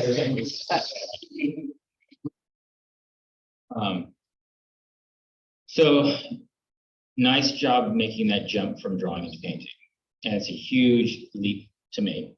And I can really see in this cast painting, you're really learning how to turn the form in paint, you know, and that's a major milestone. A lot of times, as you know, what happens is you're learning this new skill set, and you have to juggle all the drawing elements at the same time. And so that's one of the most difficult elements. And I can really see the paint coming alive, and you really starting to understand the medium here. With speaking of the drawing elements in terms of like this piece, for example, working from life, especially like a pose like this, where the slightest amount of rotation, like this is like the dead zone of, or like, you know, with like just a little bit of this or this will completely change the pose, right?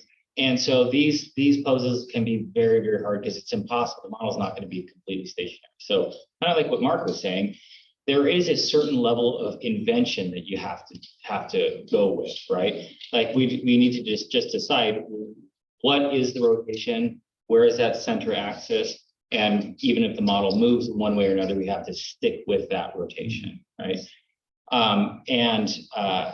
You know, like I could kind of tell, like with the face, this is so beautifully modeled, but the cheek on this side is coming out a little bit too much, and I think that that's partially in relationship to the bottom of the face, right? And I think that that's probably because one pose it was just a little bit turned compared to the next pose. And so, especially if you're wanting to go into the more fantastical and concept art, you know, et cetera, like I would just encourage you to keep a sketchbook also, and just draw as well, and let both of those things really keep the drawing alive even as you're learning painting. You know, tonight, because it's odd because you're literally being taught how to observe really well. The word invention seems like counterproductive, but inevitably there is a level of that even when we are observing really, really well. So what he's saying sounds like, listen, you know, bonkers, but it's true. It's true. You have to sort of figure out what your pose is and then manipulate yourself and manipulate the drawing and to match what you decided. Time. All right.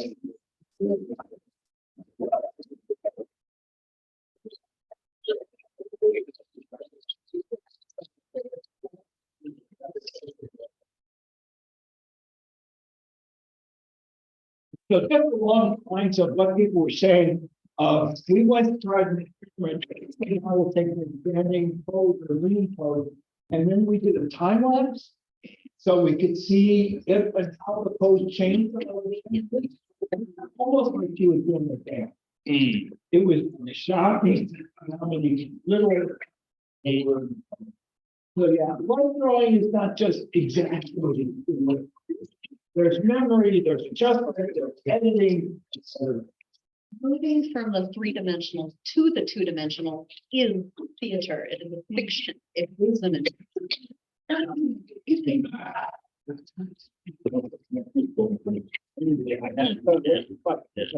just like yeah, it was when she was like the one I had drawn.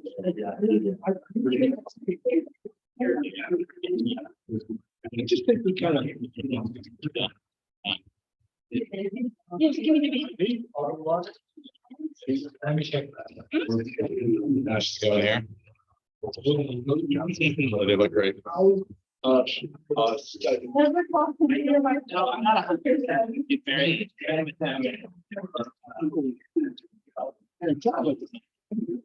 I mean, you go freaking way. No, I don't think okay. I mean, some of those animals from back then do look a little bit funny, but it's amazing how. And,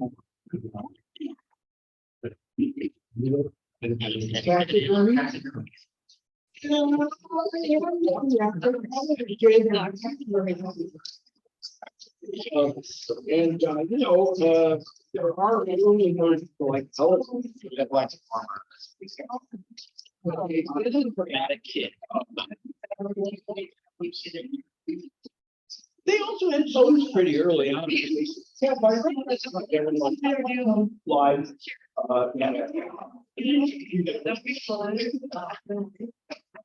Okay. I wish. Okay, There's some here. Karamarenko, something, right? Karamarenko? No, we changed the order, so I'm actually Lilyane. Okay. Okay, so, okay, next up is Lilyane Christante. Hi, everyone. My name is Melia Dodge. I'm a second year in the class for Italian. I'm super excited to be here and sharing some paintings that I've been working on.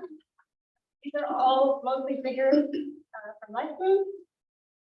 There are a few that I've tried to push a bit beyond just the studio, but mostly I'm working on my technical skills.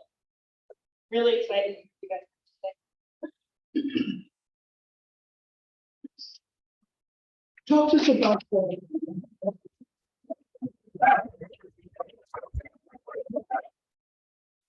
us about the poster study versus the painting. Yeah, so this painting I'm actually currently working on. We have one more day with the model tomorrow. So I've kind of made my jump to limited palette, and this is one of my first studies in Lightroom working with a new palette. It's super exciting.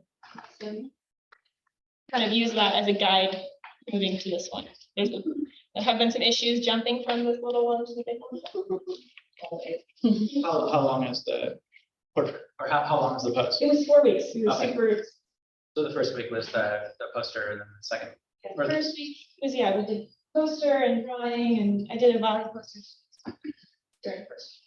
And everybody does a poster of these longer poses? These are really beautiful, really well done.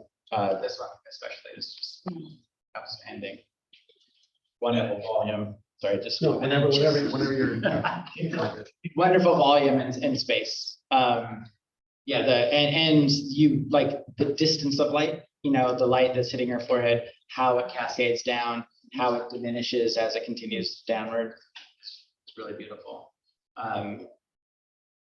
If there was only one thing, I would say that the legs, this leg might be, could be knocked back a little bit to bring this knee forward a little bit. But really outstanding. So Lilyane, I have a weakness for combining observed figures with indented backgrounds. And I just think you nailed it with that one. And I was complaining about the eye level on that one. On the other, on the previous one with the big white circle, I mean, that's a perfectly integrated viewpoint in terms of that landscape. Absolutely reads as though, if we were standing there or sitting there, that's where the horizon line would be. That's the level we bet the at the lake. And the fade back, the aerial perspective. Yeah, really nice stuff. Very romantic. So I agree with all that's been said. The work is beautiful. Like you're only a second year and your technical skill set is really, really strong. So it is really beautiful. Like the cloth study, just fucking gorgeous, Just have that in any house, And then, there is that kind of we've mentioned this before, but there is that thing, it's like when you're working on your skills and you're working with the figure, and then you're presenting paintings of the figure, what are they saying from the point of view of like, you know, once you get beyond the technique? And that's maybe a bit early for that discussion, right? And it's not necessarily the point of these pieces. But one of the things I would say to you, when you go to the practice of, you know, taking your figure and then now you're putting it in another context, then I would say, you know, there is an opportunity there for, like Gary said, this is, you know, you've nailed it and it's romantic, and it is, as a sort of romantic piece that I might see the 18 or 1900s, I'm like, yeah, boom, right? But, you know, you're painting today, what would this be like if there was a sign in there for I-5 North? You know? Why is there a guy sitting naked beside I-5? So again, maybe that's me projecting my own stuff on it, but the point is, like, you have the opportunity to play with all sorts of dialogue and to use your figure as a vehicle for metaphor and meaning and all that stuff. Because once you get beyond the practice of nailing those lights and pushing a leg back and doing all that stuff, then the question is, where are we with it then, right? And so if you think about all the great figurative painters, even the modern ones, like, you know, like Lucian Freud and people like that, they're always, the figure is an exploration and inquiry into you know, the human condition itself, right? And I actually think in your poster study over here, you've kind of nailed that. I mean, that to me feels like a piece, again, you know, it feels like a piece that I might see, you know, and like a Cézanne when he's not trying to fracture stuff or whatever, but like that figure feels really earthy and present in the space. And so it brings with it, like, makes me feel like the ponderousness of flesh in an environment. And I think you captured it with the light and with the sort of ruddiness of various parts and stuff. And as you know, we had a few words before you got on there, a little bit less so in the larger piece. Like, it might be a rush job, but I would, and you have your poster, I would start, you know, you said, you know, you were using flake white, the larger, and titanium, the smaller. I'd go in there with titanium white, try and get that sense of the contrast in the flesh a little bit more, because it'll make the figure feel so much more powerful and present. And then that leads us to think about what it is to be a human in that position. So Mark, what is it that you like so much about the poster compared to the? It just has much more impact. The figure feels more present in the space, heavier, and just more solid. Like fleshy. Contrast, and also just a little bit less soft, a little bit less buttery. Just feels, and therefore a little bit more real, you know? And then, like, think about Lucian Freud. When you look at Lucian Freud, they all look like those people smell, you know? Whether it does an etching or a painting, whatever, like, you feel cold sweat on it. You know what I'm saying? And that's part of it. Like, he brings an extra dimension of psychology as well as sensating things. So I think you're at that level where you can be moving into that kind of dialogue.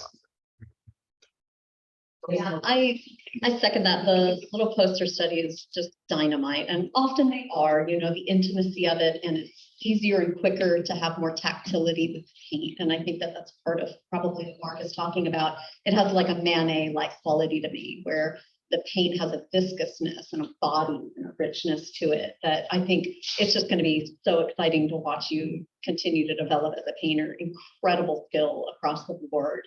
And to bring that sense of touch in. I'm also seeing that touch here with the still life. Again, it's like, it's not just an image. It has a real beautiful body to the paint itself. And so I'm experiencing it in multiple layers of sensations when I'm looking at it. I get to experience not just the image of the fabric, but the way that the fabric was lovingly developed by you with your hand, which is really exciting. I think as you continue to develop and working more tactile and develop these images, that things like concentrating on areas of contrast, like this leg could be a little bit darker, so it sits behind the main light on the body that's closer to us, or that this shadow could be a little bit less high contrast. It looks like the arm's a little broken or something strange is happening there. Kind of minor, overall, just really, really beautiful. I love what Aaron said about the subtlety of just the closeness of the light and the way that diffuses down. Just I'm very impressed. Beautiful work. Yeah, really beautiful. Kind of the way I sort of see what they were talking about with the poster study, it is like Kimberly said, it's smaller. You basically have a big brush vernacular and a smaller study with a small brush, right? So you take these bigger, luscious, like, it's hard to replicate that at a larger scale. It feels bigger brushes too. Yeah. But what I would say, two things on that is one, the medium is celebrated more in the poster study, right? So like you're activating the power of the medium, right? I'm stealing that from Ruben Radding. He's a street photographer. The power of paint is happening in there, and you're starting to pick up on that, and that'll start to pull into your pictures. The other thing is work from the poster study too, not just from the model. Like what is, like Mark was saying, like what is working in there? Like, I know your teachers aren't going to allow you to do this. Do it away from the model. Like every once in a while, you know, like let them be surprised. Like, holy shit, what happened? Like, yeah, I figured it out. Trust though, like, yeah, you have an understanding of what flesh looks like and feels like. Now, like, really kind of trust your instinct and your understanding. To that end, with the poster study, I mean, you could just do something as simple as put some like cellophane over it and like to extend your value. Basically, the difference between the poster study and your current piece is just that it has a more extended value, right? Your lights are lighter in the poster study, so it's more contrast. So you know, and as you're modeling, it's really easy to undershoot those lights because just a little bit of change, right? As you approach the light, just do something as simple as, okay, let me check what's on my brush. Again, I poster study, put cellophane. Be like, oh, wait a minute. I haven't quite gotten to the light value range that I need. So you still have some opportunity to bring out those lights. I love it. Juicy quality. Painting is still really nice dialogue with your painting showing through, and Dodge here and over here, and I'm seeing that in a lot of the work, and so it's really nice to see. Yeah, and the color temperature, even though this is kind of monochromatic, it's still beautifully tied together in terms of color temperature. I agree that maybe a bit more reflected light.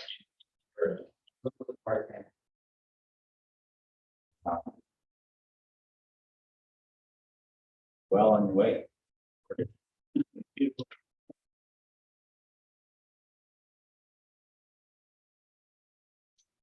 I was gonna quickly underline exactly what Jeff said. We have our students make maquettes, and then we work from the model and the maquette, because the maquette sometimes gets the essence of it very quickly, and you're freer in the maquette.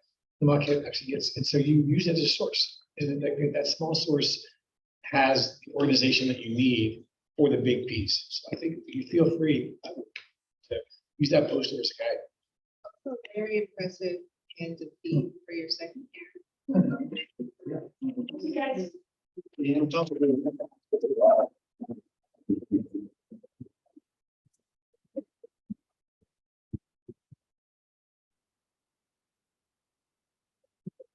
So I gotta say, I've been working with poster studies for years. It's never occurred to me to put cellophane on the poster study to see if I can add it to the bigger painting. One suggestion we have this free education.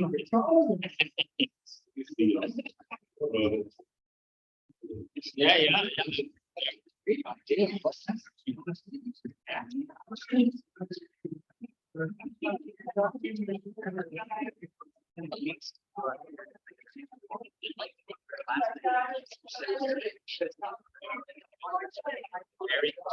Yeah, like there was some stuff.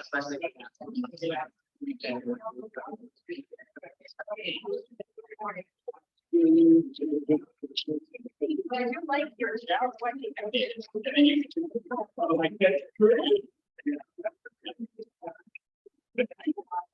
You know, I'm very happy tonight.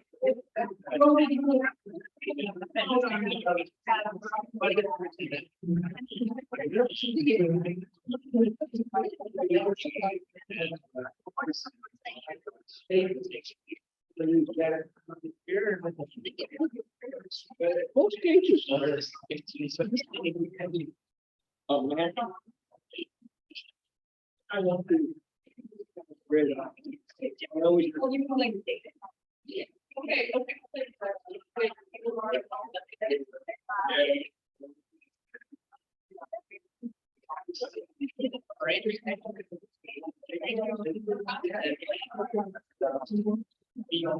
You can always compare after.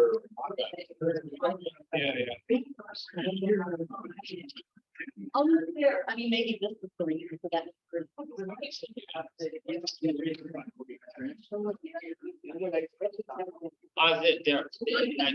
aesthetic, they have architectural oversight.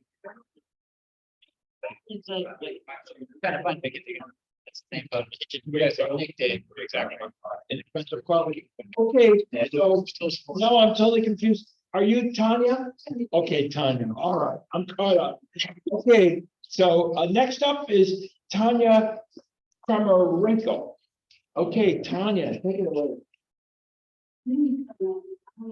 Yeah. I think the year is I say the journey into all of Faigin. This year was full of new knowledge, youth, and feelings for me. So this year I try to find musical materials and allow me to easily and process results. I try to learn process, things and really. Now I sense of happiness and joy is more than ever. So, more than last year. So I'd like to show my work. So this is from Alive, and this is from. I would be really appreciated for any criticism. Thank you.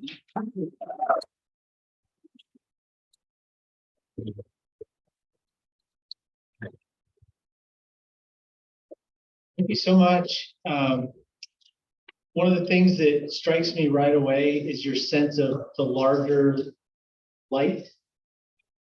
Like this figure in particular, you get a sense of like this is going to be the strong zone, and then everything is going to kind of diminish a little bit as you move away. It's pretty consistent throughout. I see a similar thing even happening here, where it's like the strength of light is here. This is all trying to be like that, but you get these little passages that are weakening in relation.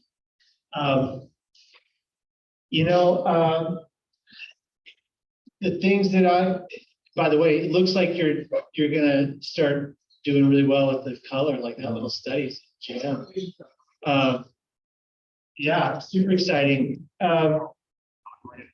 Be careful on putting the toppings on the cake too soon. The overall effect of form, the way the form's edges are reading as a whole are a little softer, and when those like crisper little details, they'll really stand out. So melt some of that in to the environment.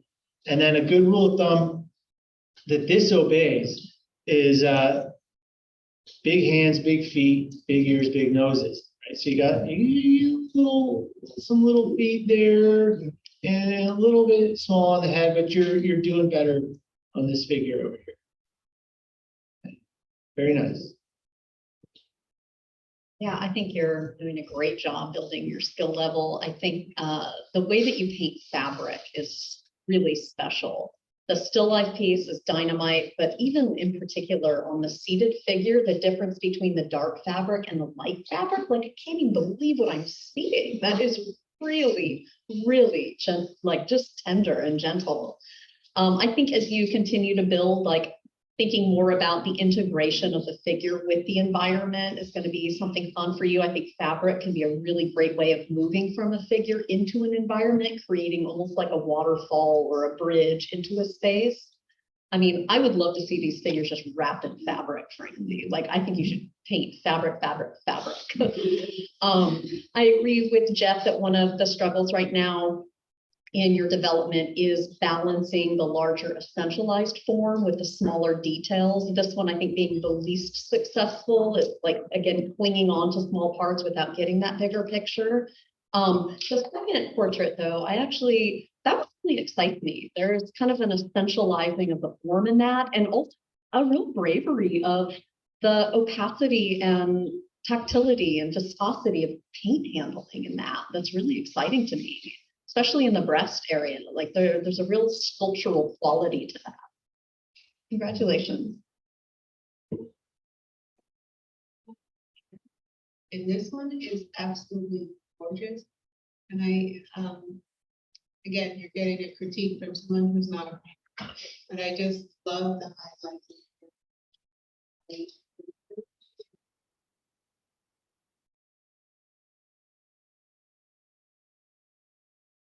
So I'm also really attracted to the fabric piece. And I'm not sure anybody mentioned the frame, but I love the contrast between the sculptural quality of the frame and the flowing, sensual, figurative quality of the fabric. And I love the fact that, I think I'm looking at it, it's a flat tabletop, and then all of a sudden there's that little crease in the right-hand corner. And I get a huge kick out of that because I'm not expecting it. Yeah, I mean, that's really cool. And because I can never resist an art historical reference, if you feel like a Google, if you're not familiar with it already, that Angra seated paver, in reference to that picture on the far right. Not only supposed the same, but the lighting is the same.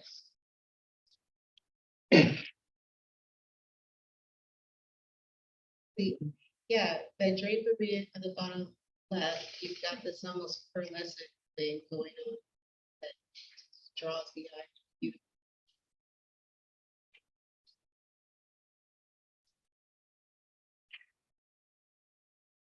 Like color in that painting, strangely, like the subtle temperature. Yeah, is this a warm cool painting? Or? Yeah, this is also a roll over. But it's a monochromatic painting. So,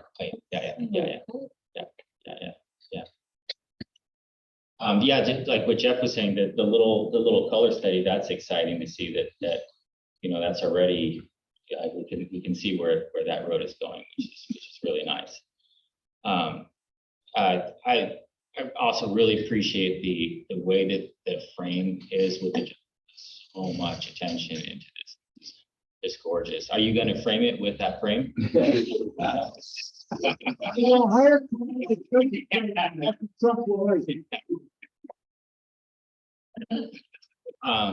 My one suggestion on this piece would be that like we have this little detail here. To me, it feels like it's asking for more information right here, because like the cloth is coming forward, and it just feels like this is left a little behind, like just on that like little edge to just really complete the whole thing. It doesn't bother me that we have these soft kind of atmospheric edges here, but right here, this is like really close to it. It feels like it needs something just right there to complete the thing. I would encourage you also with the life poses, even if it's just a single figure, really still put on that compositional lens and think about how the figure is really relating to the ground plane, et cetera. Even if it's just like vignetted, like, is this going to be, this could be just kind of a wash of a tone, right? Or I would expect that the light being this strong, it should illuminate the ground plane right here. And it's lighter back, so it almost is creating this little surreal quality of it being lighter back here compared to right there. you've done a nice job with the hands, but we need a lot more attention on this. With the simplification of toes, and especially when they're foreshortened. Those are just like, I really don't want to paint that, but you kind of just have to just buckle up and be like, all right, I'm doing this, Yeah. So try not to skip over this kind of thing. Do you guys having the furniture on that one tonight? Yeah, well, that's what I'm saying. So if we're not going to do the furniture, like it goes into that whole territory. How are we going to vignette the piece and like how to describe something without it feeling like it's missing something, right? So just experiment in the poster study realm of how to problem solve with that, and even if it's just a portrait or a figure, still composition is always important. How it all relates together. It's really beautiful. I agree with that. Like especially when you're doing figure painting, when you're okay, like you might not have the best angle, you might have this, you might have that, and you're thinking about anatomy and you're thinking about proportions and perspective and everything. Also think about picture making, thinking about how you're putting all of those elements, all of those value groups, how you're distributing, how you're drawing the eye, what are you saying, how are you going to make this an interesting image as well as a representation.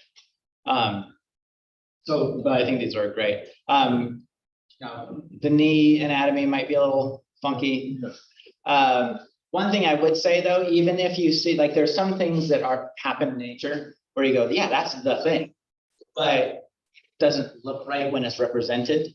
I think you could have a little bit more gravity affecting the drape here. So you get a flow, like maybe it's coming down a little bit and creating a flow. The almost straight line kind of gives it more of a solid shape. 1 minute, to go with what Aaron was just saying, like compare this to that, right? There is more something to the weight of that drapery in the back.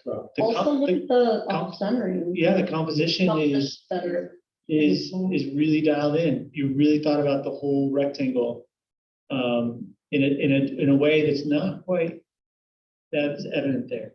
Yeah.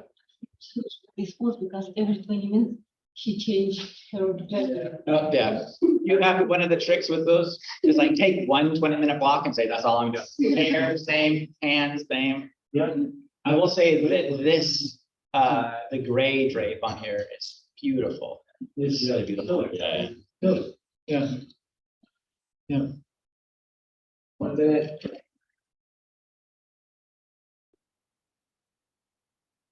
Yeah, I guess just to reemphasize, just that in that small poster study, the way she pushed to the right so that there's more space on the left, and then even that little tiny indication of the light on the floor plane for another geometric shape, pretty important. Yeah, it's pretty cool. I don't know if your models allow this kind of thing, because it would make questions about using drapery in models. We did that was our year basically. So we do photo references when we get a good image. I'm not sure if your models allow that. A good one.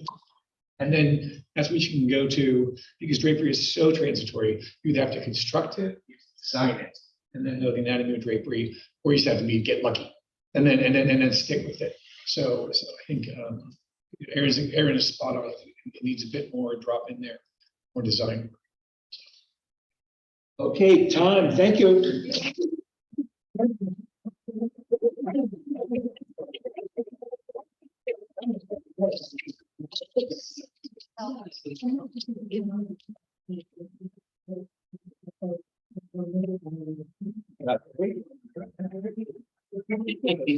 Big Ben.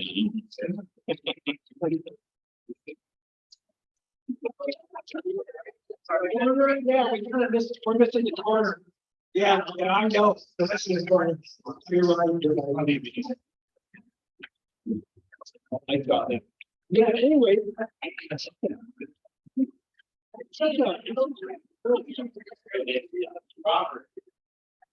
What is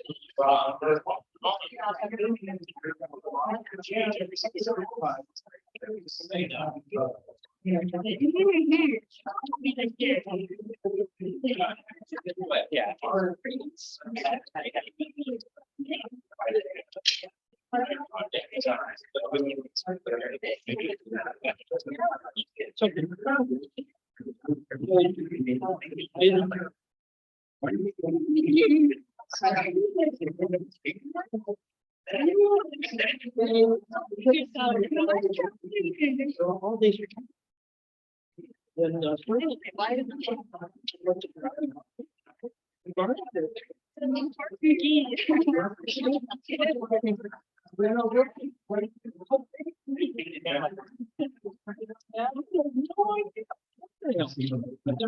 the poses.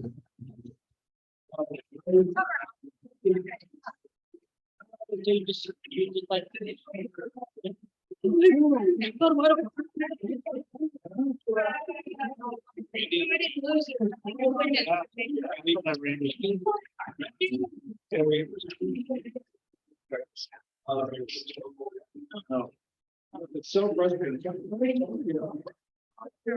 Anything? Okay. Angeline, so are you in? You are Angeline, correct? You are. Yeah. Okay, so classical Atelier number 4 out of 5 is Angeline Phan. Angeline.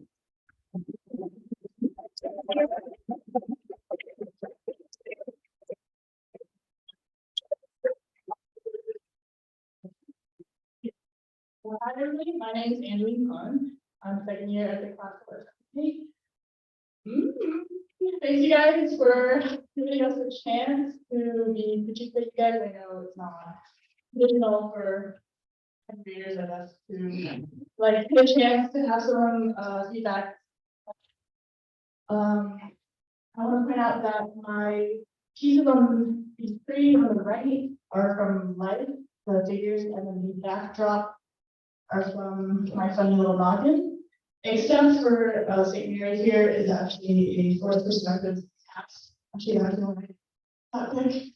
And then I fitted her in LIVESTREAM a little bit closer to me so that the cascade of light would be the same when she was big and far away and the one on the very left is a master copy of Common Thinking Pandora.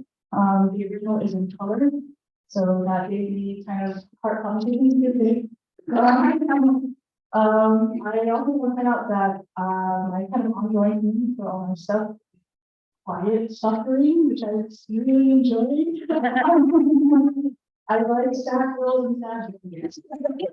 My goal in life, kind of not in life, in my career, I guess, is to work in the entertainment industry as either a concept artist or illustrator or art director.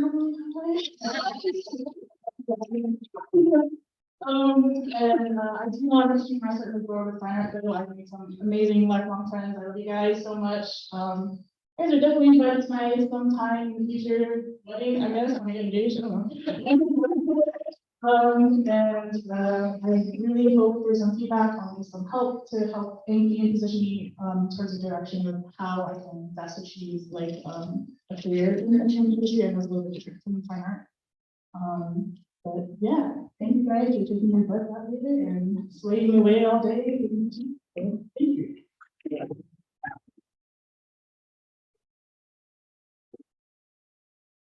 Next week, don't hold Aaron when they're over, yeah. Okay, we know now. I was gonna say you're in the right program for quiet suffering. And that's because folks there are dedicated to their craft and they put their time in and thing. You know, you like, how do I move into industry? I'm looking at this piece on the right with that figure, at the base of the statue. And it's just so creepy, And I referenced Patricia Pepper's work earlier. And if you look at her stuff, it's like you have this kind of, I know it's like a human, but it's kind of humanoid because we don't really see the face. And it's just so well rendered, this kind of mound of flesh at the base of the statue. And so I think keying in, using your technical skills and keying in on that atmosphere and that story's narrative, but primarily doing that through the atmosphere I think is one of the ways that you could step forward. You know, and like, I would love to see more of that. How many models can you recognize just from their body? Yeah, if you're not familiar with him, that is Randy. We show, yeah, we had a whole show just on pictures of Randy. So what's the sculptor? Sculptor is Faigin.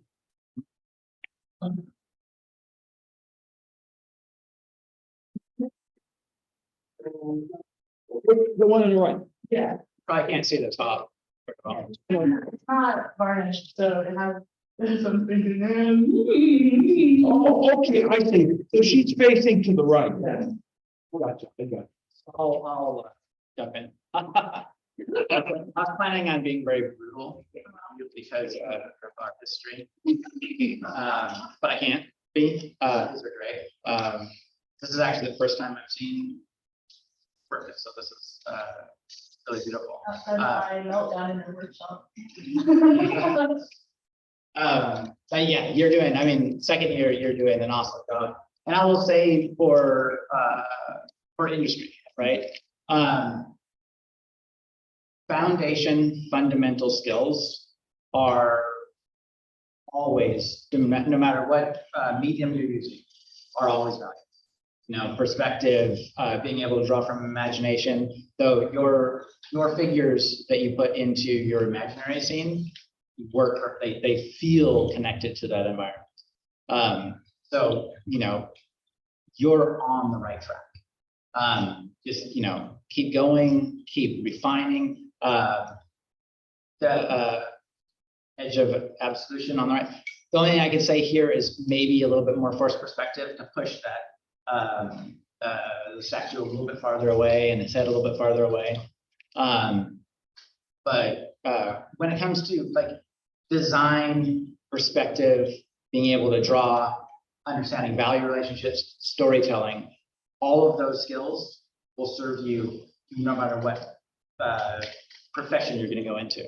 All of those are fundamental. And in fact, currently I do guest speakers at work because I want to help develop foundational skills of our 3D artists who can sculpt and do a lot of really cool things, but don't have those foundational skills because they jump right into technology.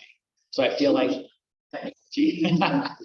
so these skills are great, and I think that you're absolutely on the right track. Oh, So Aaron, just point of clarification, when you talk about 3D artists, you're talking about 3D as in like digital 3D, as in wireframe, Maya, etc. Right.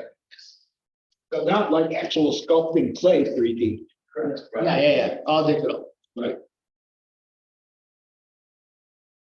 Usually, beautiful. I think this was touched on, like getting your figure to fit that environment. Each one of these do. I mean, the master copy really sort of sets the tone, and like your jilted figure belongs in that space really well. The last nymph belongs in that space. So you're doing a good job of tying them into that space. I keep coming back to this one. I love the way that this whole leg series is handled. I think it's just so subtle, just so believable, so fleshy, really well done. I think of, yeah, it's lovely. I think of Dore when I think of that piece, you know. I kind of wish there was a little bit of that light trying to creep into there a little. Like there's a little bit of spotlight is really strong here. I kind of want it to radiate a little bit more. But yeah, I think that's a. I think the clarity of the direction of the light, knowing that you worked from the life model here and then integrating that light across the picture plane in that indented space, really, really successful. Second piece, what's that? Yeah. The direction of the light, yeah, and the second piece. I'm excited about the one on the end. In some ways, I think it's the least successful, but it's the most exciting in a way. Even just hearing you speak and running into you once in a while, you have such an awesome, fun personality. And I just feel like getting into sort of inventing this kind of narrative, that there's a piece of you in that feels more authentic. And so I'm excited to see that part of you develop more, where you're inventing narratives, where I love how you talked about that this is a small statue that you invented to be larger. And so just like opening up that door to really inventing the kind of scenes that you want to make, because it's weird and bizarre and fabulous. It's not oiled out or varnished, but there's actually wings behind him that I wanted back in the day that are supposed to be like, you kind of have to assume either like an angel wing coming or they're them, and those are like definitely. But I'm not Christian, I'm not religious, like I made it to religious meeting. Randy knows what you haven't pulled out.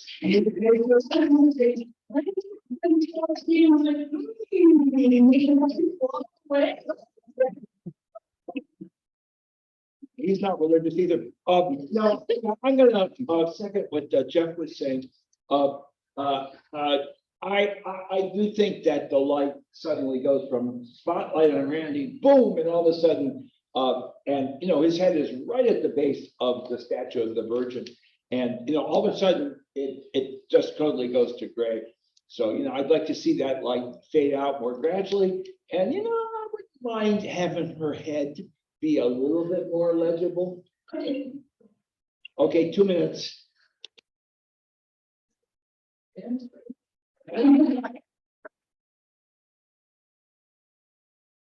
Okay with the head not being. Yeah, me visible. too, me too.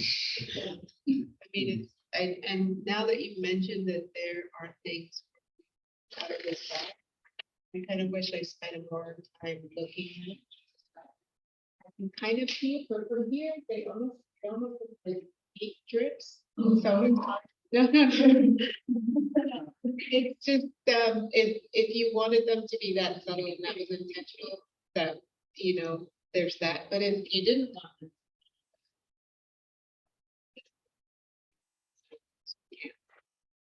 them. The contrast is so great that they kind of disappear. It's nice for them to be subtle though, because and I don't want them to be sticks or wings. I want them to be undefined, you know, shape that is. Yeah, I mean, to me, every time you give me a word like wing, I mean, I want to be like crackling. So, and they're the same thing. This painting reveals itself. You know, it is a high contrast, so it takes a while to reveal itself. So I guess the biggest trick is letting people enough time. We're sitting here for now 10 minutes. Now we're seeing it. And you don't always have 10 minutes for somebody, you know. So Yeah, I'm just like 2 seconds. yeah, exactly. So no, I appreciate, agree. I don't want her to be anything like Gautham. The mystery of that Virgin is really beautiful to me. Like that facelessness. No, it's like almost like a false deity. You don't know if it's like or like.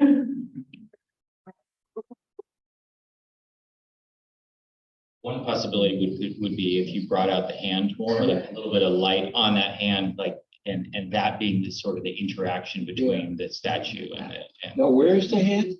Right. Right here. Oh, Okay, can I say it's just one of those things, like for you, with all the advice that we're gonna give, like, I don't wanna see the hand brought up, I don't wanna see the face brought up. The hand brings from the narrative of now this person is pretty. There's no wings, etc. Like for me, this is powerful because it is a human, you know, that's inexplicably lying naked at the base of a statue. And then, yeah, there's all of that religious baggage if you want to go down that road, right? But at the end of the day, you're the artist, you know, all these little changes can change the meaning dramatically. So yeah, it is about it. Okay, time.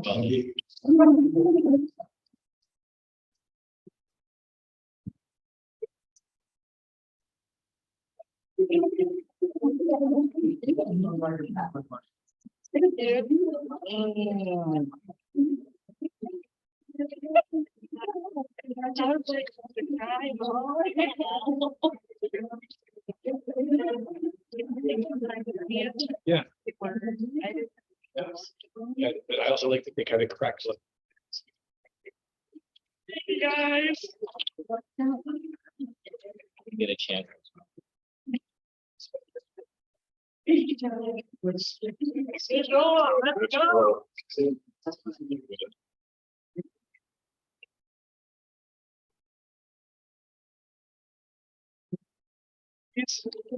Yeah, most of these were our yes.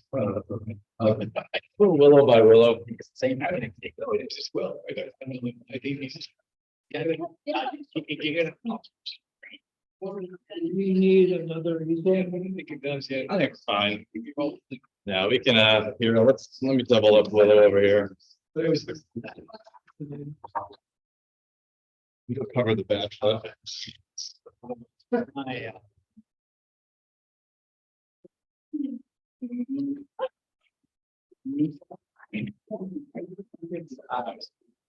We were over there. We did like this. Weirdly dislocates.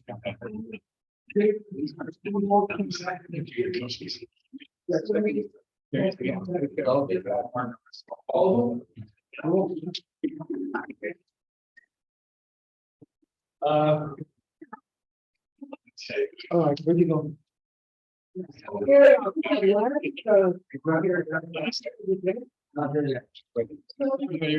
Just there.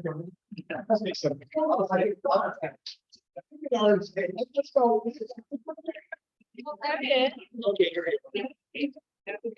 Okay. Mitchell, Yeah. okay, Mitchell, take it away. Yeah, my name is Mitchell Thelen. Thank you.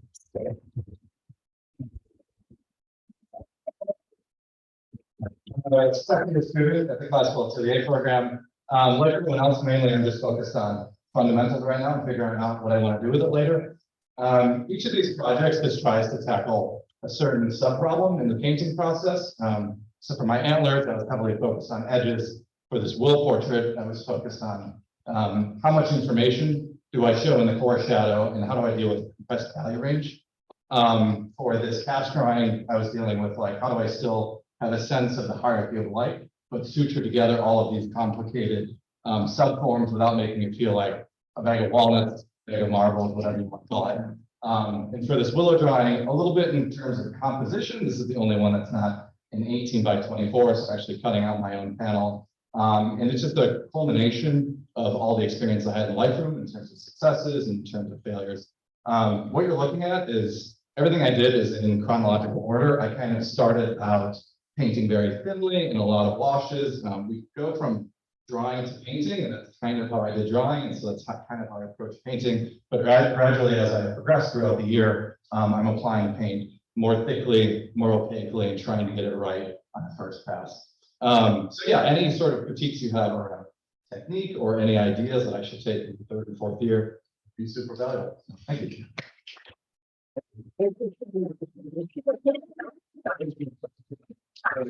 I'll go if I can. So again, like everybody that's come here today, congratulations, right? Work is strong. And I actually think it's great, that we have, people who are not in their final year presenting, because you can then take information away with you, right? And I'm looking at all of these, and you've explained the logic behind all of them that makes sense. And I'm looking at your studies, and a lot of what you're talking about, let's say, is in a bag of marbles or whatever. In your study, you've kind of sorted it out, right? And then the difficulty, I think, for us all is when we get involved in a piece, it's how much information do we present, how much do we edit? I always tell my students that what you're drawing or painting isn't necessarily what you see, it's how you see, right? And so, the example I use is if you look at your hand, you look at your fingertips, all the rest of your hand is wobbly, right? Because your eye focuses in on things, right? And so we can't see everything all at once. And what the problem is when we get engrossed in a deeper study is we zone in on a section, we pull up all the details, we zone in on another, we zone another. Like I'm looking at your skull and antlers, And for me, what I'm seeing is the cloth that's beside the skull and antlers. I'm not really seeing value-wise, if I can get Mr. Gary Faigin out of the way. I'm not really seeing, you know, this is beautiful, all of this, and really what I'm seeing is this right here. And so for me, mute that, bring up the lights where you want us to look. And so I think that is the decision, especially working in monochromatic palettes.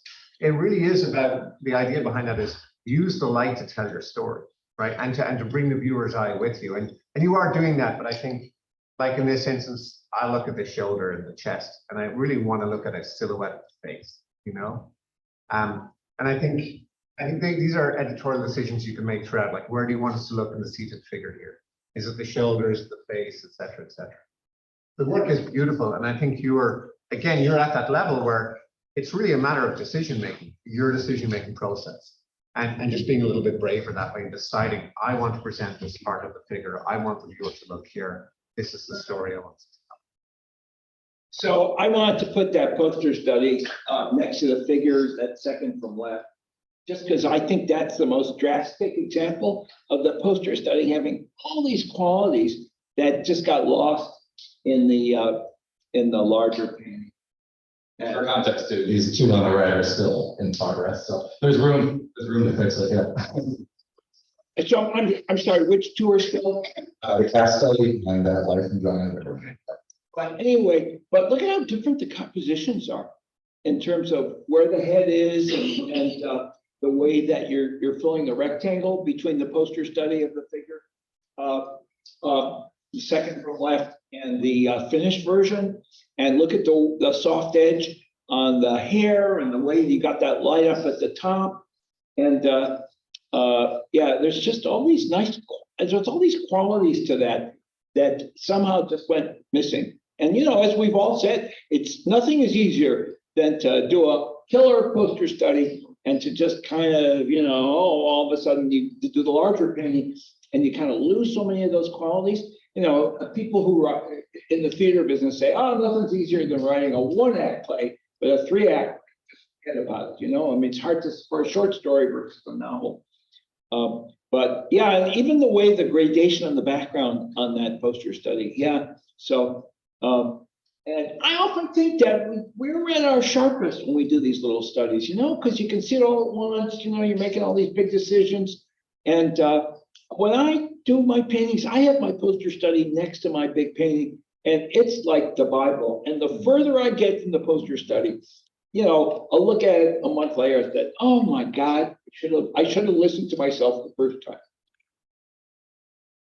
I would second that, and what Mark was saying, that it's kind of like the poster study is like you understand what it's about, right? And it's about a passage of light in every one of these little pictures. Like the cast, it's a passage of light that comes across that form and it rolls across that barrel.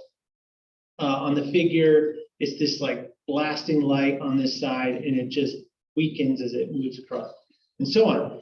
And so like it's like, yeah, like Mark was saying, there's so many beautiful things happening here, but the passage of that light, the fact that there's strong light sitting out here somewhere that's catching that surface, then barely catching those, and then like it's losing a little bit about what you found what it was about. You know what I mean? So you've defined it. Just remember those bigger concepts and push the big concepts. Always push the big concepts first. That's a good way to think of it. Yeah, the first thing, similar to what you're saying, what Mark said, first thing I noticed was, oh, he's really subverting the main event by distracting us and highlighting something else, which in itself is actually kind of interesting. Like in every single one of these, again, the light on the fabric versus the real event, or the light on the shoulder versus the portrait. Strange little snag of light on the form of the cast. That's our highest contrast. And I don't know if that's what I want to be paying attention to. So that would be something to knock down this area here. Just let it go ahead and let it be part of the shadow a little bit. But there's something interesting about that. And I think that, you know, as you continue to develop and make more conscious decisions about where you want to place your highest contrast, I bet this probably will sneak back into your work as a really mature artist, that there is something interesting that you're naturally doing about that subversion, about having your highest contrast in a place that brings us in, but then making us spend more time to find out what's actually happening in the shadows. Like I'm looking at the little poster study here, and I'm so excited about when you get to this and actually add in that light on the wall with that cast shadow. To me, this whole painting could be about that hidden leg and that beautiful middle value in that shadow area. But it's that high light on the lighter side of her that like slams us into the picture. But maybe this is where all the poetry is. It's pretty interesting because it is so consistent through each piece that you're doing that. What's that about? Hard to take over again, but she's postponing the obvious is always a good thing. So like what I love about the portrait is that you're not making it about the portrait first. It's about the light on the chest and the shoulder, and then the obvious is kind of a secondary thought. And your poster studies all show that too. So like there is something really exciting about delaying the obvious sometimes. So Shoulder, the model that, yeah, is that shoulder not there, or is that just the way he was sitting? For the little one? Yeah, it was a little bit forward. It is how it was sitting. I'm trying to like remember it and do it. And I'm doing it very well. Seated male. It almost looks like you're trying to highlight that he has an amputated arm. Yeah. And that's what I thought that when I looked at it first. Yep. Because you are hiding the face, so.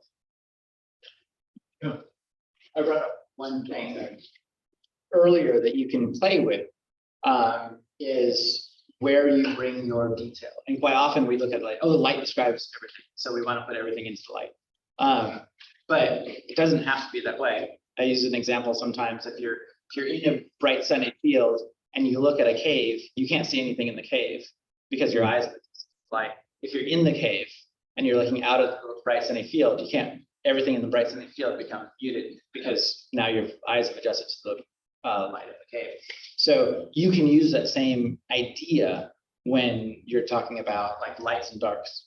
So if you did want to, like if you have an area that's highlighted, but is more of a graphical element as opposed to an interesting area, then you can use that as a shaft of light without necessarily describing detail and bring the detail into the shadow where you want to show information. So you can play with that as well. You can play with how much information you're given to any specific area. 1 minute. One thing you can do with these kind of situations is, especially if it's monochromatic with a warmer tone, is just let it be more transparent so that there's more warm, like kind of like the study shows through a bit more, here. And so letting the transparency play a role. So I know that this one is more contrasted, like it pops out more, but I actually think that there are some decisions that are happening here that I like better than this one. And I like the overall composition of the figure, the verticality of this piece, and the kind of wash of the tone, and it feels like it's vignetted nicely. I also think that maybe you could bring out the lights a little bit more, but I kind of like this cascading fall of light where it's maybe a little too blown out here. So anyways, very nice.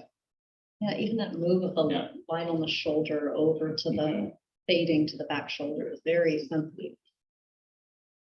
Yeah, all those gradations are beautiful. Keep doing it. Groundwork. Okay, time. That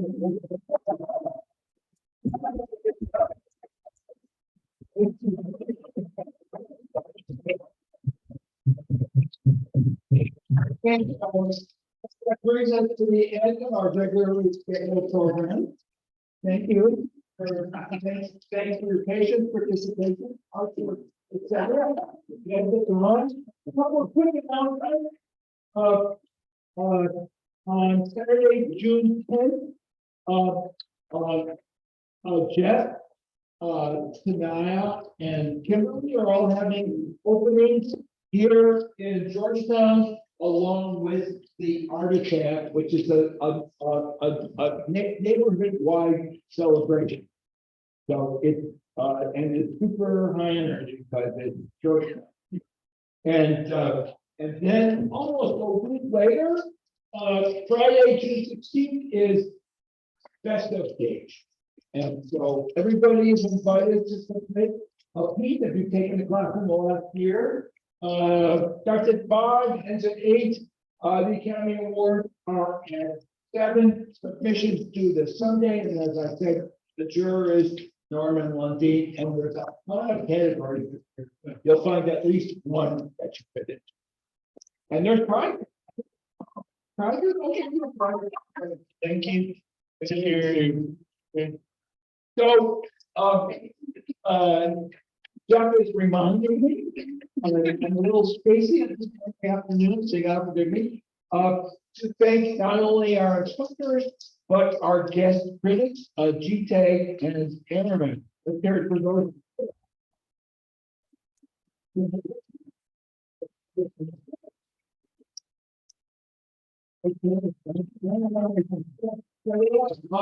You want us to hold chairs, etc. Yeah, hold chairs, thanks. And also Daniel and Natalie and Eric. Where do we put the chairs?